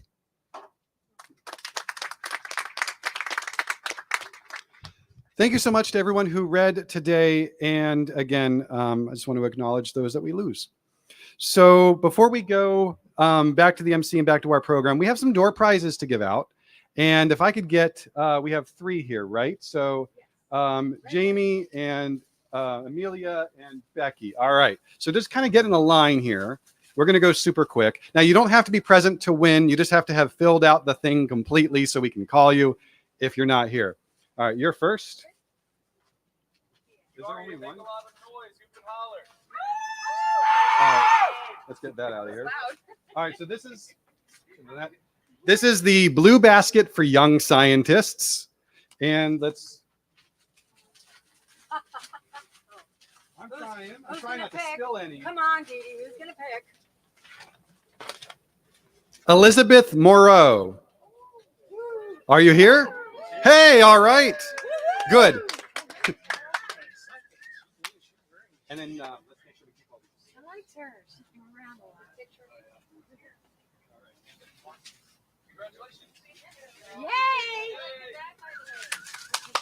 All right, which basket is this, Jamie? This is the red basket for book lovers. The red basket for book lovers.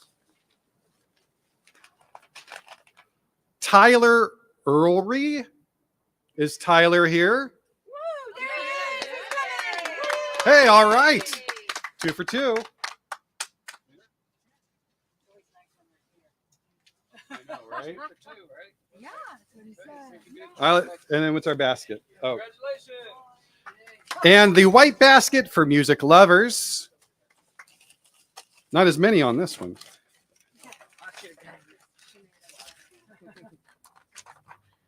Paul M. Tompkins. Paul Tompkins is our winner. Congratulations, Paul. We'll get this to you somewhere, somehow. And there you go. All right. Again, committee, thank you all so much. Another round of applause for these folks. Back to our MC.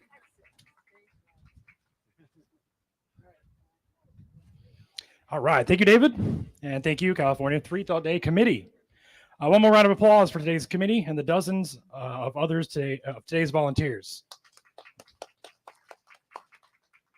And another round of applause for the individuals who are supporting us. Marshariki, well, right out of the gate, first one. Awesome start. Marsharishi, Lawson Cook, Nick Gray, Kimya Lambert, Benjamin Wade, Will Scharf, Susan McLean, Gerald Bachman, Chris Holdman, David Noella, Don Bradford, Douglas Wright, Lynn Dunn, Mary Beth Bradford, Nancy Sneed, and Thomas Stewart, plus everyone else listed in today's program, and those who donated after it was printed. Our friends, we are on our final 2 speakers. Jason enlisted in 1994, was deployed to Iraq with the Army's 1st Armored Division. Soon after that, he was in need for non-theist representation in our military, and founded the Military Association of America of Atheists and Freethinkers. He served not just our country, but on the board of the Secular Coalition of America, the Humanist Associations, and the Human Society, among others. And we're thrilled to have him here today. Please welcome Jason Torby.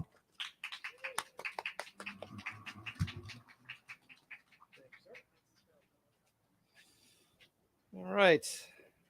Set myself up here.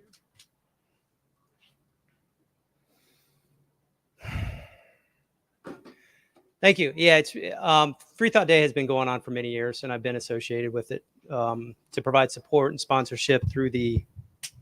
Is that better? Providing support and sponsorship to what's a really important activity. Freethought Day comes here in front of the Capitol to advocate for secular governance and for secular Americans, and this is really fundamentally important. And it's something that I do with the Military Association of Atheists and Freethinkers to help as well, specifically to those who serve in the military, and to bring attention to them, because what we can see a lot with this Christian nationalism is this implication, this incorrect claim that Christianity and military service and service to the nation are one and the same. And it's not true. And this is what we work towards, in giving you the visibility and the support as well, to understand there are atheists and foxholes, and that you can point to their service in order to undermine some of these false claims that Christian nationalists make. And I really appreciate the opportunity to be here. I want to recognize my wife, Krista, my friend Katie, also sitting there as well, who came with me today. So, and as well, I really got to speak into this. Got to lean in. Raise your hand if you're a veteran or serving in the military. Round of applause for those serving in. Again, because this is core messaging as well, to understand there is service to the nation from atheists and foxholes. And I've been doing this for a long time. I mean, activism, it's really great to follow Rob Boston as well. He's been on the circuit more as a professional. I'm certainly less here as well. And it's been starting again since I joined the military in 1994. That was like 20 years ago, 10 years ago. And my first day in the military, I had a Bible shoved in my face to make me Christian. I was asked what my religion was. I said atheist, and they put no preference. I faced prayers from all sides and had my own efforts to meet others actively suppressed. Church was part of the military program. Atheists and foxholes were considered a nuisance. I can say a lot has changed, but a lot hasn't changed as well. Over the years, there have been greater visibility on a concept called moral injury. This is the idea, particularly in war, that we see things that disturb us, that make us question who we are and what our values are. And as an American, as a West Point graduate, and as a veteran, I'm injured by what I see in our military. There is and has always been a coordinated top-down effort to push Christianity on our troops through the military officer corps in the form of the chaplaincy. Before I continue with these problems, I'd like to recognize the good intentions of the chaplaincy mission and good work of many chaplains and non-chaplain leaders. There is good news. I mean, the New Mexico VA chaplains had me speak to them to improve their outreach to atheists and foxholes. A chaplain at a hospital in Kuwait just reached out a few weeks ago for materials for her personnel. A few months ago, a chaplain at Peterson Air Force Base in Colorado near Denver asked for local humanist representatives, like you, to attend a religious community outreach program to better serve personnel on that installation. And we've taken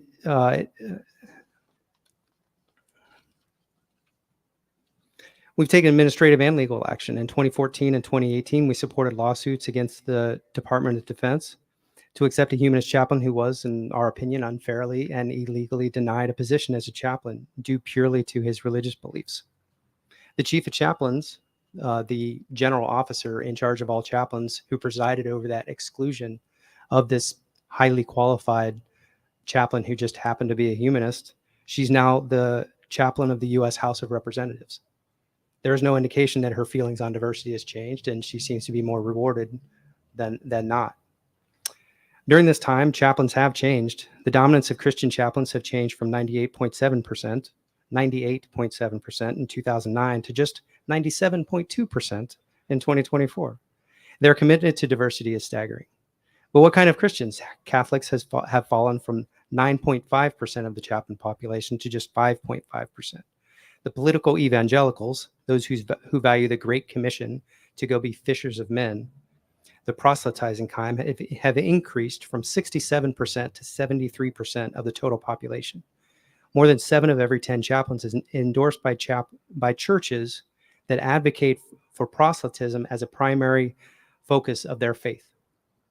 Despite this bias in our military, we have persevered. And today there is an out humanist chaplain in the U.S. military, one of that 2.8% non-Christian majority. Experience as a humanist leader and government chaplains, he's got experience as a humanist leader and as a government chaplain in his service. He's been accepting and supportive of his humanist beliefs, and his endorser is as well. But the military, unfortunately, I'm sorry to report, has put him under formal investigation, not because of his performance, purely because of his beliefs. And he can't get promoted. He can't have support provided. He has to just wait until this investigation is done. And we're trying to provide support to him, but I haven't told you where he is or what his name is because of these issues. If these things concern you, and I'm going to go into some additional support here, I want you to remind everyone that you have access to the Military Association of Atheists and Freethinkers at militaryatheist.org. We provide materials, and you have access to veterans in VA hospitals who need your support and your pressure to these chaplain leaders to understand that there are atheists and foxholes there and at these VA hospitals and installations who help.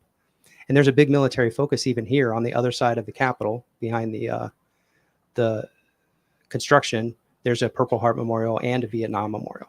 So these legislators have military support, and they need to know that those atheists and foxholes need to support it as well. And in your local area, we've got the Sacramento Enlisted Processing Station, where everybody goes in to be enlisted. That's at the corner of intersection of 80 and 50. Now, there's a number of military installations as well. Travis Air Force Base is between here and San Francisco, and the VA hospital is in Mather. So all of these installations have people who are in need, and I can tell you that the Chaplains Corps in the Veterans Administration, the Department of Defense, are not going to do that work. We need to come together as a community to reach out, and you can get that support through the militaryatheist.org.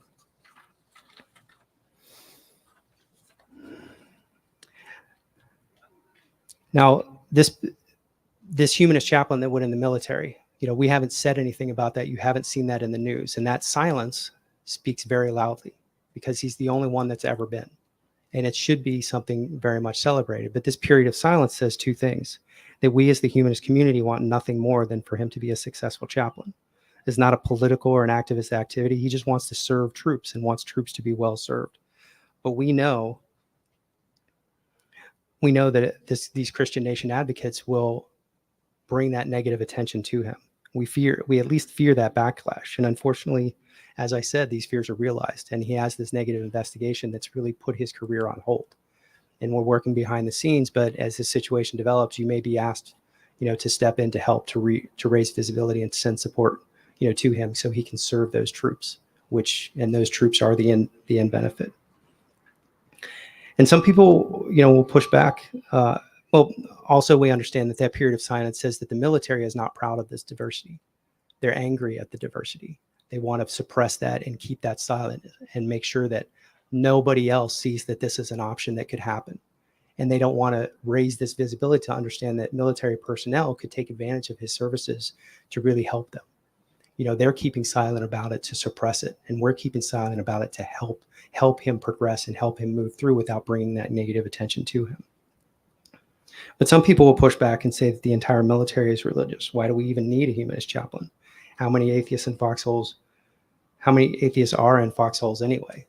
Well, Military Association of Atheists and Freethinkers uses the Freedom of Information Act to gather this information every 5 years, 2009, 2014, 2019, 2024. Just this year, we're pulling another piece of information to understand the religious preferences of people in the military and the diversity of the Chaplains Corps. We shouldn't have to do this. The Department of Defense should do it because they should care about the diversity. They only care about the Christian diversity, so we do it for them. Now, this is a provisional report. I'm going to get into some statistics here. You heard it here first. There'll be more published later if you want to dig into this, but this is hot off the presses. When a person joins the military, they're asked their religion. So we get these options on official records, and there are specifics like Lutheran Church Missouri Synod, Union of Messianic Jewish Congregations, and Dianic Wicca, as well as general categories like pagan, Christian, no denominational preference, Baptist churches, as well as for us, there are options of no religion, agnostic, atheist, and humanist. There are also a lot of uncertain options like no preference, unknown, none provided, and unclassified. Those don't mean atheist, they just don't mean anything. They mean that the military doesn't know and doesn't care because they didn't put down Christian. So 30% are put aside. So we don't, when we put this information together, I'll give you some numbers here. We don't split them up into like Catholic, Lutheran, Baptist, Jewish, other. It's not that kind of bias. We do. Did I lose this? Better? Okay. When we split this up, we have Catholic as a large significant population, the political Christians, which we call evangelistic Christians, and then general Christian, which aren't necessarily committed to this proselytizing political activity. Then we have theistic/spiritual, which is any believers that aren't Christian, because there are tiny percentage of the population. And then we have non-theist/humanists, which are people that we generally support, the atheists and foxholes. So the general Christian population, like not necessarily proselytizing, held at 33% of the population, which is the most common. Catholics have diminished from 20 to 17% over that 15-year period. And evangelistic Christians plummeted from 20% in 2009 to barely half of that, 11% in 2024. And remember, from a chaplain perspective, those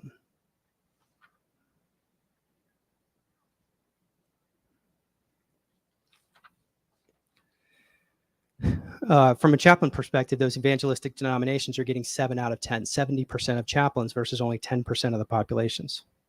Are chaplains serving our military personnel, or are they serving their own evangelical agenda? In the general population, Christians together have gone from 70% altogether, but Catholic general proselytizing from 70% to just 60%. Before we go into where that percentage went, that precipitous drop in these Christian believers, the uncertain population, again, is 30%. Unknown, none provided, things like that. This administrative unknown population is 30%. So that's really significant. But within the theistic and spiritual activity, this is Jewish, Hindu, Buddhist, Muslim, Wiccan, pagan, just the whole gamut. That's gone from 1% in 2009 to nearly 4% in 2004. Still 4%, but that's a 4x increase. It's a lot more previously than there were, a 3x increase.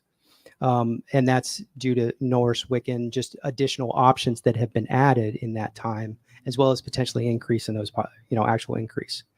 But for us, as we read through statistics, I want to read through the top. If you sort them, just the actual selections, not the general category, but the actual selection, Roman Catholic, whatever. The number one option, the highest, is Christian no denominational preference at 28%. Just whatever my parents were, I suppose. 28%. Unknown, which is one of the uncertain categories, is 17%. Roman Catholic is number 3 at 13%. No preference, another kind of uncertain option, is number 4 with 11%. Baptist churches is number 5 with 5%. Catholic churches, other, like not Roman Catholic, is number 6 at 4.3%. We're almost to the list. Am I boring you yet? But we've come to number 7 through 9. These are the top 10 entries in terms of individual religious preference of people in the military. Number 7, 8, and 9. Number 7 is no religion. Number 8, agnostic. Number 9, atheist. Number 10, Latter-day Saints, Mormons. So the next time someone says there aren't enough atheists, ask them if free exercise for religion, including non-theistic beliefs, is a popularity contest, because it's not. We need to serve everyone. They might want to get rid of Mormon because it's so small relative to atheist, but that's not what we're asking. That's not what we're asking for. Maybe Jewish at number 24, Lutheran Church, Missouri Synod, number 31, Baptist General Conventions of Texas at number 95. Those are way down the list. So we're a significant population, and we have been for a long time. So, but the statistics lesson is over. I just want you to have those numbers in your mind. Top 10, in terms of specific preferences, very significant, increasing over time. These populations are very large. I want to talk about, to close out, I want to read from a new book called The Freethinker's Foxhole. You can find it on Amazon.com. This is a daily reader, 365 days, for troops kind of out in training and whatnot, that they can read a quote, commentary, and a historical fact, just for inspiration and to see that there are people like them and people who believe like them, and to read commentary that can kind of develop them into, warriors for peace, not warriors for fascism or oil or whatever. So today is October 6th, and we have a quote here: of all the tyrannies that affect mankind, tyranny and religion is the worst. It's from Thomas Paine. And this is an inspirational quote, and some religious people might be offended. I can report that this was published about a month ago, distributed to certain chaplains that are the good guys because they were actually asking for it. It's already been censored because they're too offended, possibly, to have it. They have plenty of Bibles that say I ought to be set on fire forever because I don't believe like them. But, this is a little bit too hot to handle for some of them, at least. So I know we're doing something right. We try to make it positive and nice, not God doesn't exist, but these sorts of comments are too hot for them to handle. There's commentary here that explains this is about the military going to protect democracy, to protect people out in the world, and to avoid the kind of religious tyranny that the military might be misused for. So that commentary is there to expound on some of these quotes. And, it talks about religious wars is the history for the day. So that's something they can read about. This is the kind of danger that can happen in history. This is the kind of thing to understand about it, to develop yourself as, a lot of the young troops out there. And they have quotes from people that they can identify with, that they can connect with, and to, build their mind, build not their magic soul, but their soul of values and character. And, this is one of the materials. Again, Freethinkers Foxhole is on Amazon. And you can read more about this at militaryatheist.org.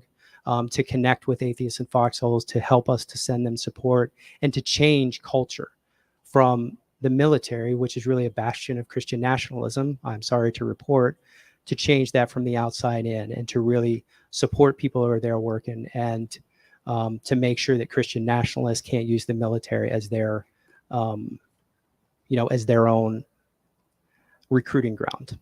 We don't want that. So before I finish, I'd like to give 2 rounds of applause first for that humanist chaplain fighting the good fight out in the military. He deserves it. And second, just in general, for all those atheists and foxholes in a military that really doesn't support them. A lot of them are just out there serving without the red carpet that the Christians get, without any support or connection or community, except for where we can connect them across the military. Round of applause for them too. Okay, thank you so much. I know we've got more. I'll pass it back to the MC.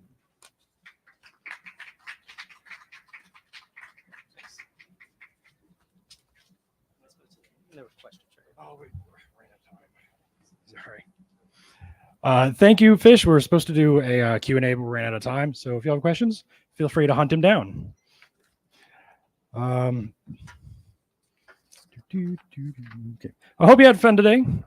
Thank you to all our volunteers who worked so hard to making this weekend happen. We have one more speaker, so don't leave yet, or do. Let me find my place. Where'd I go? There I am. Okay. Let me thank our sponsors one more time for the support for today's event and everyone else who donated, especially those who supported today. Thank you. Please join me in thanking Jamie, Amelia, and Andrea for being our photographers. I know I messed that up again. Craig and Joey Vincent for videography and helping us live stream, Panera Bread and the Larkspur Landing for their discounted food and lodging, Drew Absher for the entertaining us last evening, Jen Young for bringing Science Alliance and Andrew Swan to the role of Uncle Sam, Paul Wyron for the design of our t-shirts, Scholarship Impact for assisting us with essay contest and everyone who entered, the City of Sacramento, and Sid Garcia Heberinger for hosting our radio play Friday evening and everyone who attended. Sacramento's Big Day of Giving for helping us early fundraising and our big dog donor. And all the people and organizations who donated for our silent auction and door prizes. On Friday night, we produced a radio play called the Dover Panda Trial. Did anybody get to see that? Yes. Yeah, on one night, we raised over $8,000 for our cause. I want to thank everyone who attended, as well as the cast of the play, especially its author, Dr. Kristen Traeger, and John Delanis. We recognize Mr. Delanis Friday evening for a decade of secular activism, and now to bring this important court case into public eye through the entertaining, hilarious, and captivating radio play. Thank you, John. And let's thank Senator Susan Eggman for being an advocate for the line of our core values. Yeah, one more. Oh, did I miss? Good news is we don't have to do that again. Okay, so we got that out of the way. To introduce our final speaker, I want to take you back about 10 years. Many of you may remember U.S. House of Representatives for California, Pete Stark. He's notable among our community as the only openly atheist member of Congress. Before he passed, Mr. Stark was named Humanist of the Year in the year 2009. Today, to close us out, it's my honor to introduce Pete Stark's son, Fish Stark, following in his father's footsteps. Fish is the new executive director of the American Humanist Association. Fish has been a teacher, an organizer, and an entrepreneur, a political campaign manager, and a passionate about developmental psychology and how humanism can help increase human freedom and flourishing. Well, let's welcome Fish Stark.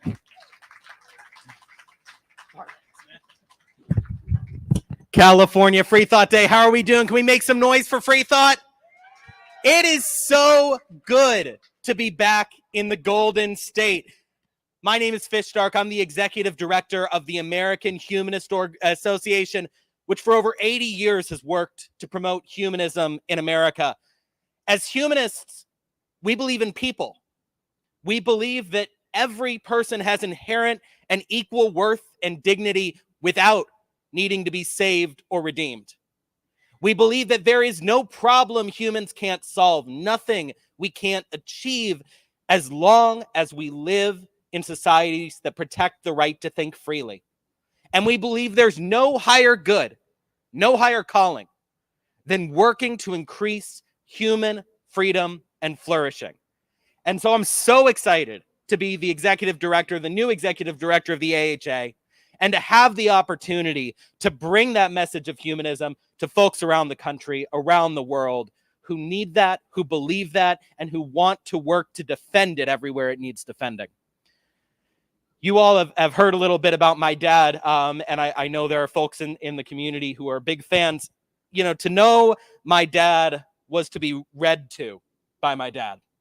On good nights, this wasn't always true, but on good nights, he'd be able to come home early from the Capitol, and he'd come into my bedroom with a glass of Chardonnay and a book. He was determined I would get an education in the classics. To him, that meant any humorist who had been dead at least 50 years. We read Leo Roston. We read O. Henry. We read a lot of James Thurber. And he read with his whole body and his whole heart. I mean, he relished Hyman Kaplan's Polish accent, or the tapaka pakada, the sound effect of the engine in The Secret Life of Walter Mitty.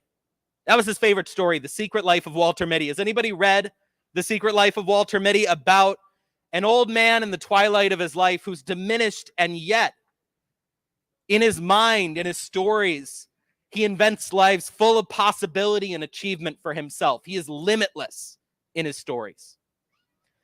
That was the message that Dad sent to all of his kids. More than anything, the one rule in our family, the biggest rule: don't limit yourself, and do not let anyone put limits on you, because you are too great and too big to be hemmed in by other people's beliefs. You know, we believed a lot of humanist thinking in our family. Question everything, be fair to everyone, fight for what's right every time. And so it was natural to me that when I went off to college, I joined the Yale humanist community, run at the time by Chris Stedman, a humanist chaplain who did an incredible job helping us figure out in that transition period of our lives what it meant to live humanistically. And what that meant to me was I entered a career in what I called applied humanism, what other people might call education. I worked as I moved to West Virginia and ran a mentorship program in the coal fields. I was the director of programs at a global nonprofit that trained and funded youth democracy activists, young people in Nigeria and Nepal and India, working to make their communities freer and stronger. I went to the tech startup world and helped build apps that helped kids build positive mental health.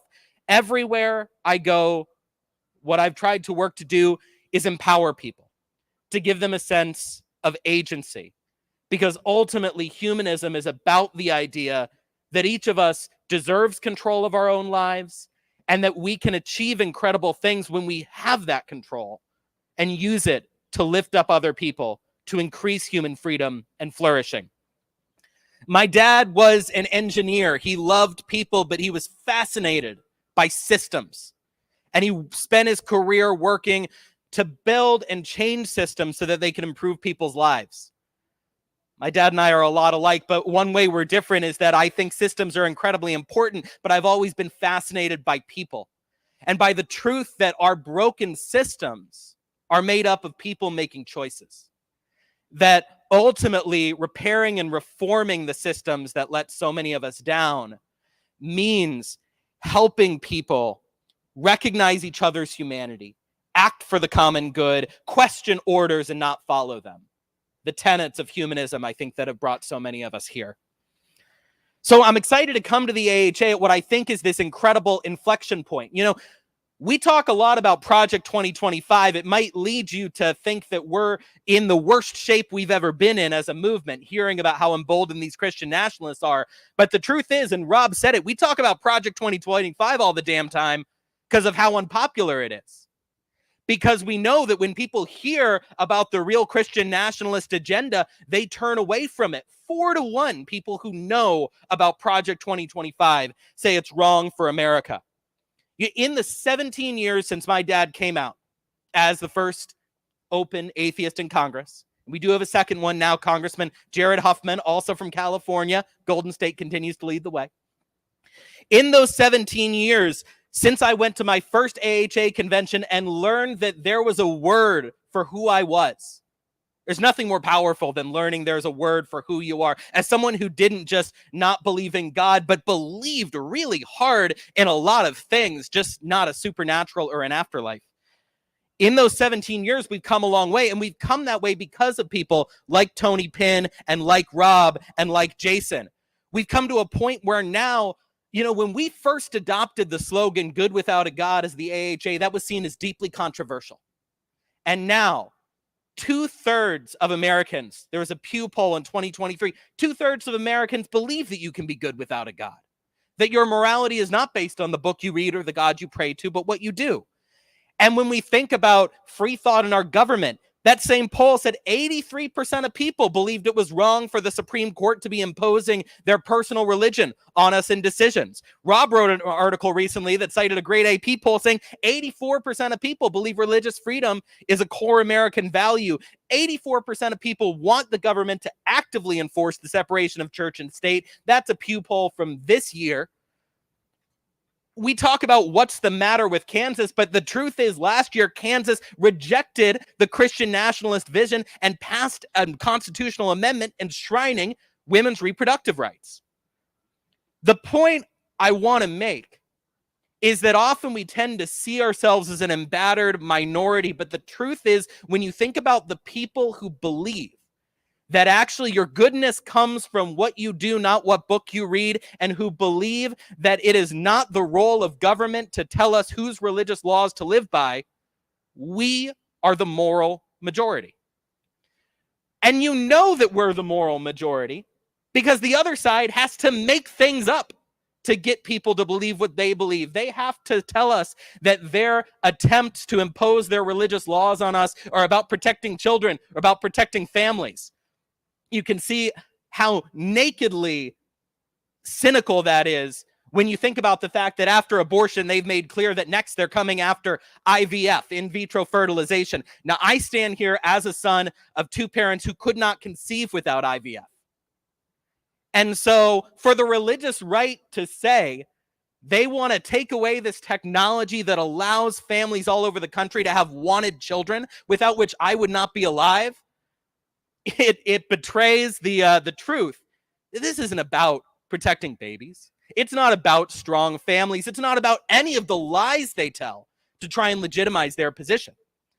It's about the cultural totalitarianism of believing you can force people to live by somebody else's religious law. It's about the cultural totalitarianism that believes that men have the right to control women's bodies. And we have an opportunity to not just defeat that, but to defeat it resoundingly, to bury that ideology deep in an unmarked grave and leave it for the archaeologists. But it's going to take a lot of work. Emma Goldman, famous humanist, jailed in 1915, 1916 for distributing birth control. The mentor of the founder of Planned Parenthood said, "We only have as much liberty as we have the intelligence to want and the courage to take." Now, in the free thought community, we got no shortage of intelligent people, but we also have to recognize the other side has a lot of courage, has a lot of willingness to fight. And we've got to remember that if we are the moral majority, we've got to act like it, and we've got to be willing to defend it. And it's going to look different than it looked the past 15, 20 years, because the work of legitimizing yourself from the fringe is a different kind of work than what it takes to hold the center. It takes different kind of tactics, different kind of discipline. We have to remind people, and Rob does a great job of this, we have to remind people we are carrying the flame that Jefferson lit. That when he said we are going to build a wall between separation of church and state, that wasn't an edict written in stone that was going to stand forever. That was a promise that has to be carried through generation to generation, and we're the ones who have taken it on as our charge to do it. That when George Washington in 1790 wrote a letter to a Jewish congregation in Rhode Island promising that the United States would never become like those European countries with the small-mindedness of a state religion, that they would be free to practice. And he quoted from the Bible saying, "Everyone shall sit under his own vine and fig tree, and there shall be none to make him afraid." We need to remind people when he said there shall be none to make him afraid, he was talking about people like J.D. Vance and John Roberts, who want to enforce their religious law on other people. And he was telling us that we are the guardians of that promise, that none shall make him afraid, that this is the first place and the best place, America, to be any kind of religion you want or no religion at all. Now, what else does it mean now that, we've done all of this work, we've built this strong bench of acceptance, and we are the moral majority? Part of it is realizing that we've got to leave no one behind and do this work everywhere. The truth is, here in Sacramento, or where I live in Metro DC, it's safe for me as a young, white, male, affluent person to be openly secular. There are other communities in our country and in our world where it's not. In rural communities, people still face overt housing discrimination, employment discrimination, social isolation, if they happen to come out as non-religious. And being humanist means we've got to look out for everyone equally, and that means we can't just celebrate our successes and the strides we've made in terms of acceptance, but we've got to do the work to go into those pockets of America where the discrimination is the worst and the hardest, and make sure that we're attacking that first. And finally, in the last, over the course of this movement, we've given people permission to disaffiliate away from things they no longer believe in, to disbelieve, and we've given people plenty in terms of religious nationalist boogeymen to fight against. Now our job, more than ever, is to give people something to belong to believe in, and to fight for. And that's what humanism can be. And humanism can be that, especially in this age, the generation we're in now, where my generation, young millennials, Gen Z, are coming of age, less religious than ever before, but more starved for meaning, purpose, and community. We live in a time where a lot of people feel dispossessed. Our paychecks go less far. We know fewer of our neighbors. We have fewer friends. Our votes are diluted by a racist electoral college and by money in politics. In my grandparents' day and age, you could have a high school education, you could go walk out of high school and go get a middle-class job and buy a house. Now that house in San Lorenzo, California, my grandparents bought for $15,000 as a mechanic and a school lunch lady, cost $900,000. And so there are some things where people of my generation are feeling, my God, I've got less agency than I imagine people used to. Into that void has stepped a specific type of snake oil salesman, one who often roots his pitch, and it's always his damn pitch, in religion.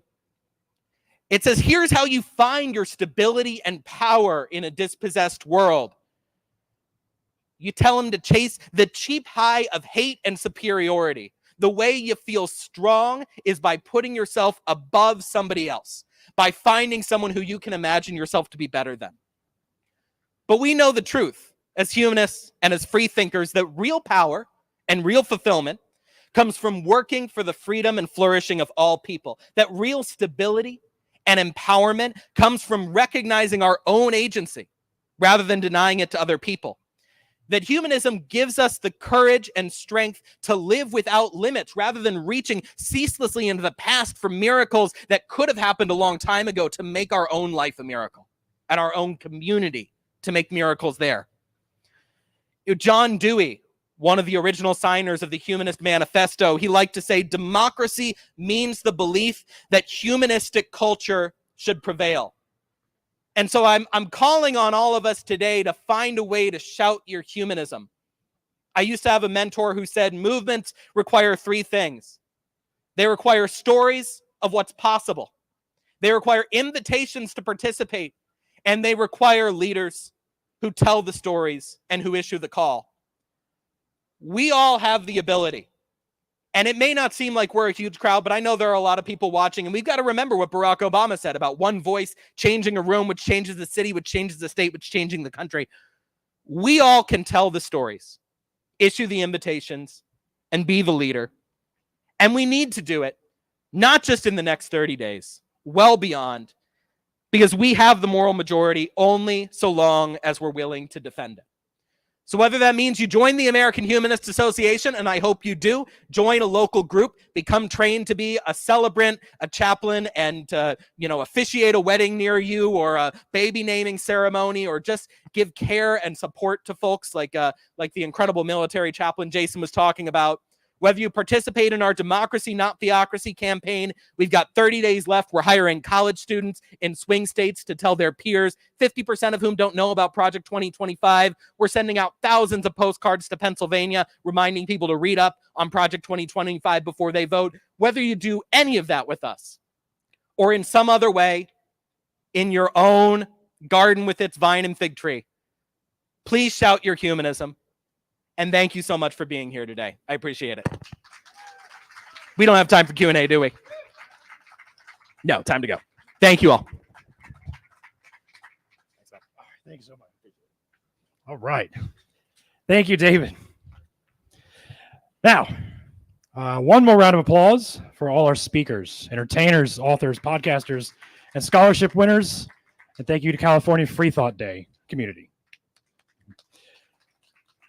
Now, I got a couple minutes to give closing remarks, and then we can go. So hang with me. First, I want to thank David for inviting me out here. If I didn't make it painfully obvious, I've never done this before. So David took a big risk inviting me out here, and I want to acknowledge that. And hopefully he's not kicking himself for doing that now. But regardless, this was amazing. I'm really glad I got to do this and come here. This is awesome. Wish I could stay longer. Thank you. Now, this next part, I struggled with how are you supposed to close out something like this? You're supposed to end with a bang and leave you with something to chew on, right? That's the rule. And I thought for a long time about it, and I remembered something that I think is going to be perfect, because I'm from the East Coast. I've always been there. This is only my second time in California. The first time was 20 years ago with my youth group on a missions trip to minister to the homeless people in LA. And now I'm here being the MC for California Freethought Day in front of the Capitol. Insanity. Oh, how the turntables.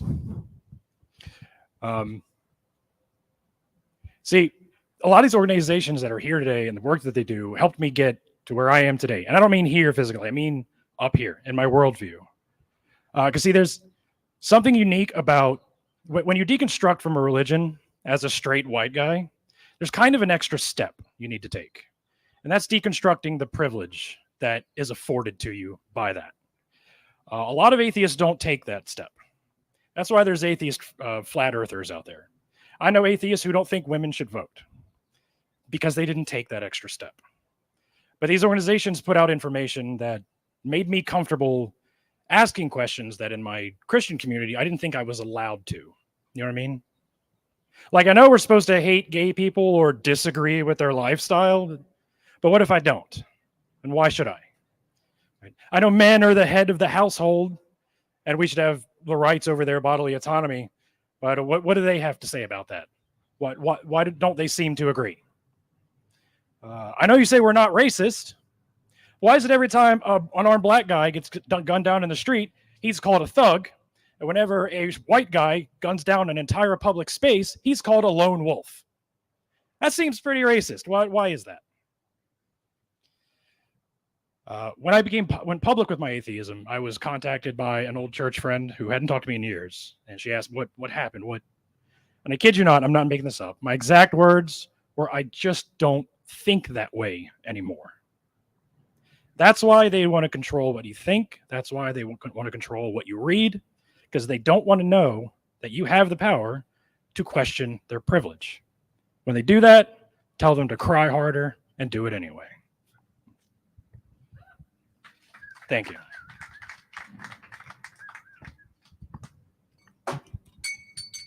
Oops. One more fumble for the road. Was there? Done?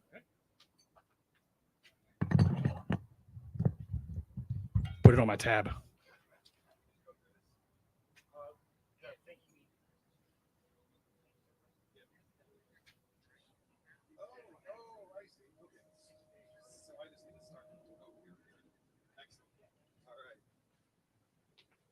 How's that for a segue? Everybody, let's all thank our MC, Captain Dadpool. Before you leave, check out the registration table. Becky's out there. We're going to give away a few things. You can walk away with some nice merch at a discount, maybe even free if you ask nicely. Maybe a water or soda to get you on the way home.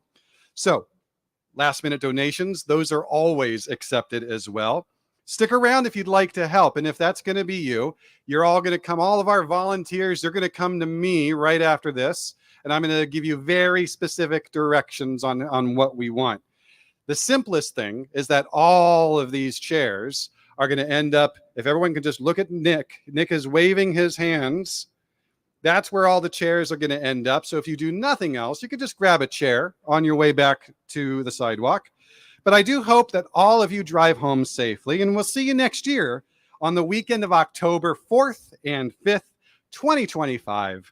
Thank you for joining us at California Freethought Day.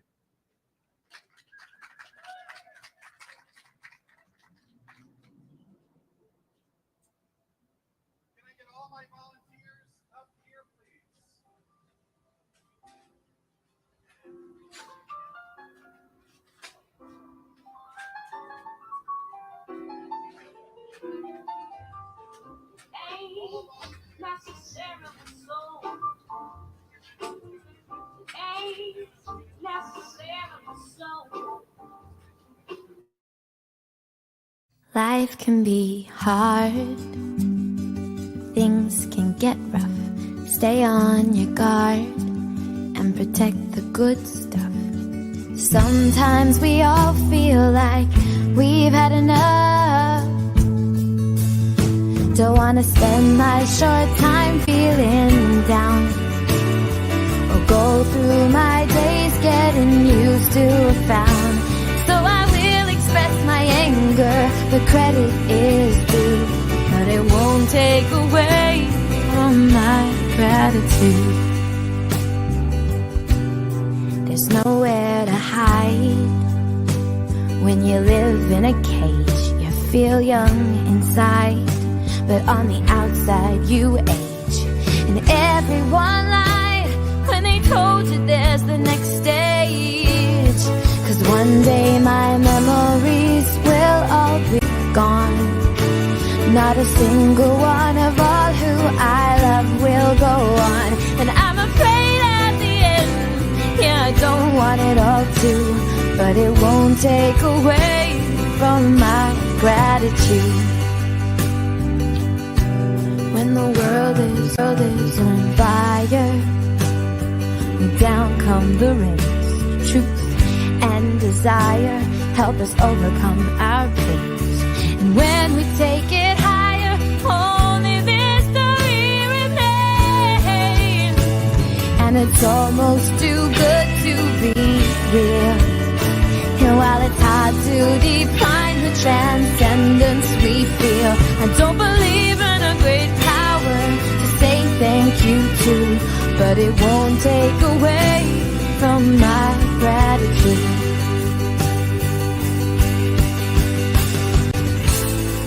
And after the rain has washed everything away, well, here comes the rainbow to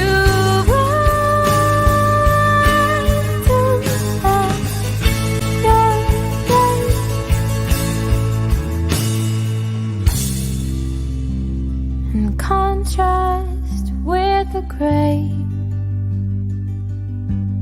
Confusion runs deep, and it's hard to know what's right. Sometimes you can't sleep and you get lonely at night, but you decide what you keep and the morning brings a new light.